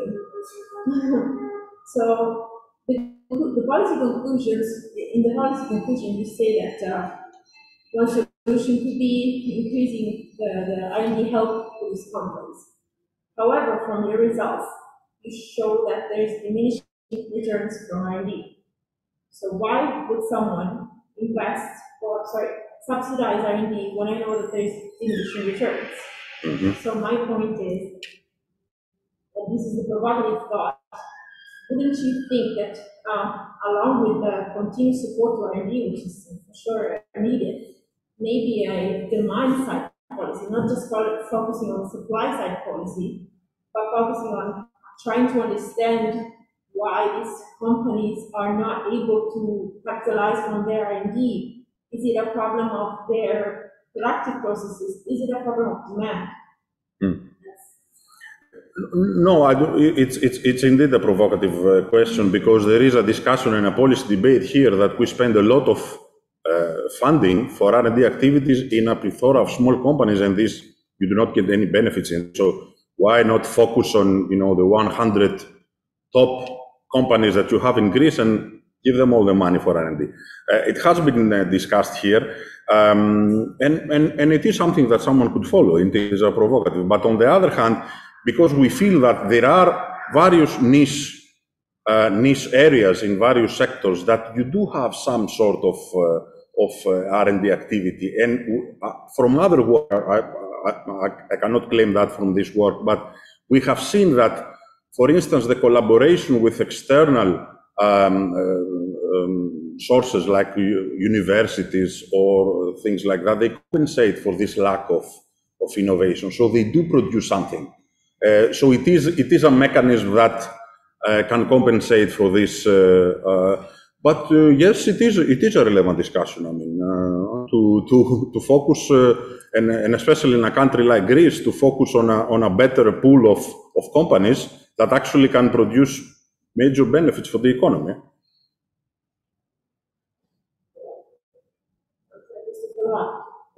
My point wasn't really just focusing on the larger companies, but rather from a research point of view, trying to understand why these companies are not able to translate their R&D efforts into productivity gains. So I'm not an advocate of making larger firms larger. I mean, for sure, that has some, from an employment perspective, for sure, it's easy peasy. However, to help those firms, given that from your results it seems, and it's not the first time you see these results, that they're diminishing returns to R&D, so there's something there. And so I'm just throwing the discussion into that direction. Indeed. I do not have how we can improve this process. Yes. Again, I would turn to would be to collaboration with external sources. It seems that they cannot translate this. Possibly they get some projects or some funding from programs that are there, but they do not translate this. It's just money that they are not translated in innovation. Yes, it is. You have a point.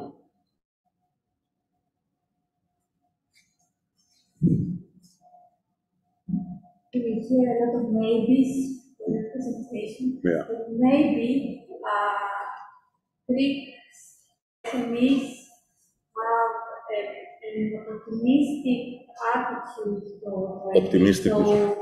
they take advantage of subsidies and R&D incentives to form one-night stand relationships, if I may say so.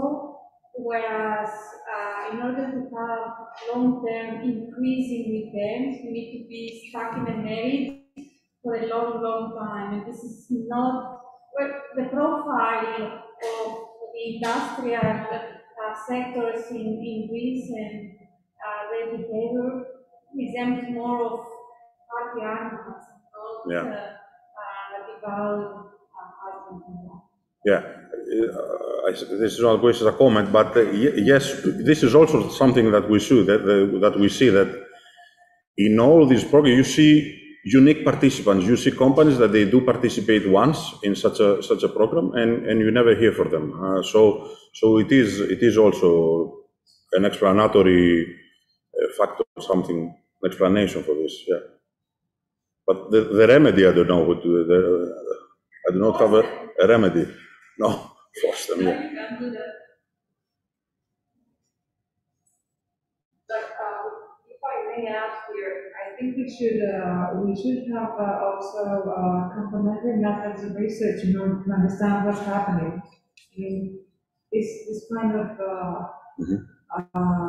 approaches, of course, help you see, yes, counter data, of course, but yes, in order to understand what's really happening and why they do not, or what they do, and what they could, perhaps some in-depth interviews could help.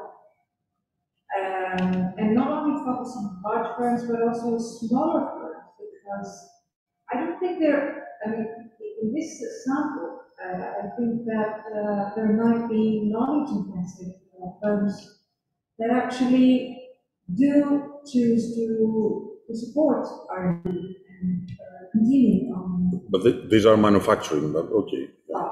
Yeah, more manufacturing companies.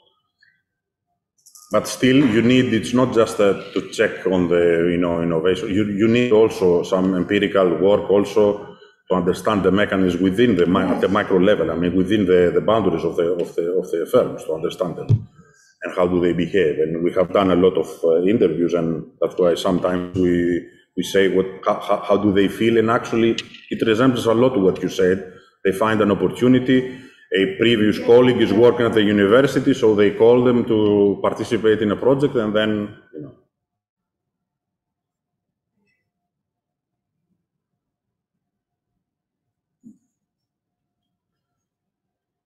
Any other questions?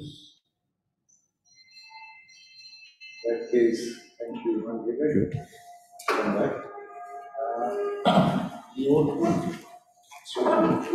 The other presentations, I think Ben and Sarah have swapped. Yeah.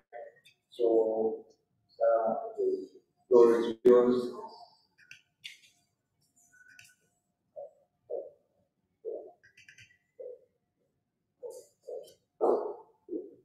About one of the key actors that is implicit, that we haven't explicitly mentioned, which is government. Okay. Give us a second to make it full screen. What? Yes, but it's not like this. Oh, okay. No, it is. So, let me make it happen. Give me a second to share screen. No, you don't go, you're here. I have some technical issues. Okay. This is your share screen, and this is your presentation. You choose up and down. You change up and down. Okay, you're ready. So this is a joint work with my colleague Benedict and the ubiquitous Alexander Kritikos. And as the title of the presentation give it away, is about the quality of government and the share of high growth firms in European regions.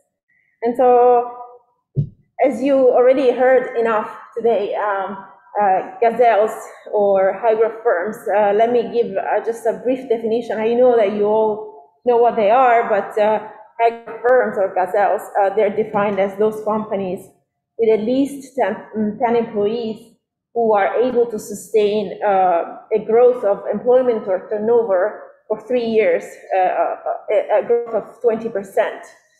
And so these gazelles or hyper firms, they're really high on the EU policy agenda, because even though there are just very few of them, about 4 to 6% of all firms, together they represent 50% of employment on average in Europe. So given their economic relevance, a lot of studies have been done trying to understand the characteristics of these firms, whether they're younger, they're larger, they're more innovative, they're more international, whether they're more present in some sectors or countries or not, and if it's even possible to understand what makes a firm become a high growth firm. And we've seen some of the study today here. And then there's another group of researchers which have looked at the local enabling conditions for this firm to grow. And so when talking about institutional conditions, such as institutional and framework condition, when talking about institutional conditions, why am I wearing this? When talking about institutional conditions, there is an extensive literature, which I'm not going to talk about today, that connects and links the quality of institutions to economic performance at national level and regional level. So, for example, in these two graphs, you see on the right a relatively recent paper from Rodriguez Pose and Di Cataldo that links the quality of government at regional level with innovativeness, and in particular the logarithm of the number of triadic patents. And on the left, you see, I just downloaded the data from Eurostat on GDP per capita. So it seems that the quality of government at regional level correlates pretty well with the economic performance. And so one could be curious in knowing what is the relationship between quality of government and the rate of high growth firms. So if quality of government is associated positively with economic performance, I'm pretty sure you can all imagine that there's going to be a positive association with these two. So it's a pretty trivial question, and you will be right. So this is the data that we downloaded, and we have data on the regional quality of government index, which spans from 0 to 100, and the share of high growth firms. So there's a teeny tiny Finnish island that seems to be an outlier, but nonetheless, the relationship is positive. It's positive and linear, at least in this case. And so, we're interested in looking at the relationship between a more general institutional setting, not just the quality of government, but a more general institutional setting. Do we know already something? What is the existing literature on this topic? And so the economists or Nobel winning prize economists North distinguish between formal institutional and informal institutions. So formal institutions are things such as regulation, property rights, statutory law, while informal institutions typically includes corruption, traditions, political ideology, religion, and so on. And so quite a few of studies have looked at the role of formal institutions such as taxation and employment protection legislation. And in general, results seem to point at a negative. The majority of empirical studies look at point to a negative relationship. In general, a more stringent regulatory framework is linked to decreased entry and decreased firm growth. However, there's a promising line of work by Kitching, a social scientist, that review and reassess this group of studies because he thinks that they neglect the full range of the regulatory effects on business performance. So the fact that businesses perceive regulation as a burden does not fully match with the real direct and indirect impact of regulation of firms. So, for example, think of intellectual property law or competition law. These regulations indirectly and directly impacts greatly the firms. They are able to enter an otherwise monopolized market. And they're able to protect their very precious innovation thanks to intellectual property rights. Moreover, these studies in general, they look at the homogeneous effects. So they consider the impact of regulation affecting all firms at the same time. So they do not look at diversified effect, for example, as we do by region type. And there is also a study from Neil Lee that actually looks at the fact that high growth firms compared to other firms seem to be less sensitive to the effect of regulation. So they perceive regulation less of a problem compared to other firms. So as for the role of informal institution, there's a much smaller set of studies that look at the link in particular between corruption and firm growth. So in general, we see that corruption is a constraint for firm growth. There's no doubt, there's no ambiguity in this. But it seems that corruption could be mitigated by, for example, individual social network, meaning who I know. If I know someone, maybe that stakeholder could help me grow. Or corruption mitigates the negative effect of taxation. And so there's few more of these studies, but in general, there are not many studies that look at the interaction between formal, such as taxation, and informal institutions, such as corruption. And so our study lies in between the interaction between formal and informal institutions and complements this very scant but growing literature. And in particular, the aim and novelty of the paper is that first we look at the direct effect of quality of government on the share of high growth firms at regional level, but also we analyze the effect of regulation. And in particular, we look at labor market flexibility and product market regulation on high growth firms, gauging for the effect of level of quality of government. So basically, we look at this effect of regulation on high growth firms for different groups of regions according to their level of quality of government. So for the rest of the presentation, I will just quickly go over the data, which is open source. It's publicly accessible, the results, and then I offer some conclusions and some insights for policy. So for the data, the data from on share of high growth firms and the entry and exit, which we use to calculate the churn rates at both regional and aggregate sectoral level, comes from the Eurostat. The regional quality of government index comes from the QOG Institute, the Gothenburg, I don't know if I'm pronouncing it right, University of Gothenburg, something like this. The labor market flexibility and the access to capital are calculated as indices using data from the World Economic Forum. Product market regulation is the OECD REG impact, which is basically a derivation using the product market regulation of the OECD. It's basically taking the indirect impact of regulation in markets such as electricity, energy, telecommunication, and transport, and see how sectors using these services as intermediate input are affected by this regulation.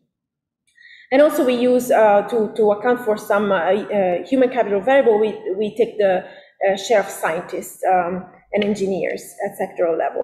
And so with this data, we construct a sort of panel for 10 years, from 2008 till 2017, where the panel dimension, so the cross-section is basically the interaction between the region and the unique combination between a region and sector. So the methodology is just a regression. So we have as I said, the share of high growth firms in region R in sector J at MT depends on the quality of government. The regulation, as I said, we take labor market flexibility and product market regulation, and then we use some quite established control variables such as the share of scientists, so some human capital variable, the access to financing, which just seems to be one of the most relevant variable for high growth firms, and the churn rate. And then, as I said, we use the moderating effect of the quality of government, which means that we just interact the quality of government with the regulation variables. But also we try to go deeper, and in particular, we look at more nuanced regression by level of quality of government. And from a methodological point of view, we use, of course, fixed effect panel estimates, but we also control specifically for the endogeneity. For the endogeneity problem, in general, this is a very common endogeneity problem where you're trying to link institution with any economic outcome, because there is a reverse causality problem. And so we, for the moment, we didn't come up with any clever instrument, so we adopted the heteroscedastic-based approach, and also the two-stage GMM or two-stage least square. However, we are working on including a much better instrument, which is the literacy rate. There's a paper from Tabelli in 2010, which looks at how the literacy rate in 1880 seems to be really nicely linked to the quality of government. However, it's not correlated with the rate of high growth firms, so it's an ideal instrument. And it's been recently used by the paper of Rodriguez Pose, which I mentioned at the beginning. So I will just show you the results of the two-stage GMM, because there's no difference between the heteroscedastic base and GMM. So in the first column, you see what you would normally expect for the regulation. So first of all, the first cell shows that there is a positive association between the quality of government at regional level and the high growth firms. But also we find the classical negative effect of product market regulation and the positive effect of labor flexibility, meaning that if you're very flexible in hiring and firing redundant workers, you have you grow. There's a higher chance to have more high growth firms. And then the rest of the control variable, they have the expected signs, so more scientists, more dynamic markets, more access to capital are all good for our outcome variable. Now, column 2 and column 3 are what is interesting to us, that we see that in column 2, it seems that it's a positive interaction, which means that the quality of government offsets the negative effect of product market regulation. And in a similar spirit, in column 3, the quality of government offsets the positive effect of flexibility. And so when we look at this into separate regression, so we take 4 groups of regions,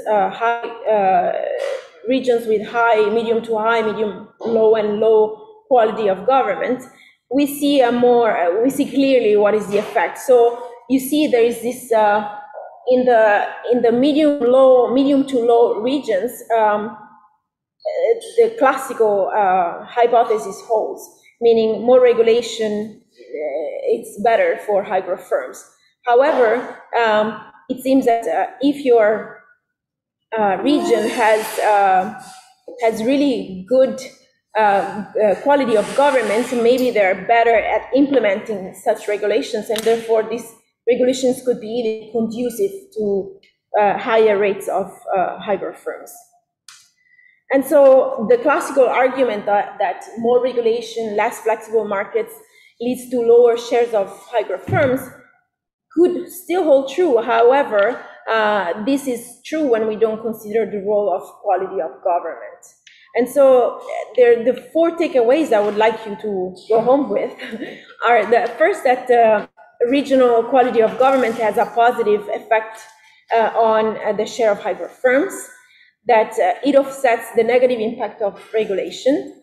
Less labor market flexibility seems to be favorable for regions with high quality of government, and this could be due. There's a literature, I didn't want to include one of my articles, but there is a literature that shows that less flexible markets could be helpful in retaining human capital, meaning that if workers do not feel threatened to lose their job every day, a company may be better suited to train and keep the workers and increase their human capital.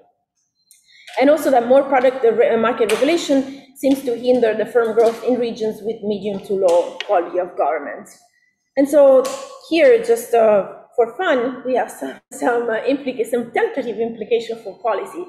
So the first obvious policy is that the classical one-size-fits-all regulatory model does not work, and so we shouldn't just look at the homogeneous implementation of regulation, but also we should really pay more attention at the quality of administration.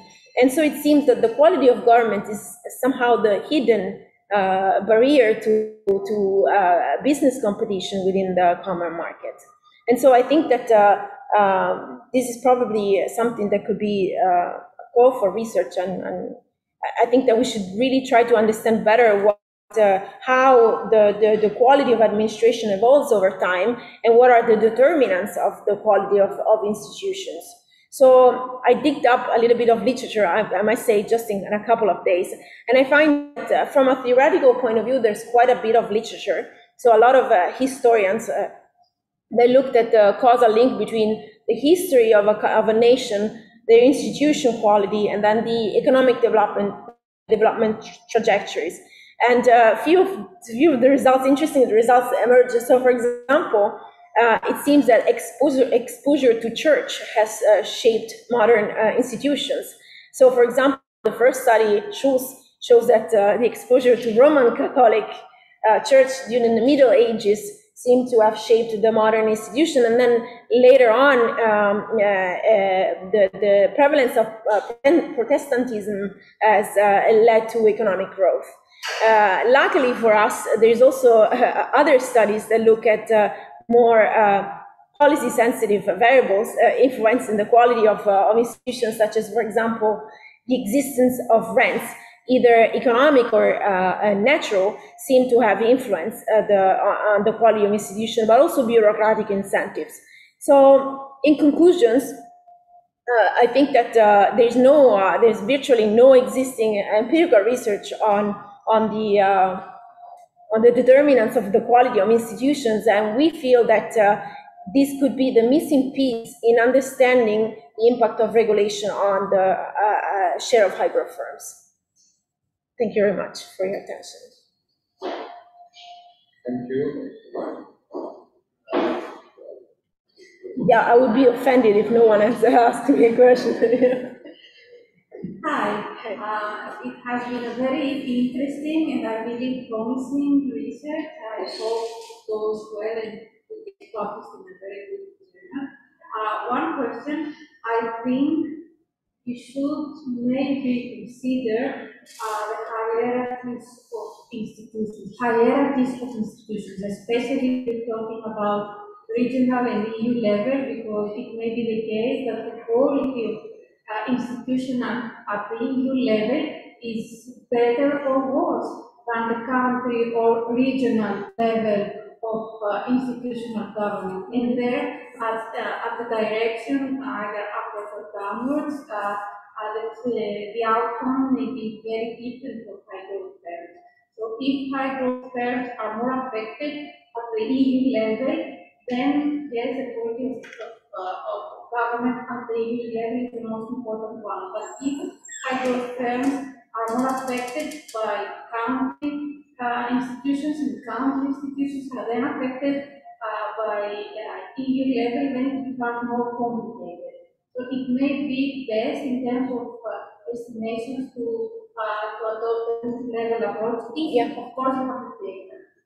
No, I mean it's an interesting. Yes, I think it's a valid point, and rather, I mean, not only I can do multi-level estimations, but I could address it with variables. So there are at national level, there are a lot of actually there are more data at national level. So yeah, thanks.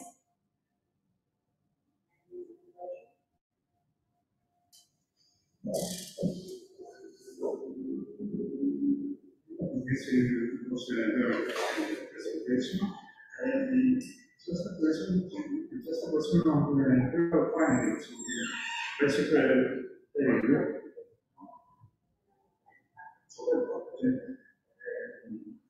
how do you explain what type of coefficients in the variables of primary interest in your analysis? The regional groups, expansion regional groups, it's a matter of scaling. Come again? Can you? I cannot. It's a matter of scaling the way you measure this historia. So I see some coefficients 4.7 and 3.3. So in the medium low, in the low regional groups, right? And right. In the medium high, the coefficient is below 1. Right. So how do you explain these very high coefficients? Okay, so if I will rephrase to make sure I understand your question. So you would like me to give you an interpretation of the change in sign and the magnitude of the coefficients for these 4 groups of regions? Yes. I'm afraid that perhaps maybe a problem with the scaling in your Yeah, sure. I mean, at the moment, I'm not. I was really careful in not giving you a concrete interpretation of an increase of PMR of 1 corresponds to, because these are just the coefficients are not the marginal effects. If these are the coefficients, at some point I will derive the marginal effects. For the moment, I just wanted you to focus on the sign of these coefficients. That's all it matters for me. In general, being trained econometrician, for me, I do not believe in point identification. I believe in set identification. So for me, there's no point in really interpreting the point estimate of any regression, especially linear regressions. So for me, from an economic point of view, we just need to know whether it's positive or negative. It has a positive or negative. If you really want to be even nitpicking, for example, the difference between the coefficient 4.7 and 0.7,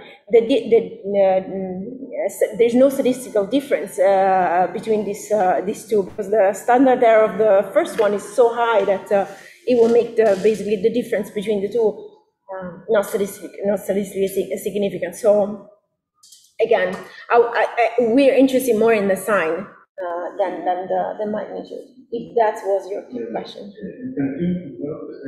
Also, did you perform some overhead cost estimations for the semantic? Some cost estimation tests. Yeah, of course. Like, yeah, we tested in the endogeneity. Yeah, we tested the endogeneity. Of the instruments. Yes. Well, the appropriate of the instruments, yes, we have. For example, you see here the Sargent test. This is the overhead identification test. It works really well for 3 groups of regions. Doesn't really work really well with medium low. However, it's also one of the smallest sample. Again, as I said, we do not have, from a conceptual point of view, it's really difficult to find the perfect instrument for the quality of government and regulation. So that's why I was mentioning here that we are now thinking of using this indicator from Tabellini, this instrumental variable. However, we used we used just simple fixed effect. We used heterostatic base and 2-stage GMM. So the results seem to be really robust to any estimation technique. So we think that more or less the results are there. Whether the coefficient changes in magnitude, I'm not worried. What I'm worried is that if it changes sign. So yeah, no problem.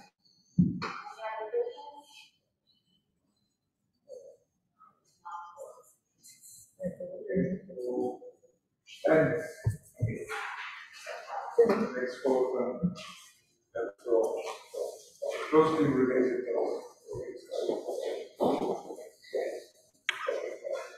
Give me 1 second to open your presentation, please. Sure.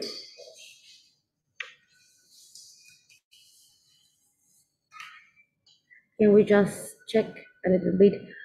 Here is, yes.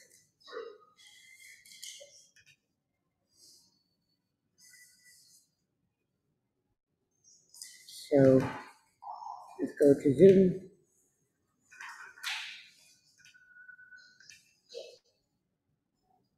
You're ready? You're going right, left.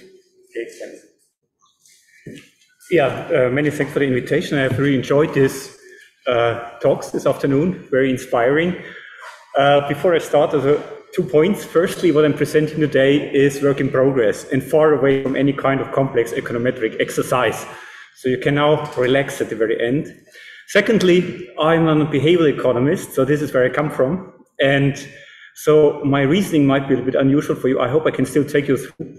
And thirdly, what I'm presenting today actually was born as a thought something like 8, 9 years ago here in Athens when I was running experiments on tax compliance behavior. So let's get started. Quality of public administration seems to play a role.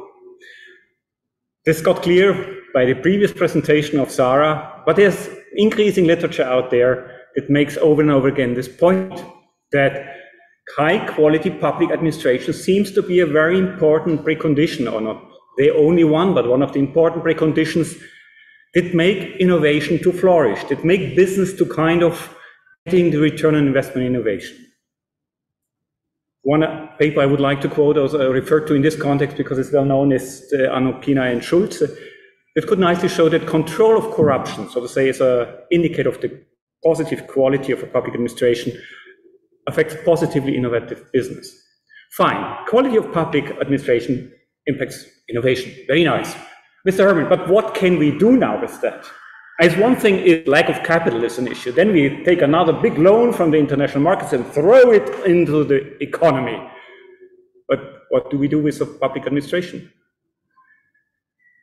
There's little out there, as Sarah already stressed. And so let me again go back to the existing literature and what they look into if they want to check what makes regions, countries to have a high quality public administration. They would usually go to instrumental variables which are relating back far into history. A nice paper here, Keter and Rodriguez-Pose from 2016, where they looked across Europe, the factors affecting economic growth at the regional level. Geographic factors were institution quality, or in terms of quality of public administration. And let us look together again into the instrumental variables they're using. Whether the region belonged to the Chalaman Empire, whether a region belonged to the Roman Empire, early Christianization, number of kingdom changes, actually is kind of number of murdered kings. So what does it tell us? I mean, this indicates that quality of public administration seems to be something that is really kind of almost in a historic trajectory. Policymakers could make little about it. Well, I would like to challenge this point of view with a behavioral, at the same time, standard economist point of view. I would argue, well, high quality administration should not be so much an issue if public administration has an incentive to do an excellent job for citizen and business. Once it pays off to do a good service, the impact of historic past might not anymore be so much an issue. No? You might ask, fine, Mr. Herman, but where should we get the incentive from? Will you want to have a privatization of all public services? No. There's something else I'm referring to. Incentives in terms of revenues from taxes. Because taxes, actually, yes, they are kind of two-sided sword. There's two kind of different incentives. It works in the incentives of the taxpayer, who usually does behave in a way that he can reduce the tax burden, yes? On the same side, on the other side, we have the public administration, the public authorities, which have the incentive to do what they can to increase tax revenues. And now I would like to get you through a small thought experiment. We're talking, now this in the next slide are about a country, so to say, two models of countries with the same tax rates, the total of taxes paid being the same. And the first country is an abstract one. It doesn't exist, something like that doesn't exist as far as I know. No, there's one exception actually, but it almost doesn't exist worldwide, where all the tax revenues would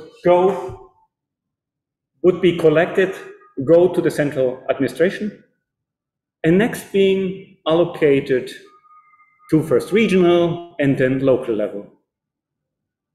You all know this, most good economists, there's good rationale to do so, the economy of scales for the tax collection, higher personalization, and so on.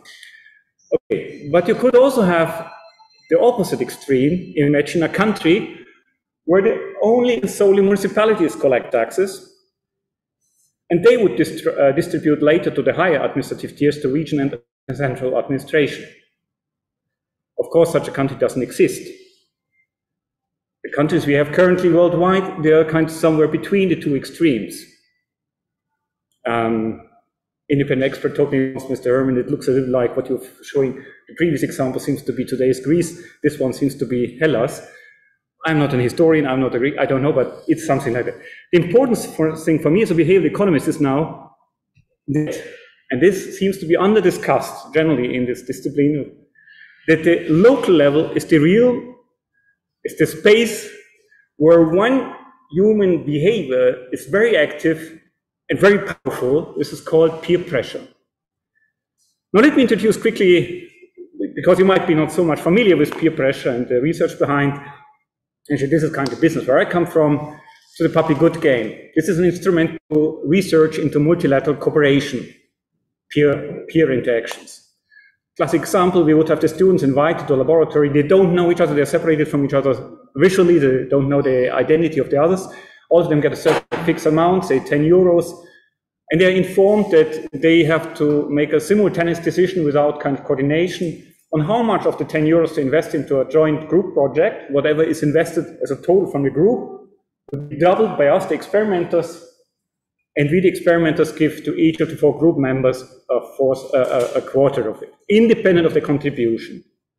So quickly, I don't need to have lead you through the game. I guess you quickly realize that the social efficient payoff would be all 4 invest fully.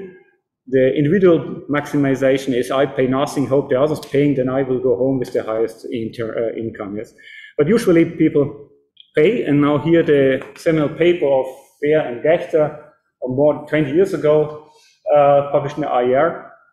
So having this kind of setting 10 times in a row repeated, once in a so-called stranger setting and another partner setting. So stranger setting is here referring to a situation where they each round change the partners, while the partner setting is that they would have the same group partners over the 10 rounds, but the group partner, so they would have the same identity, but again, they would not know exactly who in the room is here. So it's still an anonymity environment. And it's very important, this experiment was conducted in Switzerland. They would then add a so-called second stage after each round, where the group member at their own cost can punish each other. It would cost them, say, €1, and the punished group member gets €3. And this punishment in Switzerland is usually, this opportunity is in general used by those who have been contributing to this public good, have been cheated by others which had made low contributions, at least perceived cheated by those who made a low contribution. And so they would kind of, in this punishment stage, take the money and reduce the income of those who have not contributed as much as they did to the public good, to the joint project, so that they lose the income and they learn, the Swiss learn it the lesson very fast. Cooperation goes up highly. Now, when we did the same experiment across different locations, and we would run the same experiment, this was in 2006, I think, or 7, also say in Athens and in Istanbul, with this punishment possibility, we would observe that the outcomes were very, very different across societies. At least the location, not societies, very important, locations. So having the same economic experiment, the same incentives, we find that the average in terms of currency, experimental currency unit, income after the experiment per participant would be 5.7 in Athens and 18 in Boston. The same economic incentive structure generating almost a differential of 400%. And now some of you might think, oh, Mr. Hamid, look, this is exactly here, it's the institutional, the heritage of history, the missing Roman Charlemagne Empire, whatever, yeah? And I would like to say no. Let me, if you, do we have the time, or is there any? Okay, then good in time. So let me quickly explain why we have this difference in outcomes. It's solely and simply explained by punishment behavior. So what the graphs here shows you is the average of punishment that you would get for deviating from the punisher's contribution. So imagine here on the left side where it's green, it is about those who contribute significantly more, 10 to 20 units more than the punished one. The yellow, so it's the cooperators, the good guys. And you will see on the right side going the punishment of those who have contributed less than the as they have contributed less than the punished subject, who they punish. Yeah, and you would see that with regard to the punishment of the cooperators, those who contribute more or less the same to the public good, the punishment pattern is very similar across the locations. We have a slightly significantly different difference, but it's not very striking. When we go to the side of punishment of cooperators by the free riders, there's a huge difference. So again, just to strengthen the point that some of you might think, see, this is the heritage of history and this is why a formal institution cannot work. And I would like, there's some unpublished work, so that's why I want to run through it quickly, and please don't refer somewhere else to it. A very nice research done by Alonso and Gechter in Granada in Spain, where they could show without students, they were first in the normal treatment as I showed you, and then they would add another treatment where the participants at the beginning just would shake hands and look into each other's eyes. 5 seconds, nothing more. And here quickly, I don't go for the details on the cooperation behavior, but on the punishment behavior, you see that instantly this, what we have labeled at the time antisocial punishment, or the punishment of cooperators by the free riders, is going down substantially. So it makes the cooperation much more efficient. And now we are back to let me pull you back now what I said at the beginning, now of a state which is based on municipalities, where we are exactly in this shaking hand situation, where we look into each other's eyes. What are the implications now? It means that only on the local level, and I would be extremely grateful if you all took home this as a message from now on. If we talk about fiscal federalism or policy measurements on innovation support and so on, please take in the first place the local level. Why? Because only on the local level you have peer pressure working. Only the local level, we, the actors, the business representatives, micro, small and medium-sized business, the local administration, the local capital, it might be the rich Antonopoulos somewhere in the corner. We are peers to each other. We watch each other. We know each other. We have a reputation. We look in our eye. We can do informal stuff very efficient and fast. And what are the incentive mechanisms? So if it's locally paid tax, you may be mayor of whatever political background. You might have whatever historical heritage carrying with you. It doesn't matter. After a few months, you start realizing, I have to do what I can to get my local business, and it refers to the little one who has only 5 employees as much to the big one with the 200 employees. I have to get them to grow. I need a very fast, efficient local administration, which is helpful quickly when it's about land issues, so work permit and stuff and so on. Vice versa on the other side, the taxpayers, and this is also, please keep this in mind, that in the moment you know now this local road or this this event or this is paid by my money, would get the local population automatically more to control much sharper what's happening. It's coming self-enforcement of high-quality administration. You will not accept, as a local taxpayer, being treated in an inappropriate, not efficient way by a local staff of the local administration. You have bottom-up the machine to proper high-quality public administration. And let me now quickly, because this is also very often overseen by colleagues, why are municipalities so important, particularly for micro, small, and medium-sized businesses?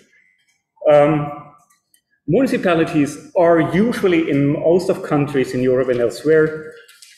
Yeah, okay. The part where regulations are executed of the national, EU, whatever level.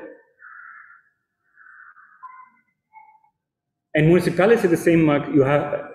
This is the realm where you have the local networks, the peer pressure. So if it's oriented the right way by the tax incentive that's provided, then it becomes efficient. Now, what I told you now, and this is, I'm telling you really fresh out of the pot of research, it's all hypothesis. We have to go for evidence.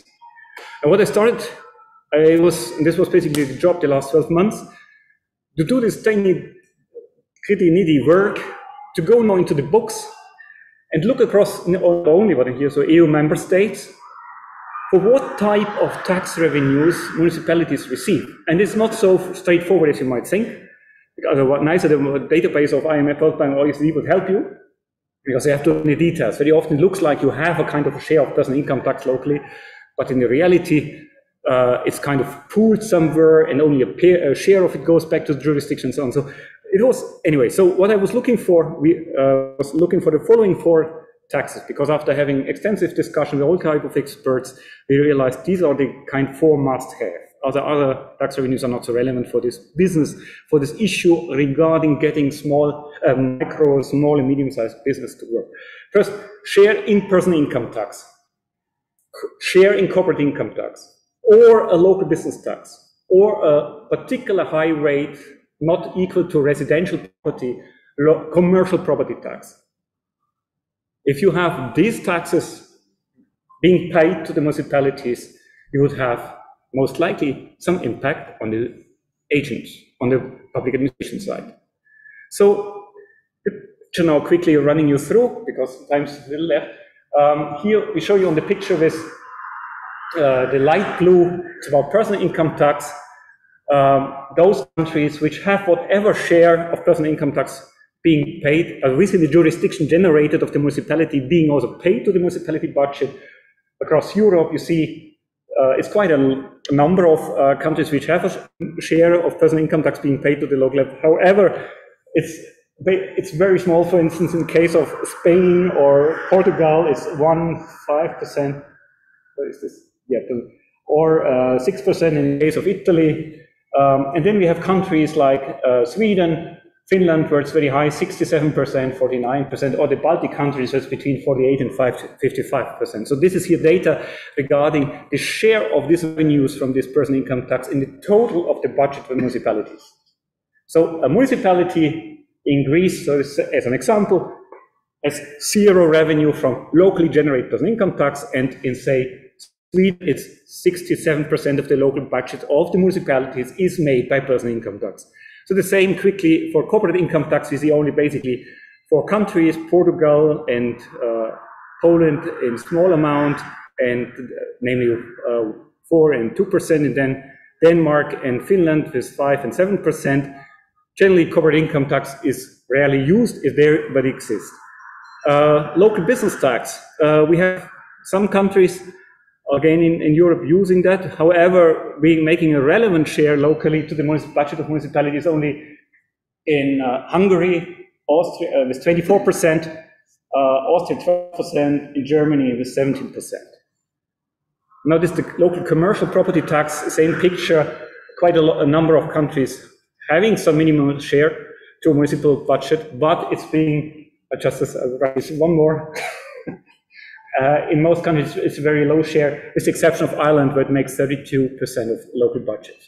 And now the total picture, aggregated, of all the 4 types I just showed you, quickly countries in yellow. These are the EU member states where the shares from this, what we call now award compatible tax revenues to municipalities, awarding efforts of the local municipalities to get their business to grow, being below average of all EU member states, and the blue ones are the countries where it's above,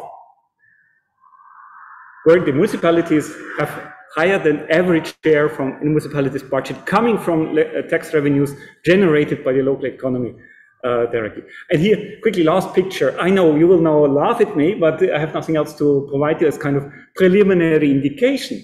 So what we are looking here, we compare for the last 5 years before 2019, average GDP growth for these two categories of EU member states. And what you can see is that the EU countries that have a share of award-compatible revenues from these four taxes below average, and 23%, is 2.34%, the average GDP growth, and those award of those countries which have a revenue above average, equal out average, is 3.75%, significantly higher. If you go for a conservative test, we did a Mann-Whitney test to be on the short side, it would be 2% level.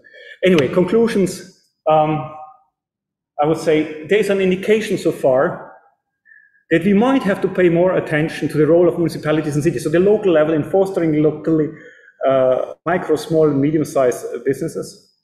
When they see potential direct award increase in revenues for tax earned from these types of businesses, that they will quickly intrinsically, not intrinsically, but incentivized to develop high-quality public administration. Issue now how to prove causality. You might know fiscal structures are extremely conservative. There is almost no structural change that would help us in something getting to causality. When whoever has an idea, let me know, or do it yourself. I'm happy whoever spreads kind of the gospel on this issue. And otherwise, thank you for your attention and have a nice evening. Thank you, Ben. Questions? Since Ben has been big of the time. So, before asking you a question, I really need to make sure I understand something. Because I am as far from a behavioral economist as I'm far from home. So, could you go, I don't know, some slides back, where you should, no, I need to think it's around that on the left is green and on the right is yellow. And there are some on your experiment about, that one, the after. Yes, okay, so first off, I need to understand this very well, because I'm not sure I did. Mm-hmm. So on the left, you have this punishment. Can you explain me this graph again? Yeah, with pleasure. No, thanks, a very important point. I have been rushing through it so quickly. First, the lower figure shows you the punishment, the average punishment from the punisher versus the punished subject for the different types of deviation in the standard setting. So students come into the lab, don't know each other, sit behind computers, make the decisions. Yeah. So you would have here on the very red one would be a deviation of the punisher between -10 to -20 from the punished subject. So you have contributed, imagine 20 tokens, currency units. This is the maximum. I would have contributed 0. So I'm a 20 tokens free riders versus you. But I would punish you. This is the average punishment is here the red for between 10 and 20 for extreme, the punishment of extreme free riders versus cooperators, so to say, yeah? Probably it's because I'm tired. Can you dumb it down between the top and the bottom, which would be the more desirable? So, yeah, exactly, sorry. So the lower level is referring to an anonymous situation. It is kind of between where we don't know each other, we don't shake hands, we haven't seen each other into the eyes. The other is referring to an experimental setting where people just get a second to shake hands, look into each other's eyes. So they understand physically with whom they are interacting. This is what I meant locally. Yeah. And which one would The anonymous, which one would lead to a better outcome? The anonymous or the non? Sorry, yeah, of course, the better outcome, I didn't know because I don't want to stare research and I just want to make it. The better outcome obviously comes out in non-anonymous setting, because as you can see, this antisocial punishment, as what we call antisocial punishment, and the punishment of cooperators by the free riders is substantially lower. I mean, this almost disappears, this type of punishment. Because both of them got half down, they got half down. So you have basically significantly less punishment of cooperators by free riders. Keep this in mind. So, and this makes the whole machinery of cooperation now work. The issue why in the anonymous setting, where they don't know each other, cooperation goes down the river, so to say, is that we have this massive chunk of what we call as antisocial punishment of cooperators by the free riders. I think I understand. So that's why you think that this neighborhood fiscal policy would work, because you basically know who's in the municipality, let's say. Exactly. At the local level, and so exactly. You want to screw over your neighbor. So what, if I may put it like that, I mean, please don't quote me, I don't know how it is, but the point indeed that I would assume that we might have an issue that in some societies we have a historically whatever heritage, that for whatever reasons we don't trust strangers. We don't go with a Swiss student doing the experiment, doesn't know the other by name, but he has a baseline assumption they're good to each other, they're good intended, facing trust and behaving for a need of trustworthiness here. And we might have in other societies, for whatever reasons again, an issue in the social interactions between people who don't know each other. They meet each other with a predisposition of distrust. And in this context, I would say this is what I think there's possibly extremely powerful tool, that going back to say and allowing the fiscal structure where we learn this mutual responsibility might be a solution. That's what I'm saying. I understand, and now it comes to the question. Okay, thanks. So the question is, I do understand, and I believe that I still believe that there will be regional and national differences, because if you know your neighbor and this a mechanism will come in place, one thing is that you know who are you going to take the money from the municipality in Sweden, and the other thing in Italy. I already know that in Italy, if it comes at the local level, there will be some sort of favoritism. And yet again, this history of corruption or bribery at the local level will still be in place. That's my comment. That's it. So I would like to reply to that. Nobody, except for now, I can't prove it. There's good reason from an experimental economist point of view to argue. I didn't want to go in that because it was more sensitive and it would be, yeah. There's good reason to assume that this current, what you find as corruption behavior is a logic of rent seeking. So it's triggered naturally by that you have exactly this top-down distribution of funds.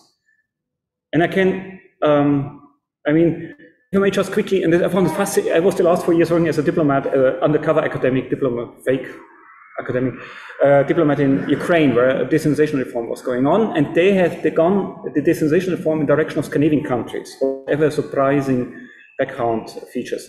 So they would set up at the local level municipalities, they would get 60% of locally generated personal income tax. And I watched it with my own eyes, traveling across the countries for 4 years, because then last year couldn't. How in these new municipalities, once they got the 60% personal income tax, it was amazing to see how quickly the agent changed the behavior. The mayor told me in the second evening after the second pint of beer that he was basically calling it by name, saying, well, I can't anymore sell services. They beat me up. Because they beat you up, for sure, because they have money. We pay you taxes. No, don't ask now for a single cent more. Deliver the job. And this is my, I hope very much that we will be able to get more data from Ukraine, because it's basically as understood, currently the only case that might allow us to get sufficiently fine-tuned data on to making something close to causality. But here, being assured, really, there is no heritage of history when in a moment you can look into each other's eye, and it's about your own money.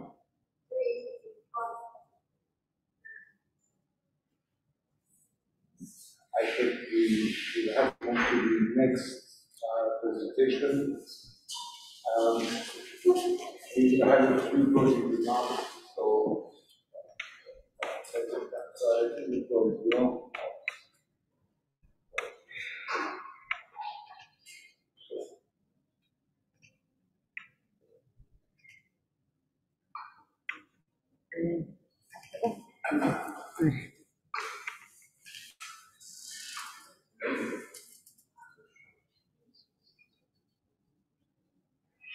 Yeah. We're making now the share screen. And you can start your presentation on right and left.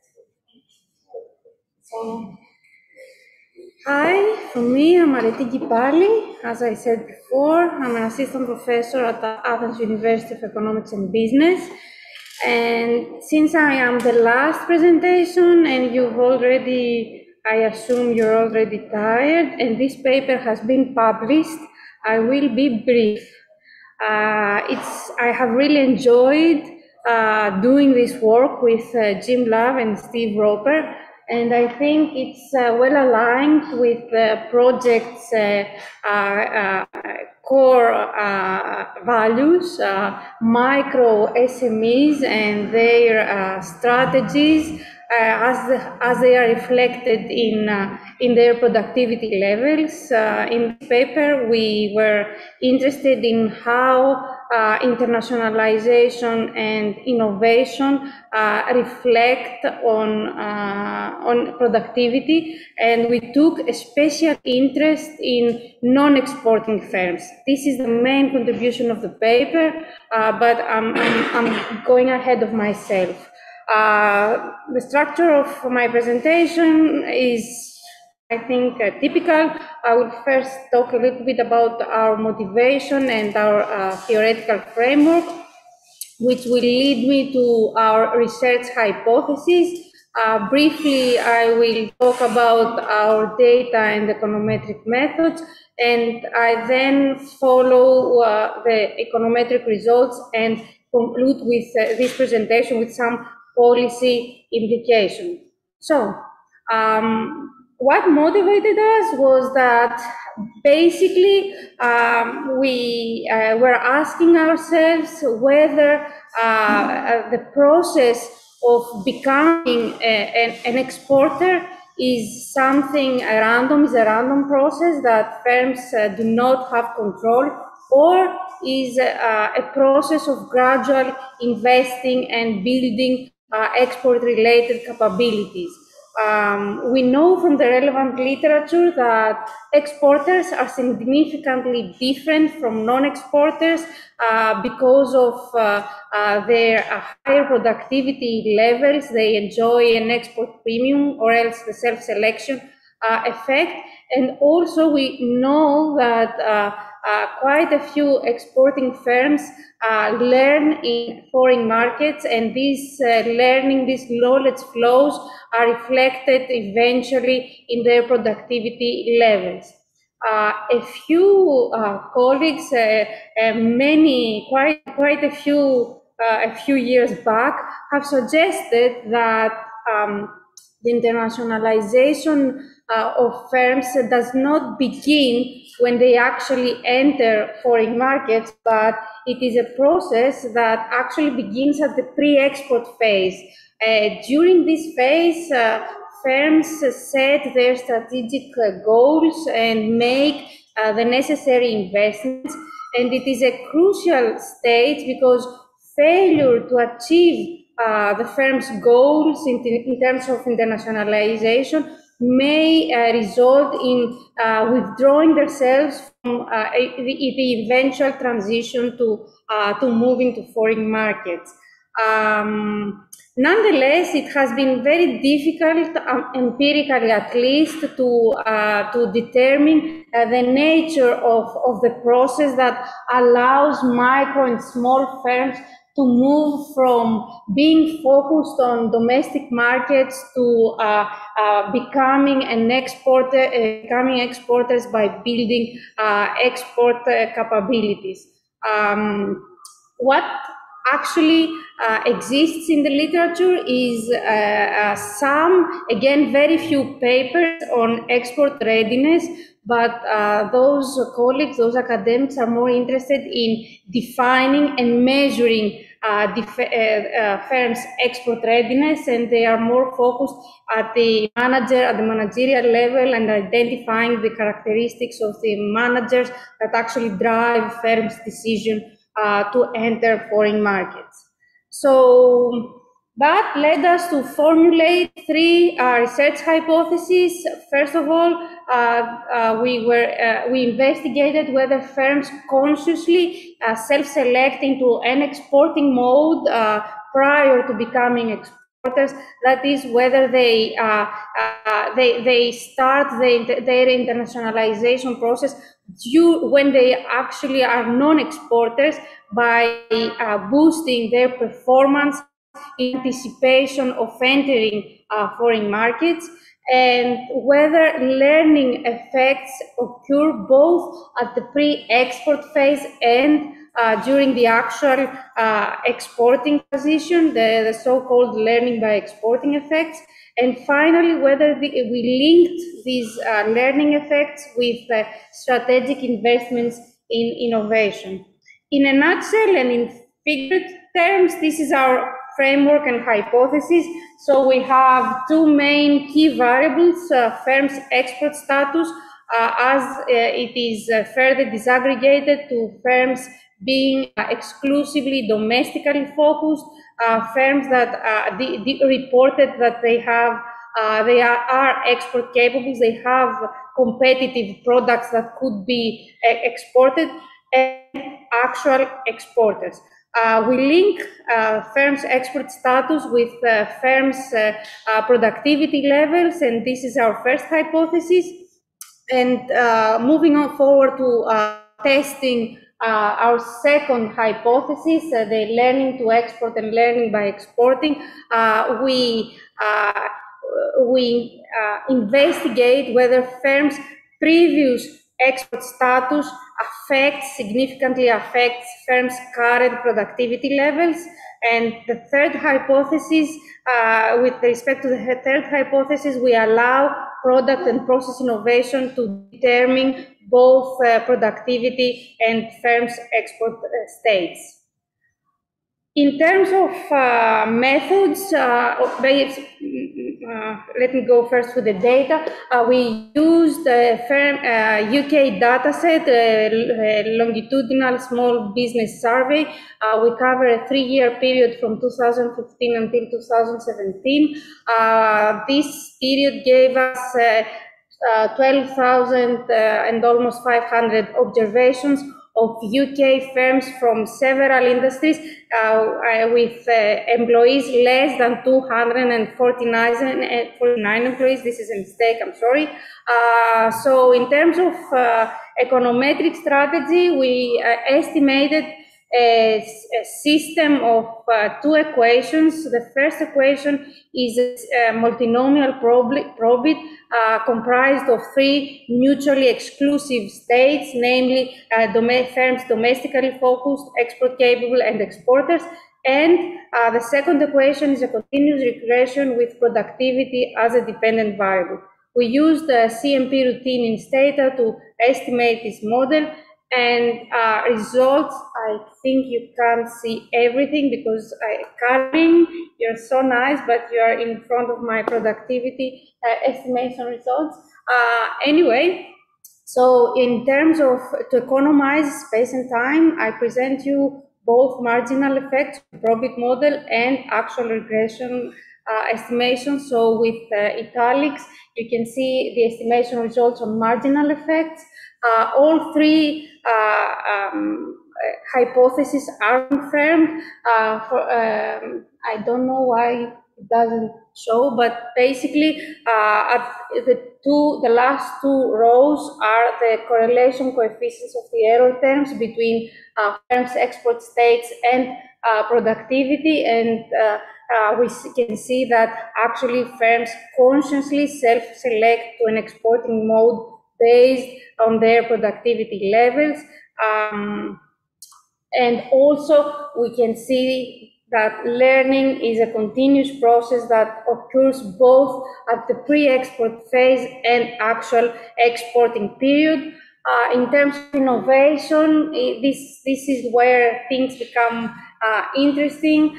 Empirical results suggested that process innovation is a significant and positive driver for export-capable firms, but not exporting firms, suggesting that this learning to export effect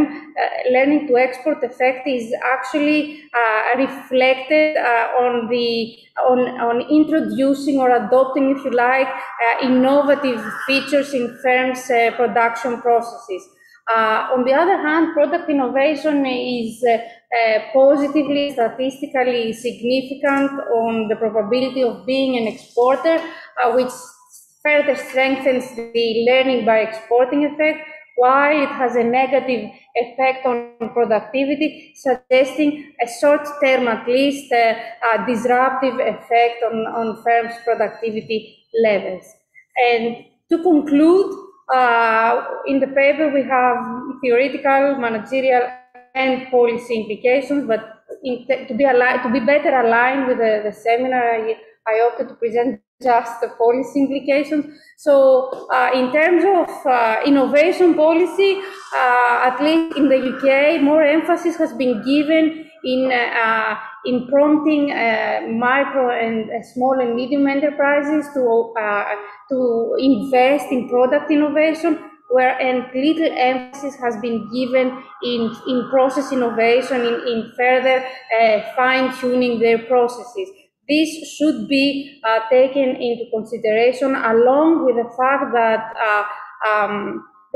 the export-capable firms in our sample are ambitious, they have process capabilities, and they are willing to invest. So any policy measures, any policy design measures should take into account these unique features of this unique group of non-exporting firms, and also, and at the same time, if you like, there is a need to develop policy making frameworks to ensure that policy measures address both firms' needs to become export capable and remain exporters. So, thank you for your attention. Thank you very much.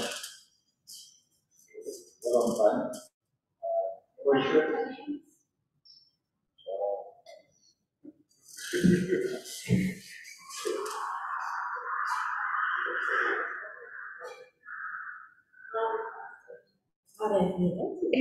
Thanks for the presentation. It's really nice. I was just wondering, maybe I missed it.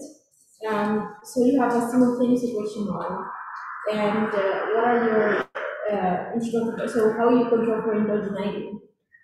Basically, we lagged everything. So our right-hand variables are all lagged, and I lose 1 year, but it was the best thing I could do, because innovation, exporting, and productivity are very, very, very interlinked and intertwined. So in order to avoid as much as possible simultaneity bias and endogeneity bias, we lagged all right-hand variables. And I was wondering whether you tried separating those equations separately. And if there's any, the reason why I'm asking is because there's I don't remember who, I think Mark Roberts and colleagues, they did something on this, and I remember that it was the product innovation that was, so basically the idea was that if I have a new product, I may want to, maybe the product is not suitable for the local market, so I decide to go and export it. So I become an exporter because I have a product innovation. So I was surprised I was surprised to find those results. And so basically, two questions. First one, how do you see your results vis-a-vis the existing results, and also if you try to So let me start with the technical.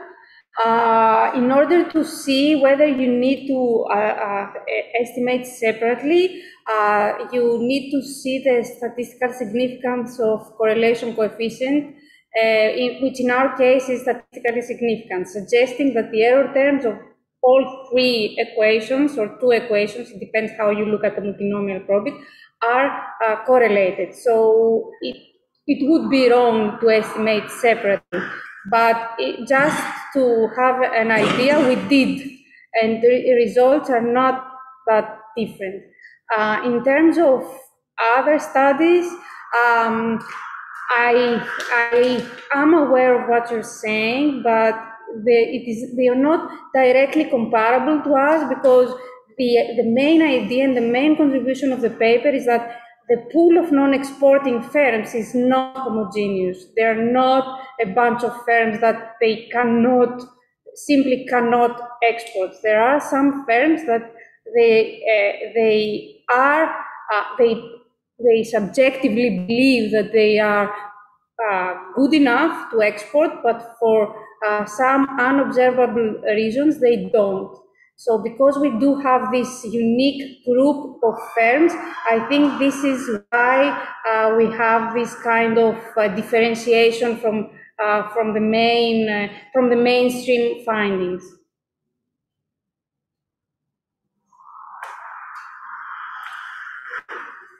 I don't know if I'm answering correct. We can discuss about it later. I was also thinking about the results of the product innovation negatively correlated with productivity. So like I find it like I got lost for a second, like oh my god, so bad. Yes, but I mean it's interpretation impact of the structure. Yes. I believe if we had more years, if only 3, so and I lose 1, and that's basically 2. So I think if we've had more years, at least the productivity estimation would be a bit different in terms of innovation. What if you use the same time? I mean, if you have a product today and they use everything at the same time. Yeah, I get that just for historical reasons, but then it would be very difficult to argue on anything about endogeneity, because again, simply simultaneously estimating 3 equations solves part of my problems, not all of my problems. Any questions?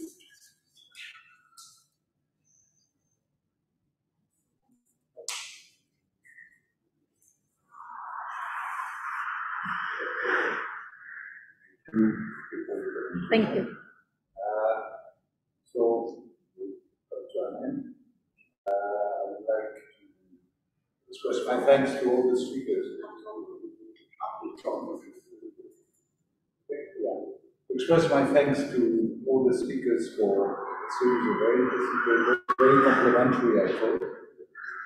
Speakers here in Athens, speakers Germany, Berlin, I guess.